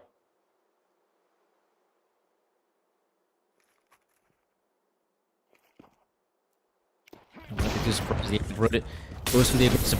She catches one of these players. I think that Molotov was actually destined for him. Jerko's bullet does get the player on the beat bomb, so this means, wow, Root actually gets the wall bang on one. But again, retake of the beat bomb site, it is regarded as one of the hardest bomb sites to make the retake on. It is no wonder that Jail Academy, they don't want to do it. It's fair.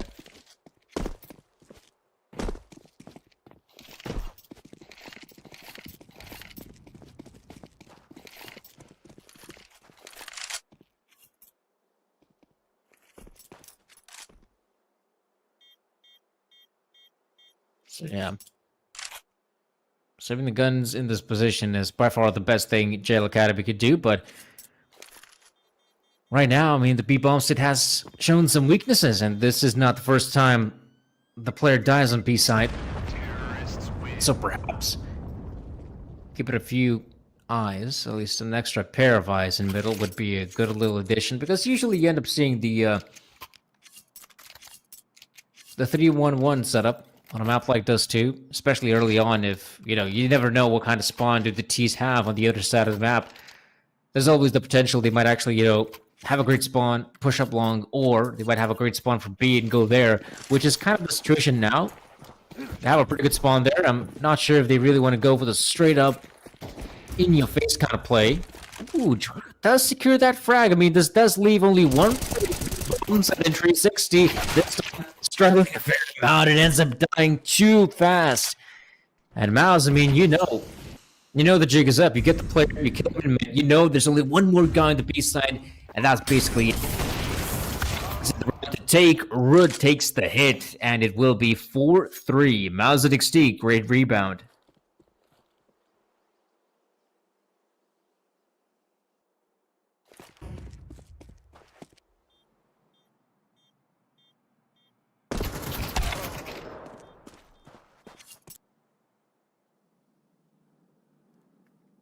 So yeah. Gun will be saved. But it's not an impressive gun if we're being honest, right? Ah, now that is much better. Oh, he might just be able to eat it, right? He presses E. Nah, he's not even gonna risk it. Oh, fair enough. So Mouse XT has found a few good rounds, have managed to string them across, and yeah, it does feel like so far 360 kind of struggling when it comes to holding the B bomb side. Now, what's the adjustment? I mean, he could potentially have, let's say, oh wow, there's nothing in mid, not even a smoke grenade. I mean, this is obvious. If you were Mouse and XT, you pick up that bomb and go B. There's really nothing much to contemplate, I'd say. But yeah, I'd say so far they found a fair amount of success actually breaking the B defense first and foremost. Haven't seen a lot of mid takes from Mouse and XT, so in the nearby future they could always try that if they once again one hit B.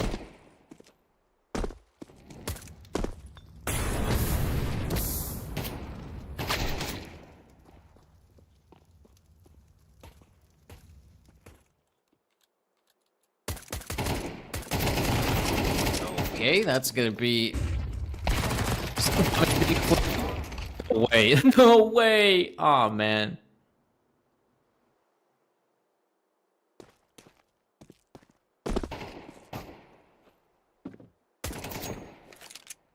So, okay.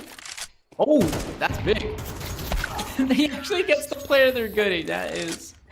That's sick.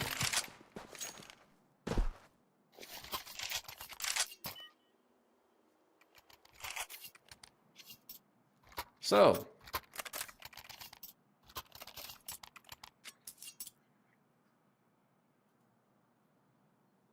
four to four scoreline. JL Academy did have a really nice run of rounds initially, but this is where they really have to focus on, I'd say, their B setup. Mid so far hasn't really been touched upon by Mouse and XT, and going for the long play once you got the long spawn, I mean, this just all makes a lot of sense so far. Now, they might continue pushing forward. And of course, we do have, you know, the players from JL Academy that were maybe thinking of the short play. Wow, that is super wide from Rude. And now there's going to be a lot more players coming in. With the Jingles right around the smoke. Adam is still here, but the bomb plant will definitely commence. It can't really stop it. His best choice would be to try and stay alive, but the problem is, you can see, they're expecting click on the lurk. So at least they eliminate the lurker. An exchange of Molotovs does force the T's off the plant. And you know what? The CT is now getting in some pretty good positions. And I think Adam is yet to reveal himself. Like, this is huge. Going for the peak. Focusing the bomb planter. And now 2 players left standing. 360 making his way from CT spawn. If they eliminate Blick, they can focus all their efforts on PR. But now, this is awkward. He was waiting for the boost, and now to make his way out of here, practically impossible. He's in for the swing, and now Blick secures the final frag. But, oh man, that was... Wow.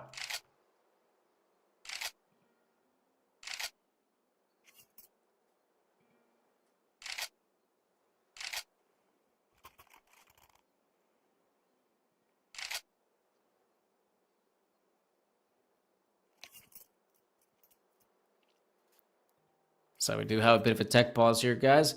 Let's hope it's going to get sorted as soon as possible. So far, this game has been delivering. You know, it's been looking pretty solid, pretty interesting to see these two teams clash. You could say somewhat relatively fresh squad in the form of Mouse and XT. Yeah, JL Academy also has undergone some serious changes.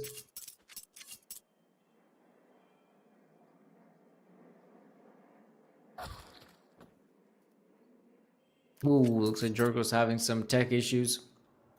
I really hope it's nothing big, nothing too serious, and we should be able to continue on with the matchup.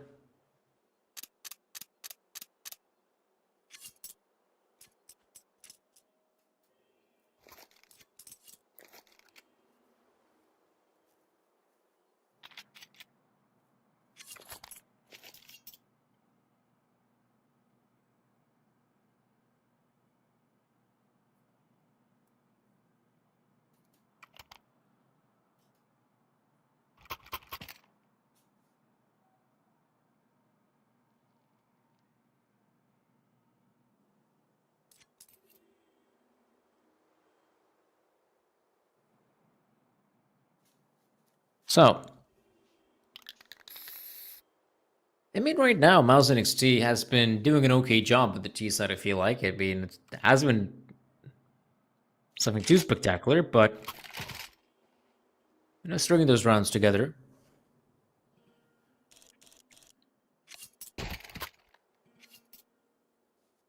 Might make this a bit more competitive than I thought initially, because it kind of felt like JL Academy, considering this is their map pick, they might be able to run away with this, but I also feel like if you do have one of the more, you know, common maps, and not even, let's say, common, one of the more, let's say, simple-minded maps as your main map that you're willing to pick against your opponents, I do feel like in these situations, if your opponents just decide to actually show up and do an amazing job in terms of fragging, I feel like you have a difficult time, right? I do feel like that you might have a difficult time despite the fact that, oh, this is our map pick.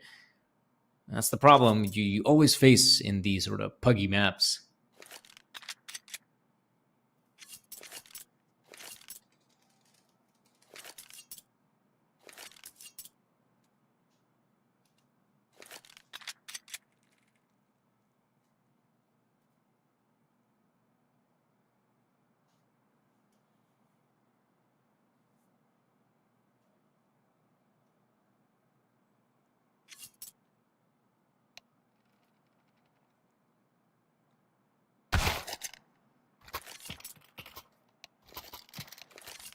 Oh.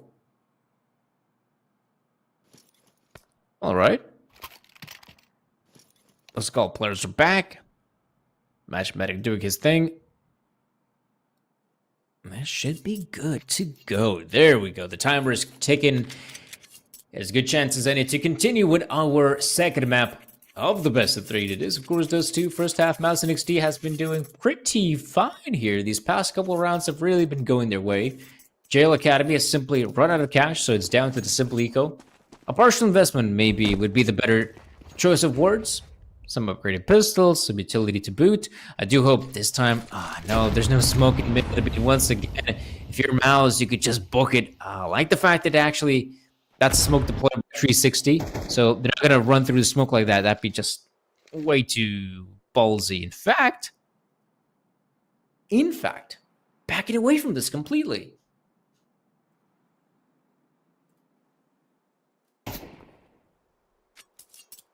Oh.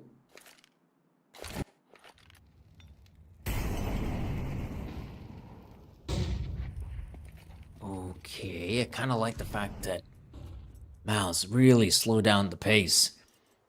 And once again, I mean, they're picking the right bomb site. They have to go up against a Zeus. Now, this could be one kill. But he simply can't recover the AK quickly enough. So if you're Mouse, you simply continue pushing on the bomb site. It really is nothing to worry about. You should dispatch the players. This will be 6 rounds for Mouse, and wow, that is really ballsy from Root. But I kind of dig it. I think that's nice.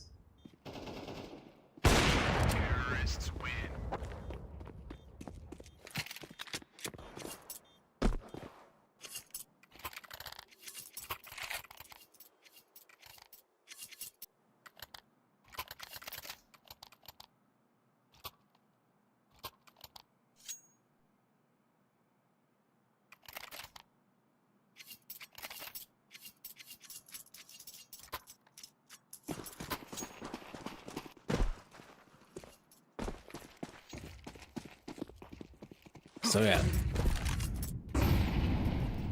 Okay, this time, Mouse, if you really want to hit the B bomb site, we got 2 players here. It should be good. Oh, take away from this! No! 360, you can see the man's dissatisfied. He goes down way too quickly, and Rude expecting someone to make their way up in the middle. Oh, he catches one of these players off guard. Oh man, maybe they overthink this one, Mouse. I think booking it towards B-bombs, it could have been a better choice, but now, I mean, yeah. Oh, there's a bit of a gap. Wow, Blake actually skipped the frag on Brood. That's pretty impressive. And it's going to be a slow rotation from Click. I mean, one player is stuck in a very awkward position, fair enough. But Blake has the high ground, hoping to win the fight. Can't get it done. It's all up to Adam, who is yet to reveal his position. But I think if you're a Mouse, you gotta expect someone in short, right? Maybe one player almost going down. Now it's all up to Lonesome Click. He's super low HP. The Molotov could be enough to force him out of position. The headshot angle, though. Oh man. No, gets absolutely wrecked. Click with the drive-by, taps away the head, and Mouse and XD lives to fight another day.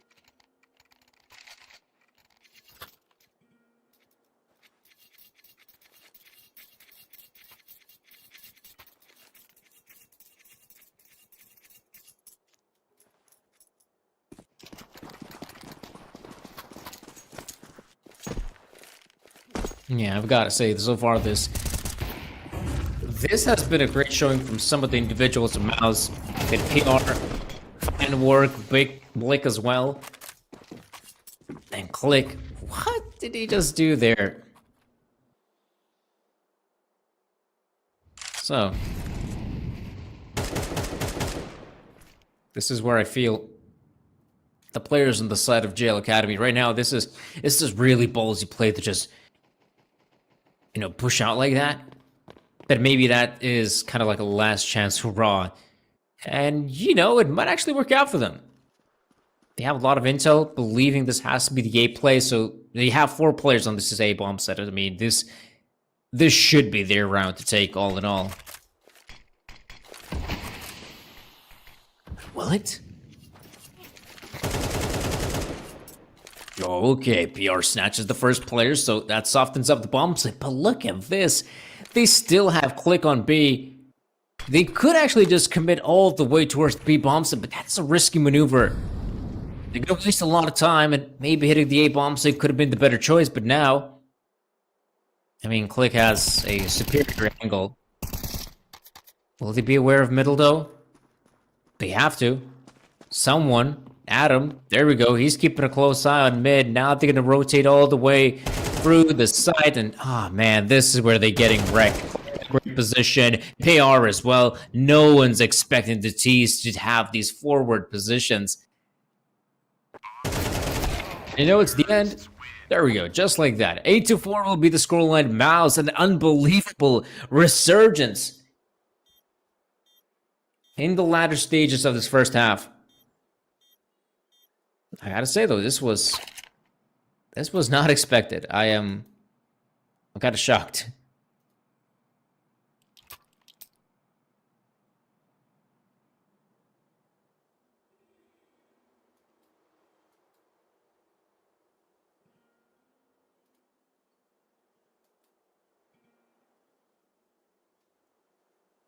So, another bit of a tech pause coming in, but not sure how serious it is. I really hope that it's nothing big, and we could actually continue on with the matchup moving forward.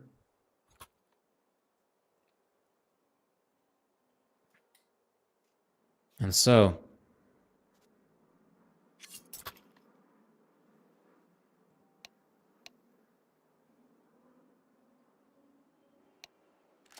we could actually continue on with the matchup.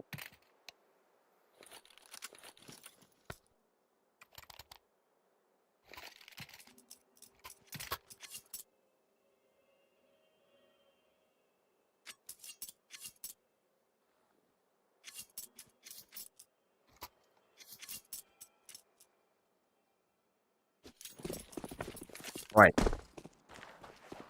We're good to go, lads.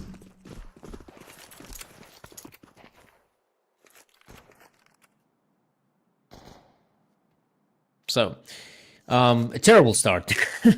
A terrible start for the side of Jail Academy. They already lose one of their players, and what? It's going to be the simple B push? It's going to be the simple B push. Oh, but the result... Oh, no, that's not the result you're looking for if you're Jail Academy. Ay, that will be a team kill, but it's also an amazing round win for Mouse NXT. They've just secured their 9th. Just a few more rounds, and they might just grasp the victory here on map number 2. Jail Academy, I mean, that's the problem. You lose the pistol. I think going for the eco makes a lot of sense. But by that point, your opponents will be on 10 rounds. That's pretty big.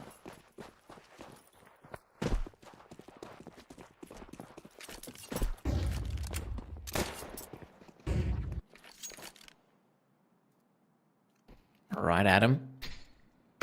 Moving in with a Deeg, not really finding any success.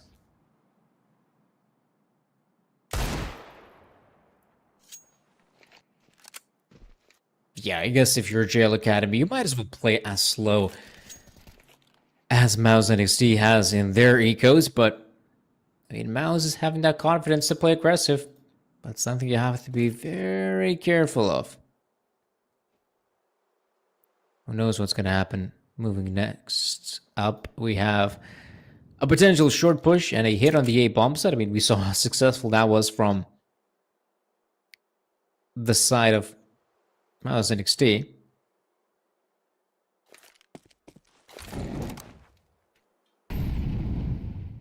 So what's going to happen next? This is where playing it safe, yeah. I think it's only right. You're Zelix.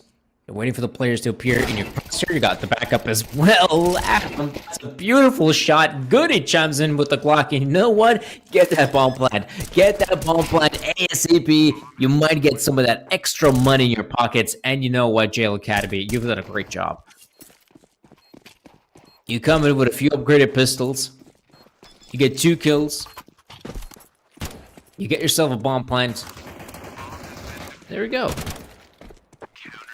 Solid. In my eyes. That's really solid.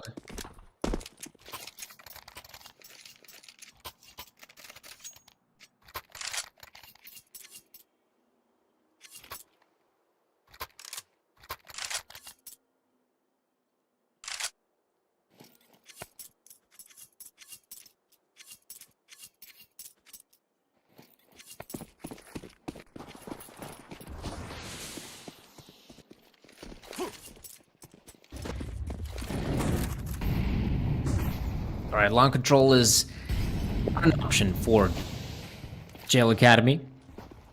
Already the CTs have some really good positions. It's always really difficult to take long control once, you know, the CTs are already entrenched there. Our mid plays, well, mid plays, let's be real, they're not too common in long. But taking short control, that's a whole different story.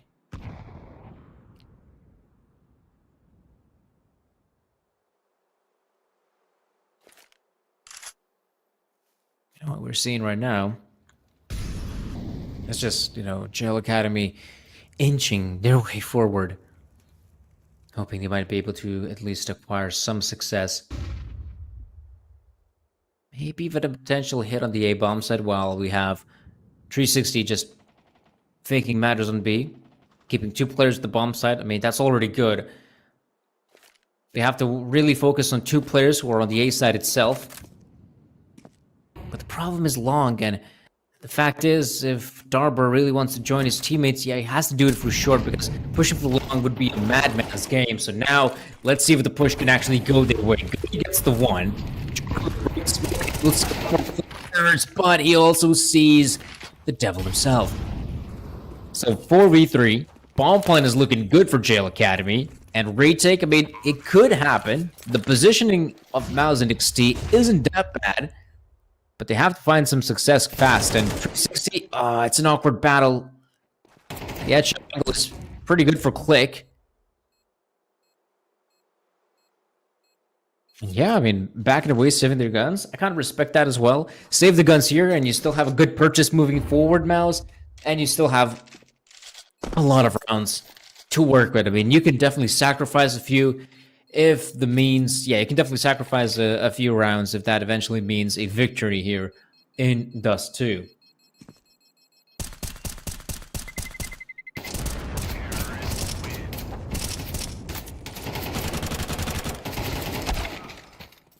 Oh!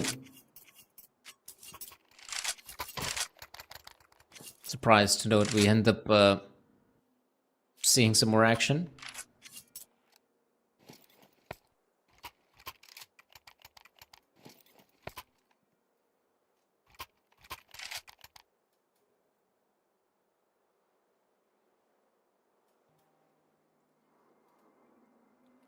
Wow, this is something we haven't seen that often. A tag pause coming in from JL Academy. Get the tag pause in. Have that discussion. You know what? I respect that. I guess now JL Academy also starting to feel some more pressure, which even on Nuke, it felt like it's donezo for them. But no tag pause. No, they just kept on playing, and now I guess they're taking matters seriously.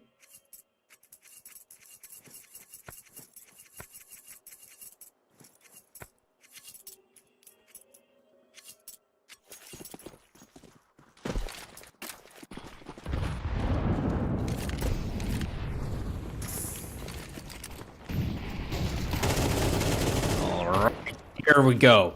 It's 360, it's Adam to open things up, but the problem is the B side. Oh man, get the one, but Click with two. Oh no, that was actually a solid round. They saw the lower tunnels push, and the players of Jail Academy thought, okay, that means the B bombs, it has to be empty, right? But no, they set up such a dangerous crossfire in Jail Academy, just not able to get across. Because the one saving grace for Darber, it is a 1v2, and if you can isolate the duels, that's doable. That can be done.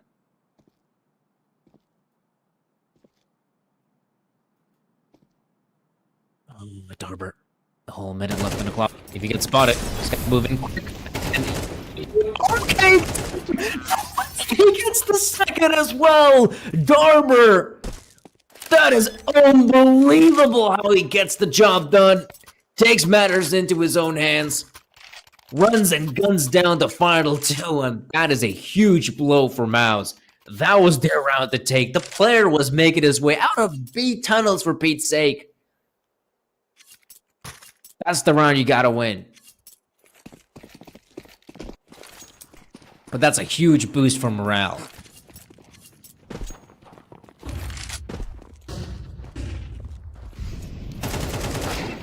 This should be standard practice.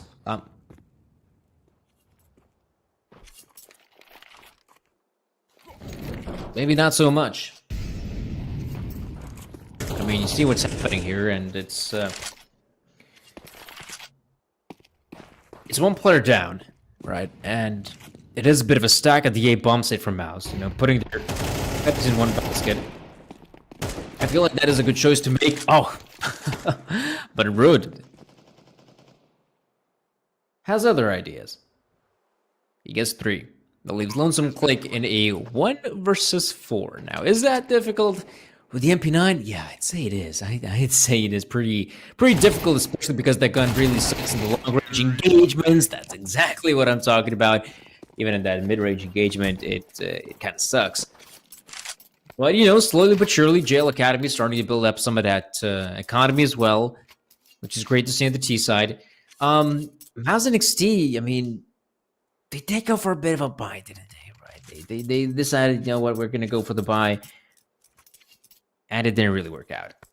So if Jail Academy could actually win a round without dropping a single player, like that's huge for the economy moving forward.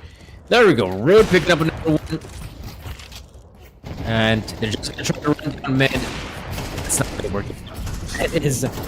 That is not going to go your way. This will be the easy one to win.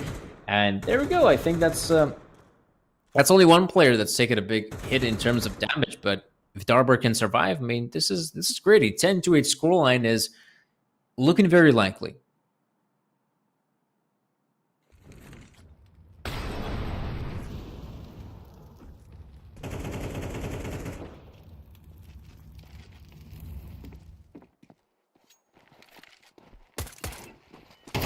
Oh.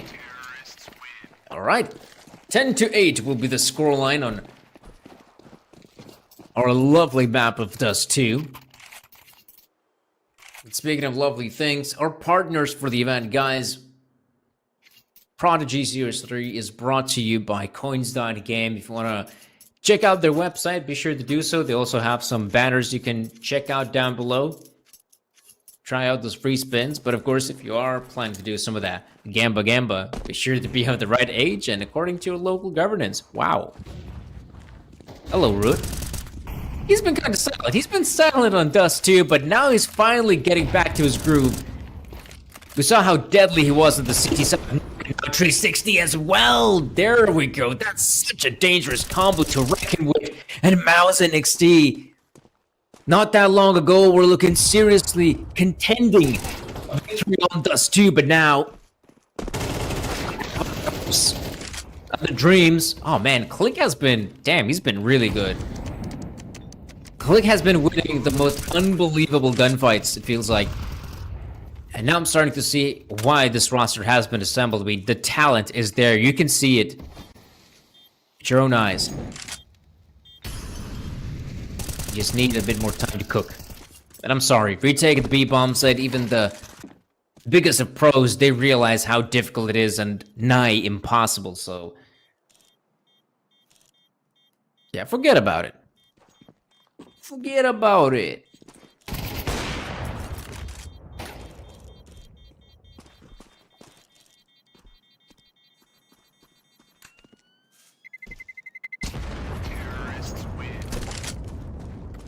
So at least you could see Mao's leave a bit of a dent on the T-set economy, but it's their economy they have to start worrying about more. Now, they have reached the maximum lose money bonus side of things, so that's the one saving grace. They have money to work with just because they kept free players alive.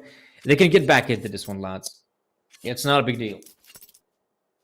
The big deal comes when they're not able to convert this round, because that's when we're talking a 10 to 10 scoreline, and that's when we might see a huge shift in terms of momentum. A huge shift. Monumental. The size of Mount Everest. And Mao's, they know this. Because they're so young and inexperienced, kind of feel like winning the scenarios, the game is so close, it'll still be a difficult thing for them. That's a lovely smoke. It missed the mark a bit. It's a high stakes game. Loser is out of the tournament. Goody, that's a nice little shot. Gets the spray on PR. Not seeing any aggression happening on any side of the map from Mouse at XT. They're just holding their positions, their default. And at this point, I might start to think someone like Blake might get the courage to move up, or maybe it's better to just play it safe for the meantime. Now, problem is, losing the mid player means no one can really stop Jail Academy from taking short control. But Jorko could be the line of defense to stop this eventual push on the side. That's a really good smoke grenade that was deployed. That's going to slow things down for the T's for some time. And did someone actually... okay, I think the smoke landed where it's supposed to. Jorko has to go out to the to win somebody's fights. A lot more players will come. Expected. That's unbelievable. Shot. Oh my me, that was just unreal from Jorko. You gotta see that POV of his. What was he thinking? I mean, that is unreal. He was feeling it, you know. If you're going for the jump shot, you know you're feeling it. Damn.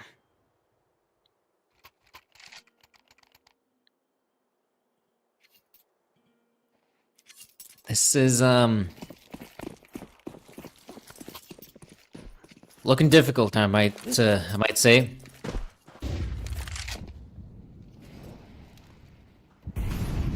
I think JL Academy might be kicking themselves for losing that one, but there's still rounds to play. There's still opportunities. And yeah, this was exactly what I was talking about. I mean, Mouse and XT, in terms of like individuals, they can hit some gnarly shots. I'll give them that. Oh man, another negative. Oh, they're still alive.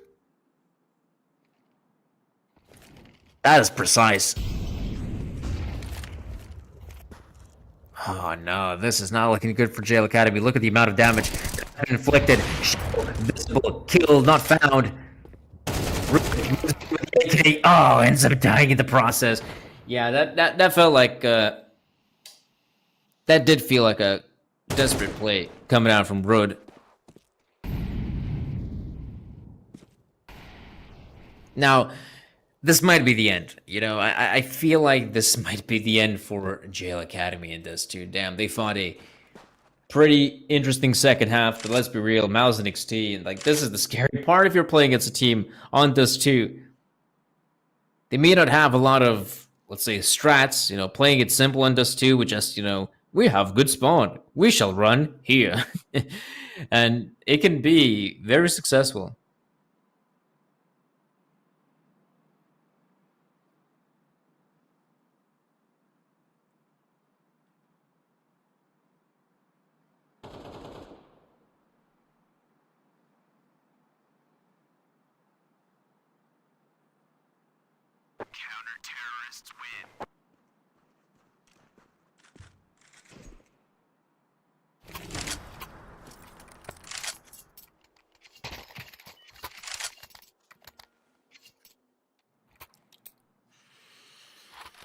Yeah. What can we expect moving forward? Well, it looks like Mouse and Steam might still have some set plays they want to do. Ooh, that's precise from Root. I mean, it's lovely to see Root actually getting back into the groove of things. Sadly, it's a bit too late. I actually was tagged. Oh, man. Jorko. Now, that's scary. That's scary to go up against Jorko. Yes. You go for the straight fight. Adam, not able to secure that one. Look at his position. It's really solid. Does force actually Zelix from short. He was hoping to swing out alongside PR, but now it's even Stevens. It's a 4v4. It's doable for either team now. Now, once again, they might contest, let's say, the A bomb site, but I wouldn't be too surprised if they have some PTSD flashbacks from Jorko's performance, even though he's currently playing on the B bomb side. Mid it is. Smoke grenade to allow 360 to make his way out of here now. The good thing is that they've kind of separated the two players on the side. The problem is, though, I think Blick might be quick enough to actually catch at least someone from the T side. Timing is everything. And so far, oh, the shot! He actually doesn't get the job done. Blick's flank is useless. Though, he might be quick enough. Nah, not that quick. Jail Academy.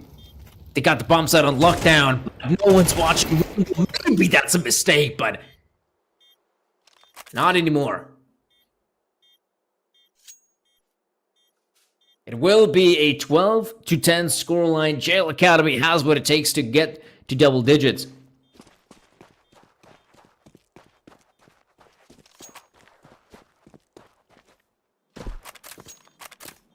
But can they get more? Ouch. That was painful to watch through the x-ray. You can see the players just walking up there and thinking, alright, that's a good position. That's a good position for the CT. You can just hold the line. Maybe I'll just inspect my gun. Boom. Insta headshot. No hesitation. Yeah, this is where things are looking, I'd say, a bit rough for Mouse and XT. It makes sense to go for the purchase here. They have to, but if they fail here, we're talking about a very uncomfortable purchase, a poor one, to say the least. So, Mouse and XT, even though they might say, we lose this one, we still have one more chance. You really don't. You really have this chance. And of course, the same pressure can be applied to Jail Academies. You either win or you lose. So could this be the commitment on the bomb site? Well, it's not happening just yet. They're lingering about in middle, hoping to at least keep the attention of the CTs. That is a good counter flash from his teammate PR. Really good stuff. And because they've kept so many players in mid, it's a good chance as any to pop out along and Blick. Oh, he sees the players. He knows what's going on. And he's surviving the pit position, though. I mean, it's difficult. Nice flashbang, but it's not good enough. In pit. And now a player still up in short in the form of 360. This fight is going to matter so much. Jail Academy, they could really use a player to make his way out of short, and well, he finds the good timing, but he doesn't find the kill. And they have forced the CTs at least back to secure the bomb plant. Bomb will get planted. PR, right behind the smoke grenade, and they still have to be careful about any potential players to move out along. That's Jorko. Darber expecting it. Ooh, spots of the player. But, now it's all up to Adam. Should be him going down. 5 bullets left on the AK. If he reloads, that is unreasonable, but he tries. Oh man, this has to be the end of Adam, and it is the end of JL Academy. They lose here on Dust 2. Mouse NXT able to recover with a victory, and so this will put us on the third and final map of the best of three. And oh man, I did not expect to see Mouse NXT bouncing back here on Dust 2, but we saw their POVs. They were hitting some insane shots, some really good performance, some really good individual performances coming out from Mouse NXT, and sometimes that's more than enough for a map like Dust 2. So Ancient is going to be a different beast though, and it's a good chance for either squad to recuperate their thoughts, maybe have a necessary team huddle right before the third map. But guys, we're taking a quick break, and once we'll be back, we'll bring you that third map. Stay tuned.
Lions roaring in the morning sun, searching for a longer day.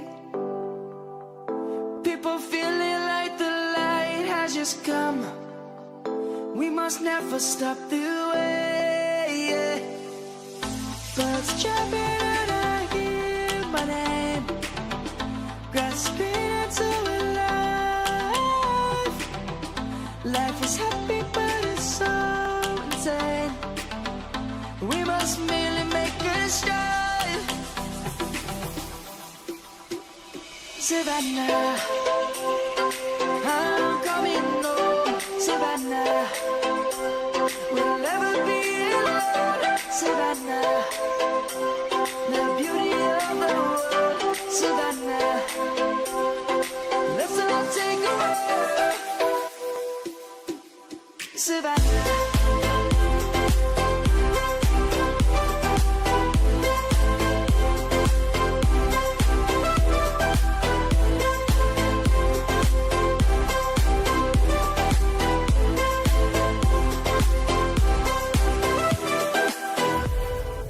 Lion's gonna come. The birds have just begun. We will always take a stand for the people, for the land. Let's go back to when we were young. For the animals we stand. Let's go back to when trees were swung. Kids across the land. Savannah. I'm coming home, Savannah. We'll never be alone, Savannah. The beauty of the world, Savannah. Let's all take a walk, Savannah. I'm coming home, Savannah. We'll never be alone, Savannah. The beauty of the world, Savannah. Let's all take a walk.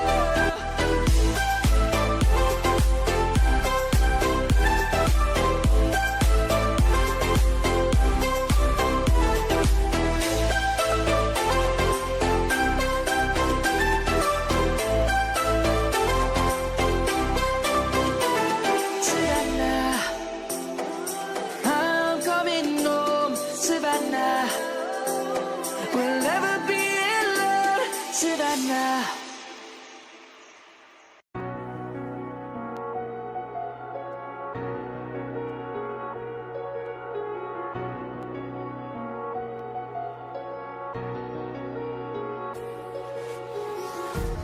Empty hearts and neon lights, they're playing with my mind.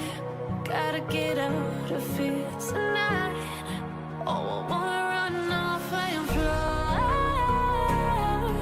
And I'll tell myself it's fine to be alone, just to find somewhere that finally feels like home. Oh, oh, oh. I hate all this overthinking. Oh, oh, oh, oh. The more I swim, the more I'm sinking. Take me to a world of silver. No more heartbreaks, tears, painkillers. Take me somewhere unfamiliar. Bring me back to where we started out. Get me out of now. To where we started out. Get me out of now. To where we started out. La la la la la. Oh, oh.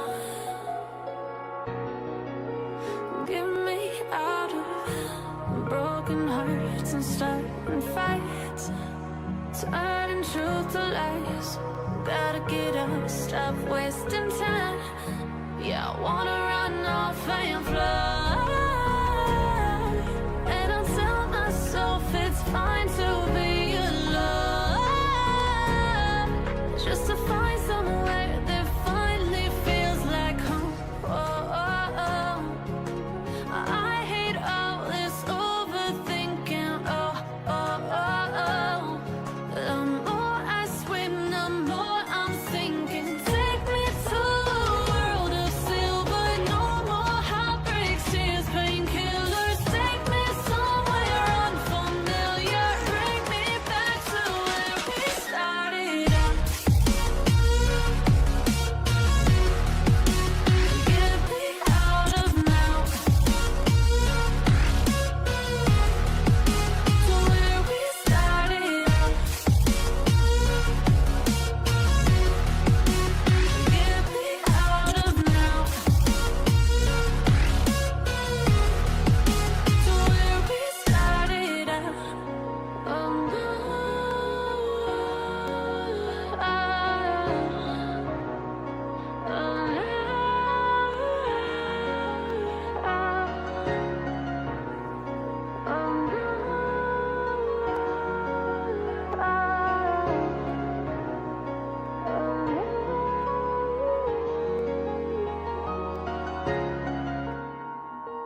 So far, Mouse NXT has proven themselves to be a capable team even when the pressure was going high. Jail Academy not able to close out that second map, but they still have a chance on the third and final one of the best of three. Who do you have coming out on top? Well, personally, it's hard to say. It is really hard to say coming into the third and final map. Mouse NXT has been doing some really good stuff, I'd say. Some of their individuals have been popping off tremendously, right?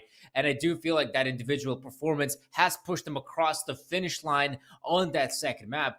Though it did feel like, if we look back, say, on Nuke, it felt like some of those individuals were not necessarily there on the first map. And Ancient, I think, is going to be a kind of good blend of where you need to have some tactics prepped up heading into this third and final map. But it's also a map in which, you need to have your individuals firing off as well. I feel like we're currently one of the more, if not the most interesting map to watch in CS, alongside Anubis. I think Anubis definitely deserves a shout, where we might see some more interesting plays happening, some teams actually coming up with something more interesting than, say, we saw previously, Dust 2, spawn-based Counter-Strike. They have to adhere to the spawns. The spawns determine their destiny.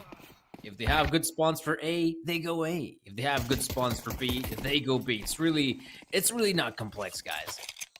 And I feel like Ancient is completely different. It is a map that requires brain power, not just spawn power. Now then, let's take a look what's going to be the standard setup from Jail Academy. I do feel like still you have to have at least some of your players up in mid, just in case. You never know what might occur. Especially with that early smoke in Red Room. But it is going to be basically the 1-2-2 setup.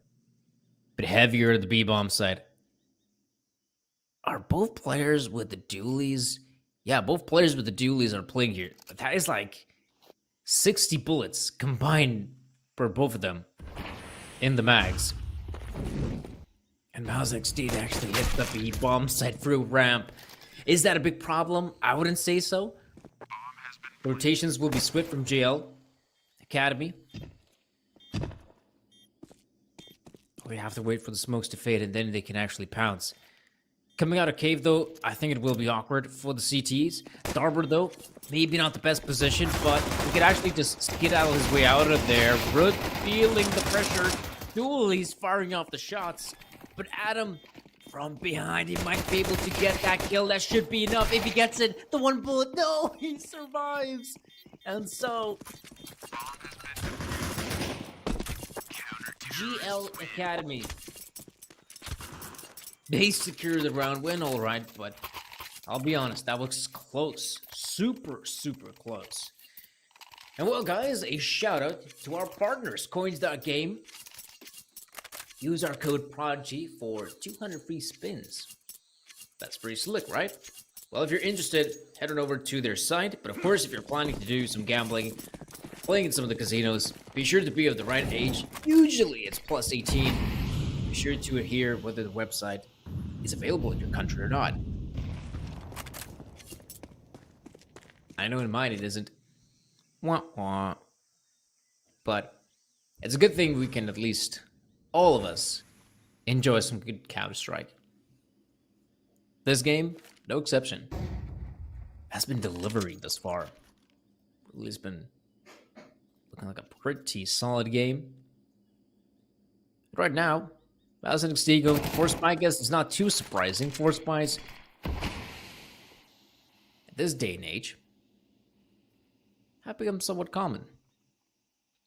Though, the surprising fact for me is how middle is completely open. Mouse NXT have free reign in middle. I guess GL Academy were anticipating some sort of fast play from the get-go, but now, I mean, this just makes sense. No presence in ramp or cave. They're going to play aggressive, and soon they will realize that, okay, this might just be an A-hit through donut, and that's exactly what's happening. The CT positioning is pretty good, I'd say. They still have to clear out PR from Templed, and that's a pretty awkward angle to check, especially if you have Blick in his position. Lay long. There we go. Blick comes in with 2. That's a chance for the CTs to chime in as well. They'll explode the smoke. There we go. 360 is your last man standing at. I don't think he has what it takes to survive this one. Nope. There we go. 2-0 will be the scoreline. Another bomb planted. Maybe another round where, I mean, they could go for a purchase, but probably a safer bet would be, not just play it safe, right? Go for the eco. Maybe, let's say, maybe get some of those upgraded pistols, but that's it. That is it.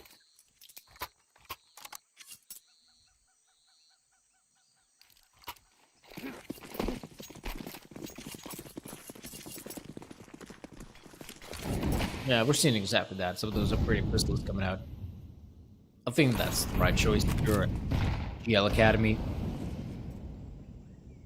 You should be just playing this one safe. Though, one T player has sneaked his way through middle. In fact, I think it's kind of a dangerous spot for PR to be in. Let's get the one. A lot more players will come this way. There's a bit of a gap for Zealous to work with. But by this point, this gives a lot of free reign for Mouse and XT. Once again, mid control. And you don't have to go donut like in the previous round. They might actually go red room, and that's exactly what they're doing. Oh, they made the jump across, but the shadow. Ah, man. Shadow's still visible. That is such an awkward position to get out from.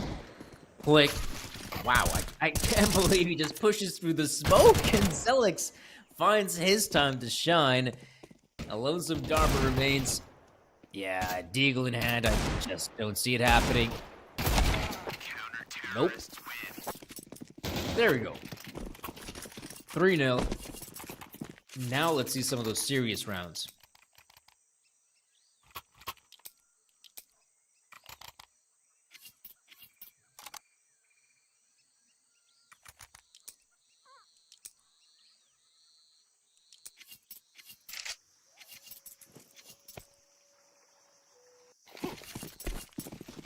I guess no surprises here. We're seeing the big green coming out for Root. One really exciting thing I like about Ancient's middle is that even if the CTs actually smoke off the choke point, so the Z choke point, the problem is, I mean, they can always just flash right through it, which makes holding middle always such a difficult task, I'd say. But at least they start things off on the right foot, GL Academy. They get the initial frag at B, playing a very, I'd say, bomb set heavy setup.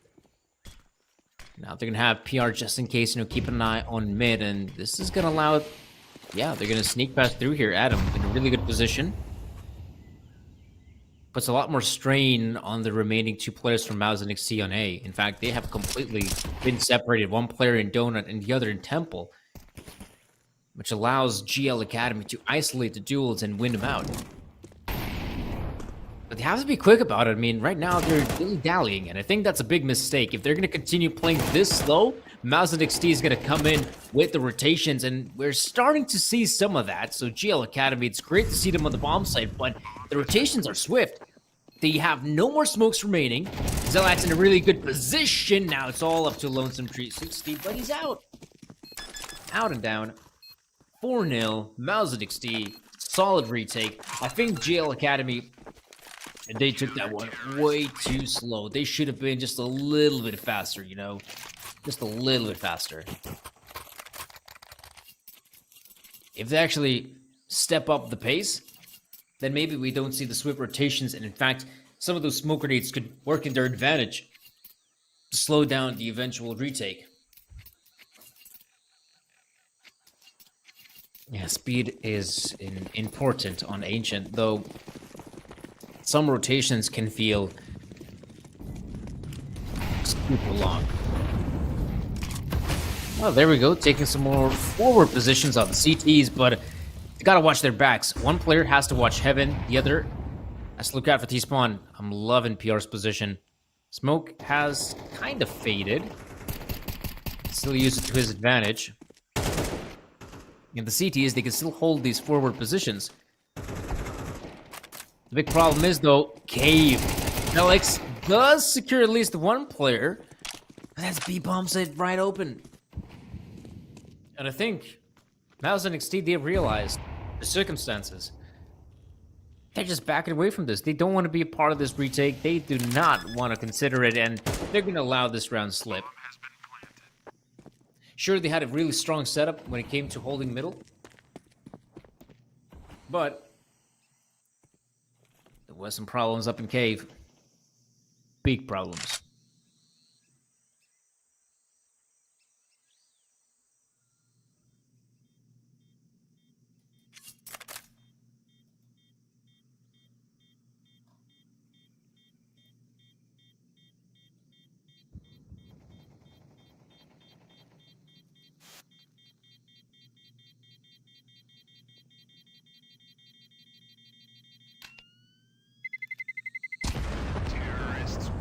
Guns will be saved.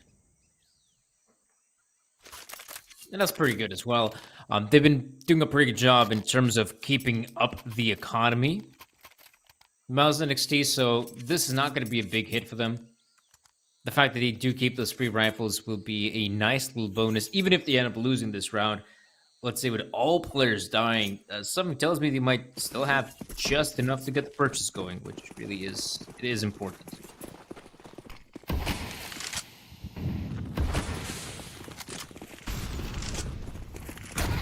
Now then, Adam moving in, looking for the fights. Oh man, that is such a fast play, but securing the bomb plant, that's a whole different issue. PR though comes in as well. The players wide in the open.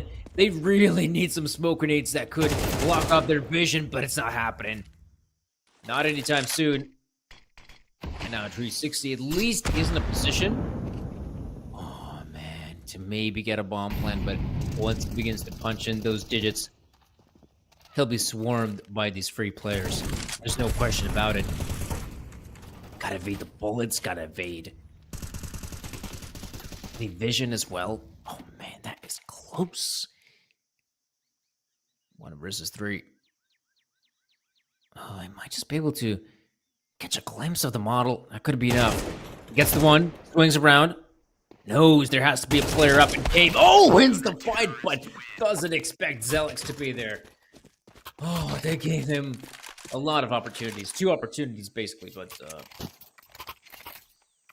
Mouse at XT. They win. They're back.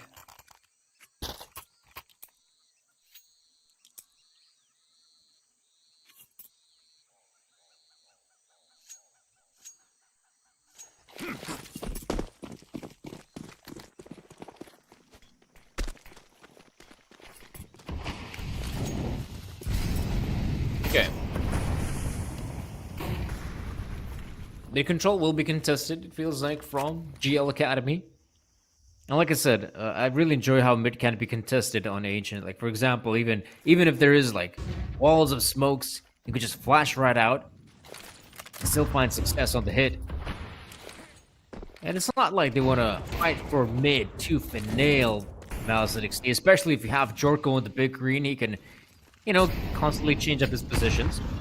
But only to some degree, because now mid control, it's in the hands of GL. Could contest the A bombs through Donut, which seems to be part of their agenda.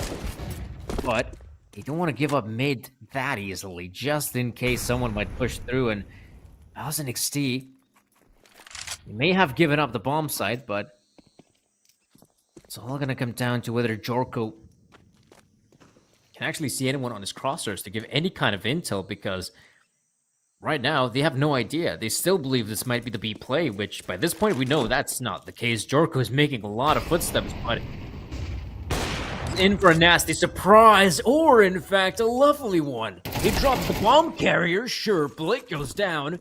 But now the entire squad of Mouse, they know what's going on, but oh man, these peaks are a little bit sloppy. Adam in a good position, but Jorko goes down, and wow, GL. I'm surprised they were able to bounce back. I was kind of hoping Mouse to win that one. They were looking really solid. They dropped the bomb, and like I said, they didn't realize how close and how many of the GL Academy players have taken over the A bombs, and as they were making their way from the B side, yeah, it was a bit sloppy from their perspective.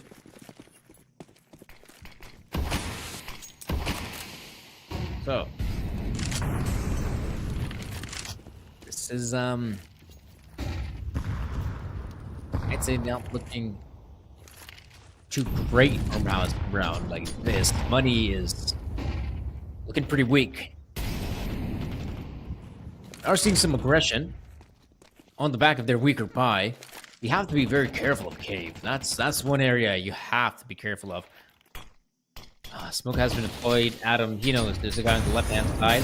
There's a bit of a gap for him to work with as well. Luckily, Zelix evades the bullets and a potential death sentence. Meanwhile, there haven't been a lot of rounds, if any, from GL Academy hitting the A bomb site through A main. This is what gives the confidence for Blick to take A main control. That's a lot of info. First and foremost, if he's quick enough, his services might be necessary because there could still be a bomb plant on B. He's got to move in quick about it. Like he wants to. Oh my gosh. Why? That's a big question. Why? They still had Blick coming in. Surely he could have waited just a little bit longer. You can see, man, they're expecting someone to make their way out of ramp. Zelix, he's in a very awkward position, but now Blick, he's not committing. Crossfire is way too strong, and just like that, GL secured the round win, but man.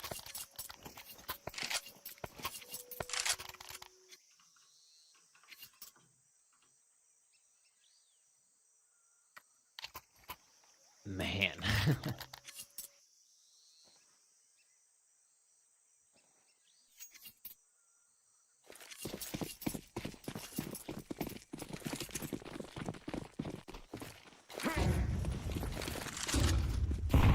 Fulico.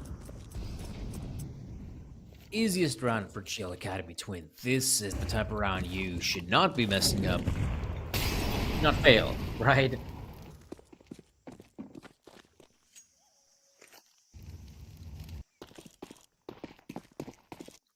Ah, a perfect read as well.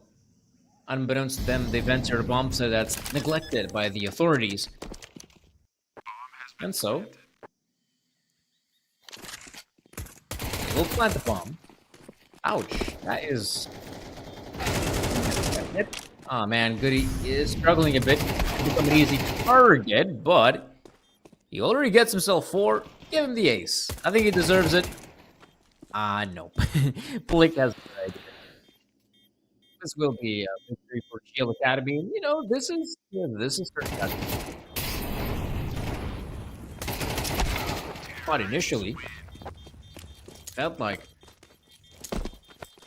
Thousand XT is just running away with this first half. But, you know, in this mid portion, now we're seeing GL Academy bouncing back, making it competitive from their perspective.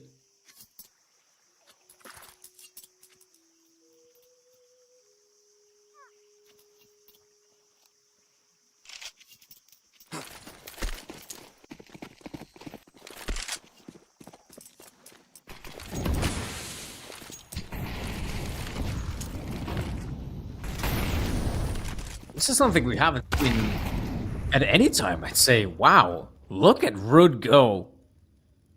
He's been relatively, I'd say, safe with his aggression, you know? But this time, he goes all out. Up in cave, gets the frag. There is one big gap in the offense, and that is, of course, PR's position. So, yes, GL Academy will take control of the A bomb site, but, oh man, are they... They should be aware that this is the A side hit. Yeah, now it felt like PR is aware of it, but not Root. He does not know the position of PR. And then retaking the A side, man, this is quite difficult. I don't really see it happening. I think this has to be the save at this point.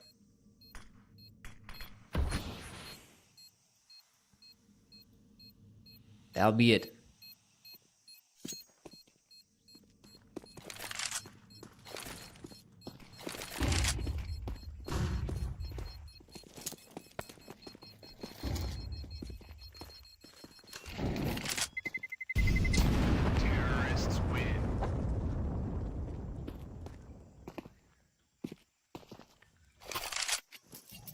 I'm kind of surprised. Like, at this point, we haven't seen any sort of like tack pause coming in from Mouse and XT. This has been a roster that takes these pauses when things get tough. Hey, there we go. It's like I predicted the damn thing. Maybe it was a prediction. Or maybe I can see into the future.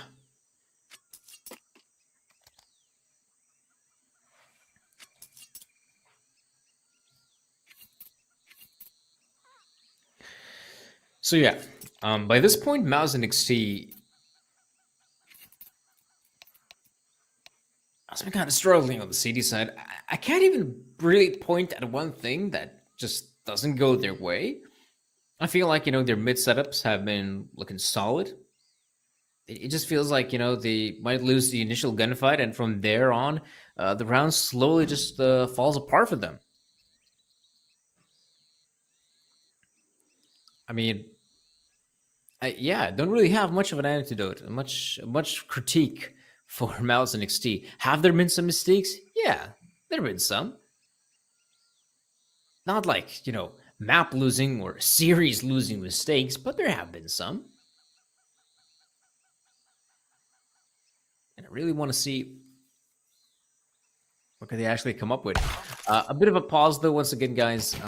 I have heard from the production crew that there have been some difficulties actually running some of these servers after the latest CS2 update.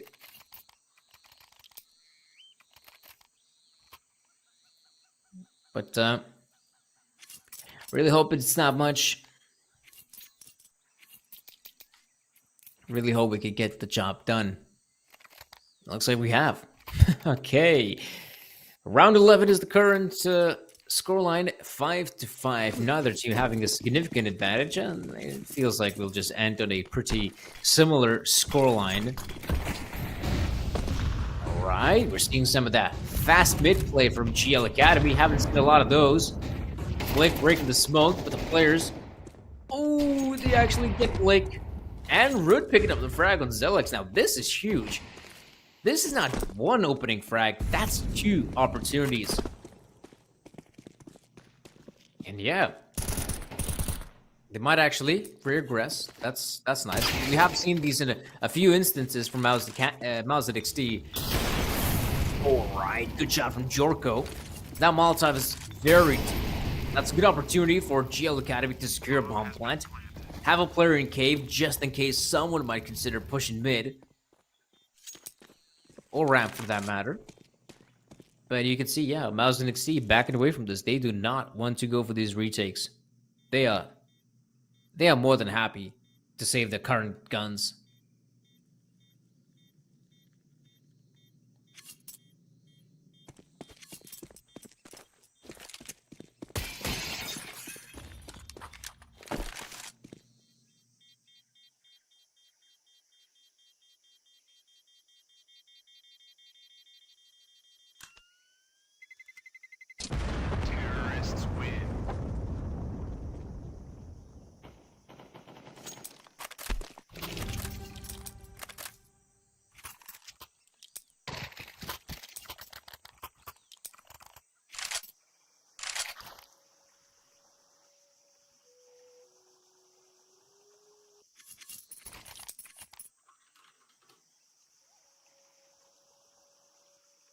Right. Attack pause from GL Academy. That's a bit surprising.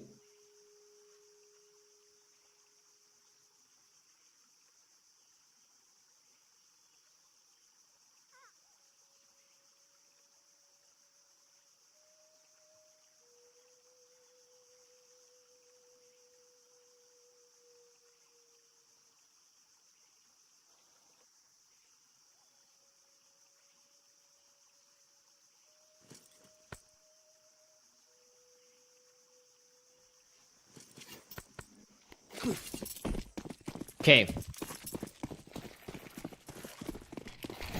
Let's continue.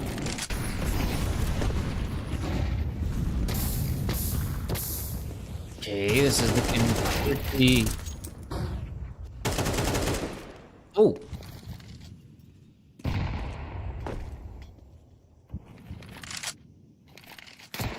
Okay. Oh no! Oh no, Zelix actually gets caught out! I was thinking he's in such a good position, and yet that was not enough.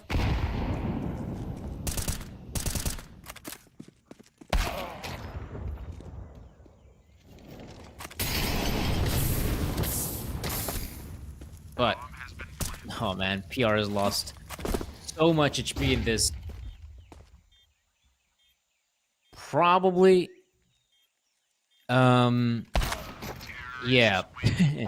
Yeah, back away from this, son.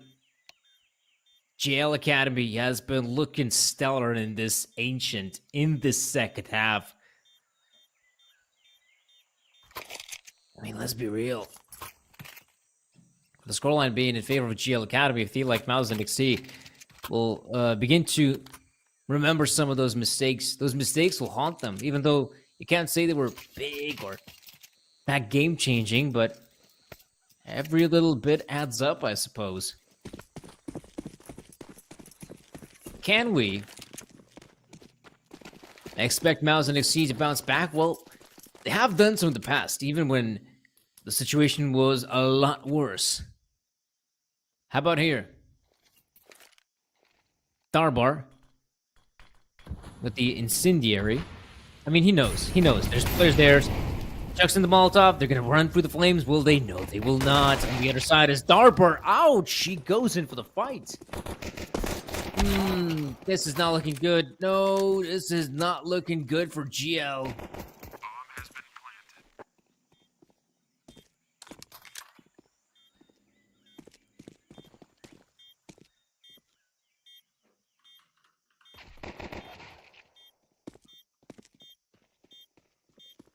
Yeah. No defuse, I think. It shouldn't happen. Out of this position. The Molotov being deployed as well. There is no chance, I feel like. Oh. Is there? I don't think there's... Is there enough time? I think he's got it. Wow, GL. They managed to bounce back from that. Things were looking almost, well, impossible for them to win. I mean, they lose a few players. Mouse and XT have control of the bomb site, and yet... Jeez. This is where I'm starting to feel maybe Mouse and XT doesn't have what it takes to close it out. I feel like the pressure's getting to them.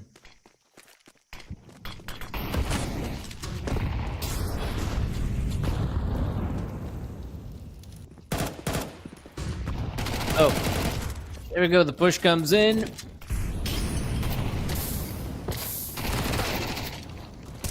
Oh. Okay. That's a really fast play for Mouse at XT. You can see how well they've executed on the B-bomb side. GL Academy didn't even know what hit them.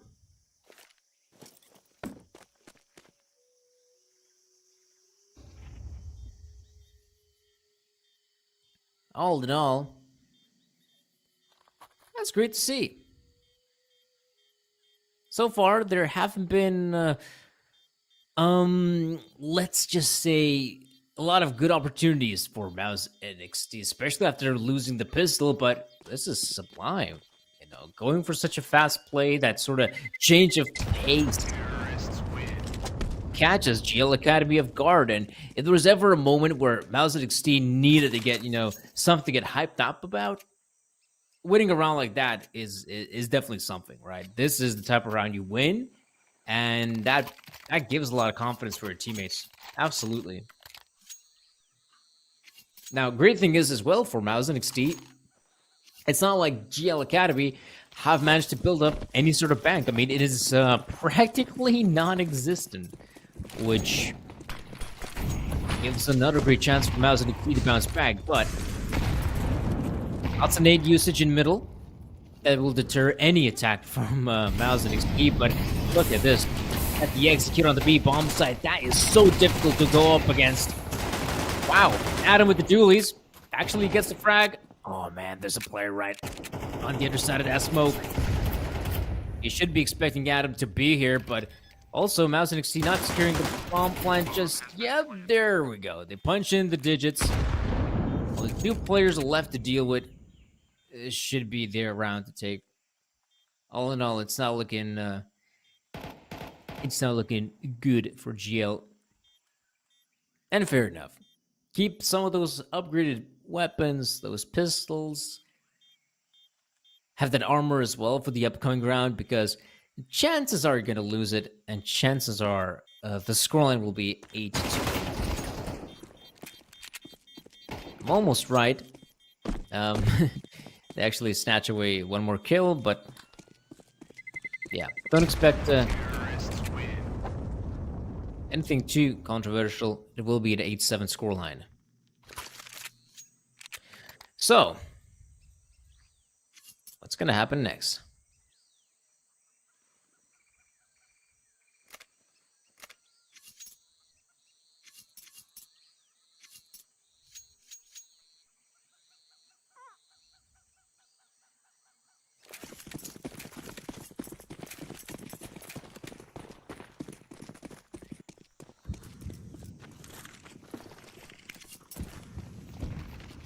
Oh man. Poor Road. So many players to go up against that he simply can't get anything done. This time, it's a very fast round for Mouse and T. Instead of hitting the B bomb site, the A side is where it's at. And you know, for GL Academy, top priority is to save the M4. And that's about it. This is a round that's donezo at this point. It will be an 8-8. But still hoping maybe he can cause some damage. Still, economy is weak on both sides.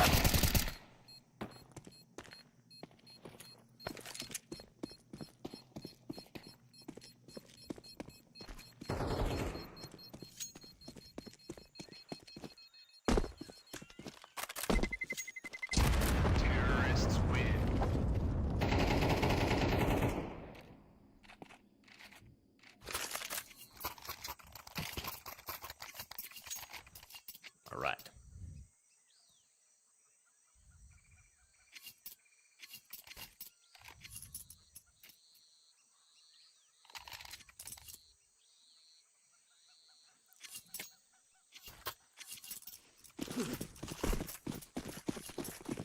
Now, in terms of purchasing power, it's nice to see all players equipped. Road will take matters into his own hands. Man, I'd love to see him actually pop off like he did in Nuke. Right now, I'm not seeing a lot of it. And the mid-take is looking strong as ever. And it's really difficult. I mean, if there is a smoke deployed in Donut and you're playing the Donut position, yeah. Getting back there in the mid-fights basically becomes impossible. You have to make a very long rotate to basically either the A side or the B side if there's action happening there. But even though mid-control is in the hands of Mouse and XT, a going red room, not part of the agenda. This might be another successful hit on the B-bomb side. This time, though, not that much utility. Some utility, but not as much for a proper execute. Usually, teams enjoy just putting in the one smoke grenade for good measure, Molotov perhaps. Ah, man, but Mouse and XT just not finding anything, not finding any opportunities on the site. Maybe they will neglect the B side entirely, and GL is kind of expecting something like that. That's why they had 360 checking out mid, but now they feel like, okay, this could still be an A hit. Yep, the flashbang's coming out, and they have to push through the smoke. That is such a good smoke.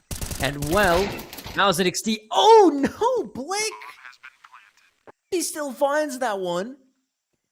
And now, in a free v2, I I don't really see GL Academy. Yep, I just don't see them coming back into this. This will be another victory for Mouse.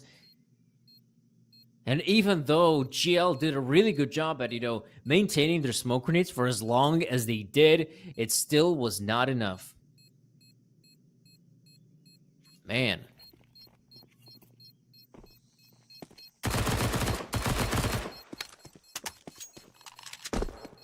Nine to 8. That's gonna be that. Terrorists win.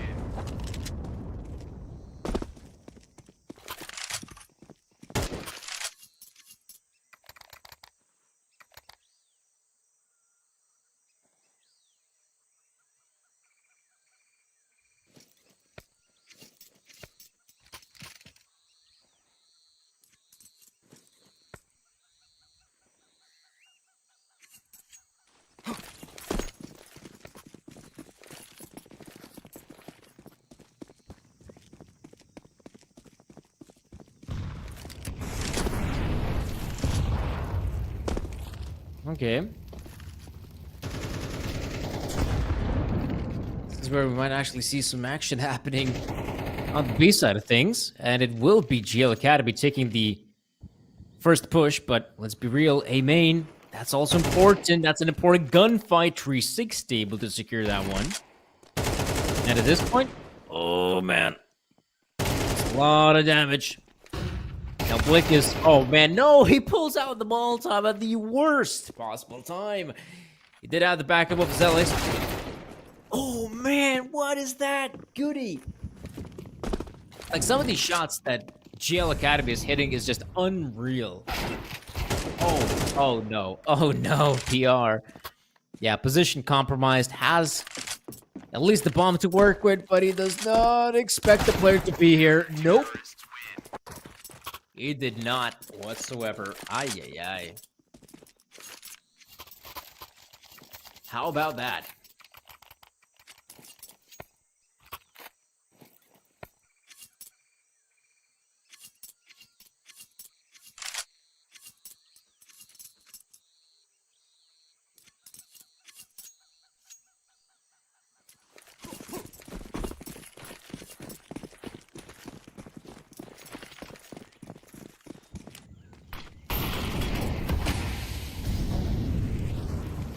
Oh, mid control is being taken by the boys of GL Academy. They're not really committing too much, I'd say. Okay. Good one by Adam. But that will not slow down the push. Arbor, wow, that is a very, powerful spray.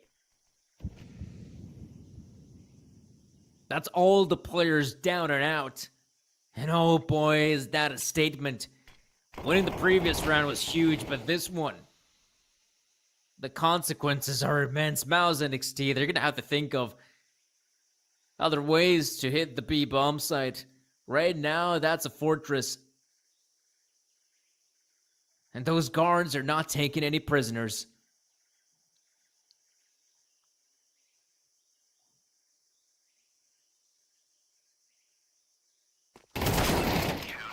Ouch. Mouse NXT crumble entering the B bomb site. They find no success. Damn, like this entire best of 3 has been super close. Just take a look at the scorelines, guys. Nuke 13-11. That's as close as it can be. Dust 2 13-10. And Ancient as well is turning out to be a very close affair. But I don't want to speak out of school, but I do feel like GL Academy is now in a really good position to try and close this one out. Mouse NXT, though, keeping out the brace, but Rude, not a lot of success. Oh, he gets the one. Oh, a second one for Rude, but he needs more. A third one. Maybe he's done enough. I'd say so myself. Lonesome PR being left at a 1v2. Now, are they aware of his position? They should. He has a kill to his name. I like the fact that both players are sticking together. I think that's the best approach. Don't isolate the duels. Don't give PR any chances. Oh, wow. Look at that. They should be able to spot him, though. Someone... no, they haven't seen him. Oh, man. This is now turning out to be a little bit awkward. PR might be in a position to actually find these players, but Adam and company... Oh, man, they just sneak past through. All right, now he's been spotted, and that is GL picking up the round win. And while Rude has been somewhat quiet here on Ancient, that round was crucial. He knows it, the team knows it, and so does Mouse at XT know it.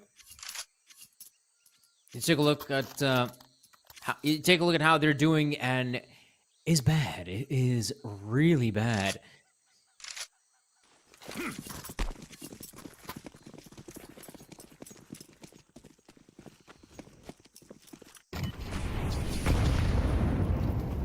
Okay.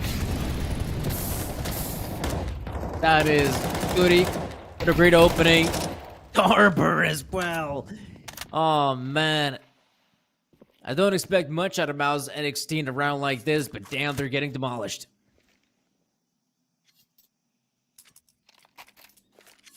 They are getting absolutely wrecked.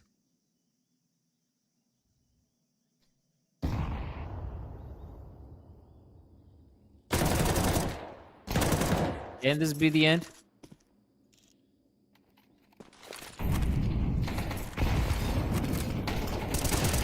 Oh, man. Okay. No more chances for Zelix. And we have seen some of those tactical pauses for Mouse at XT in the past. I'd say if you ever needed one, this is this is it. This is where you might want to take a pause, ponder your current situation. Or no, or just keep on keeping on. I mean, that's also an option.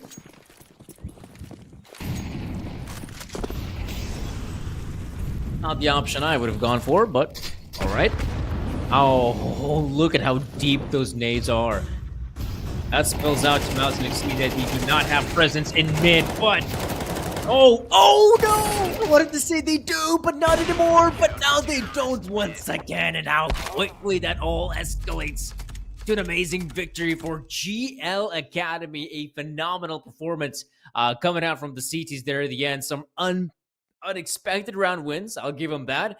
It just felt like Mouse and XT, after losing that round to just the mere pistols, it just crumbled. They just crumbled. They didn't know what to do. They thought maybe if we go out fast like we did in some of those initial rounds in the second half, maybe that'll give us some success. Wow. And as we saw on the side of Mouse and XT, they really wanted to heat things up. But really, they just didn't really find any more success in that second half. They just get absolutely demolished. Some of those players on GL Academy that were relatively silent, out of nowhere, just hitting their shots, being phenomenal with their aim prowess. And you know what? Fair enough. GL Academy definitely deserved the round win. They deserve the best of 3 win. And, well, they'll be going up against the winner of Godsend versus Drillas. That should be a very exciting matchup. But, of course, guys, we will also have some more matchups coming tomorrow. So definitely stay tuned to our Prodigy channel. Give it a follow if you haven't. And we hope to see you all tomorrow. Have a good one, guys, and goodbye.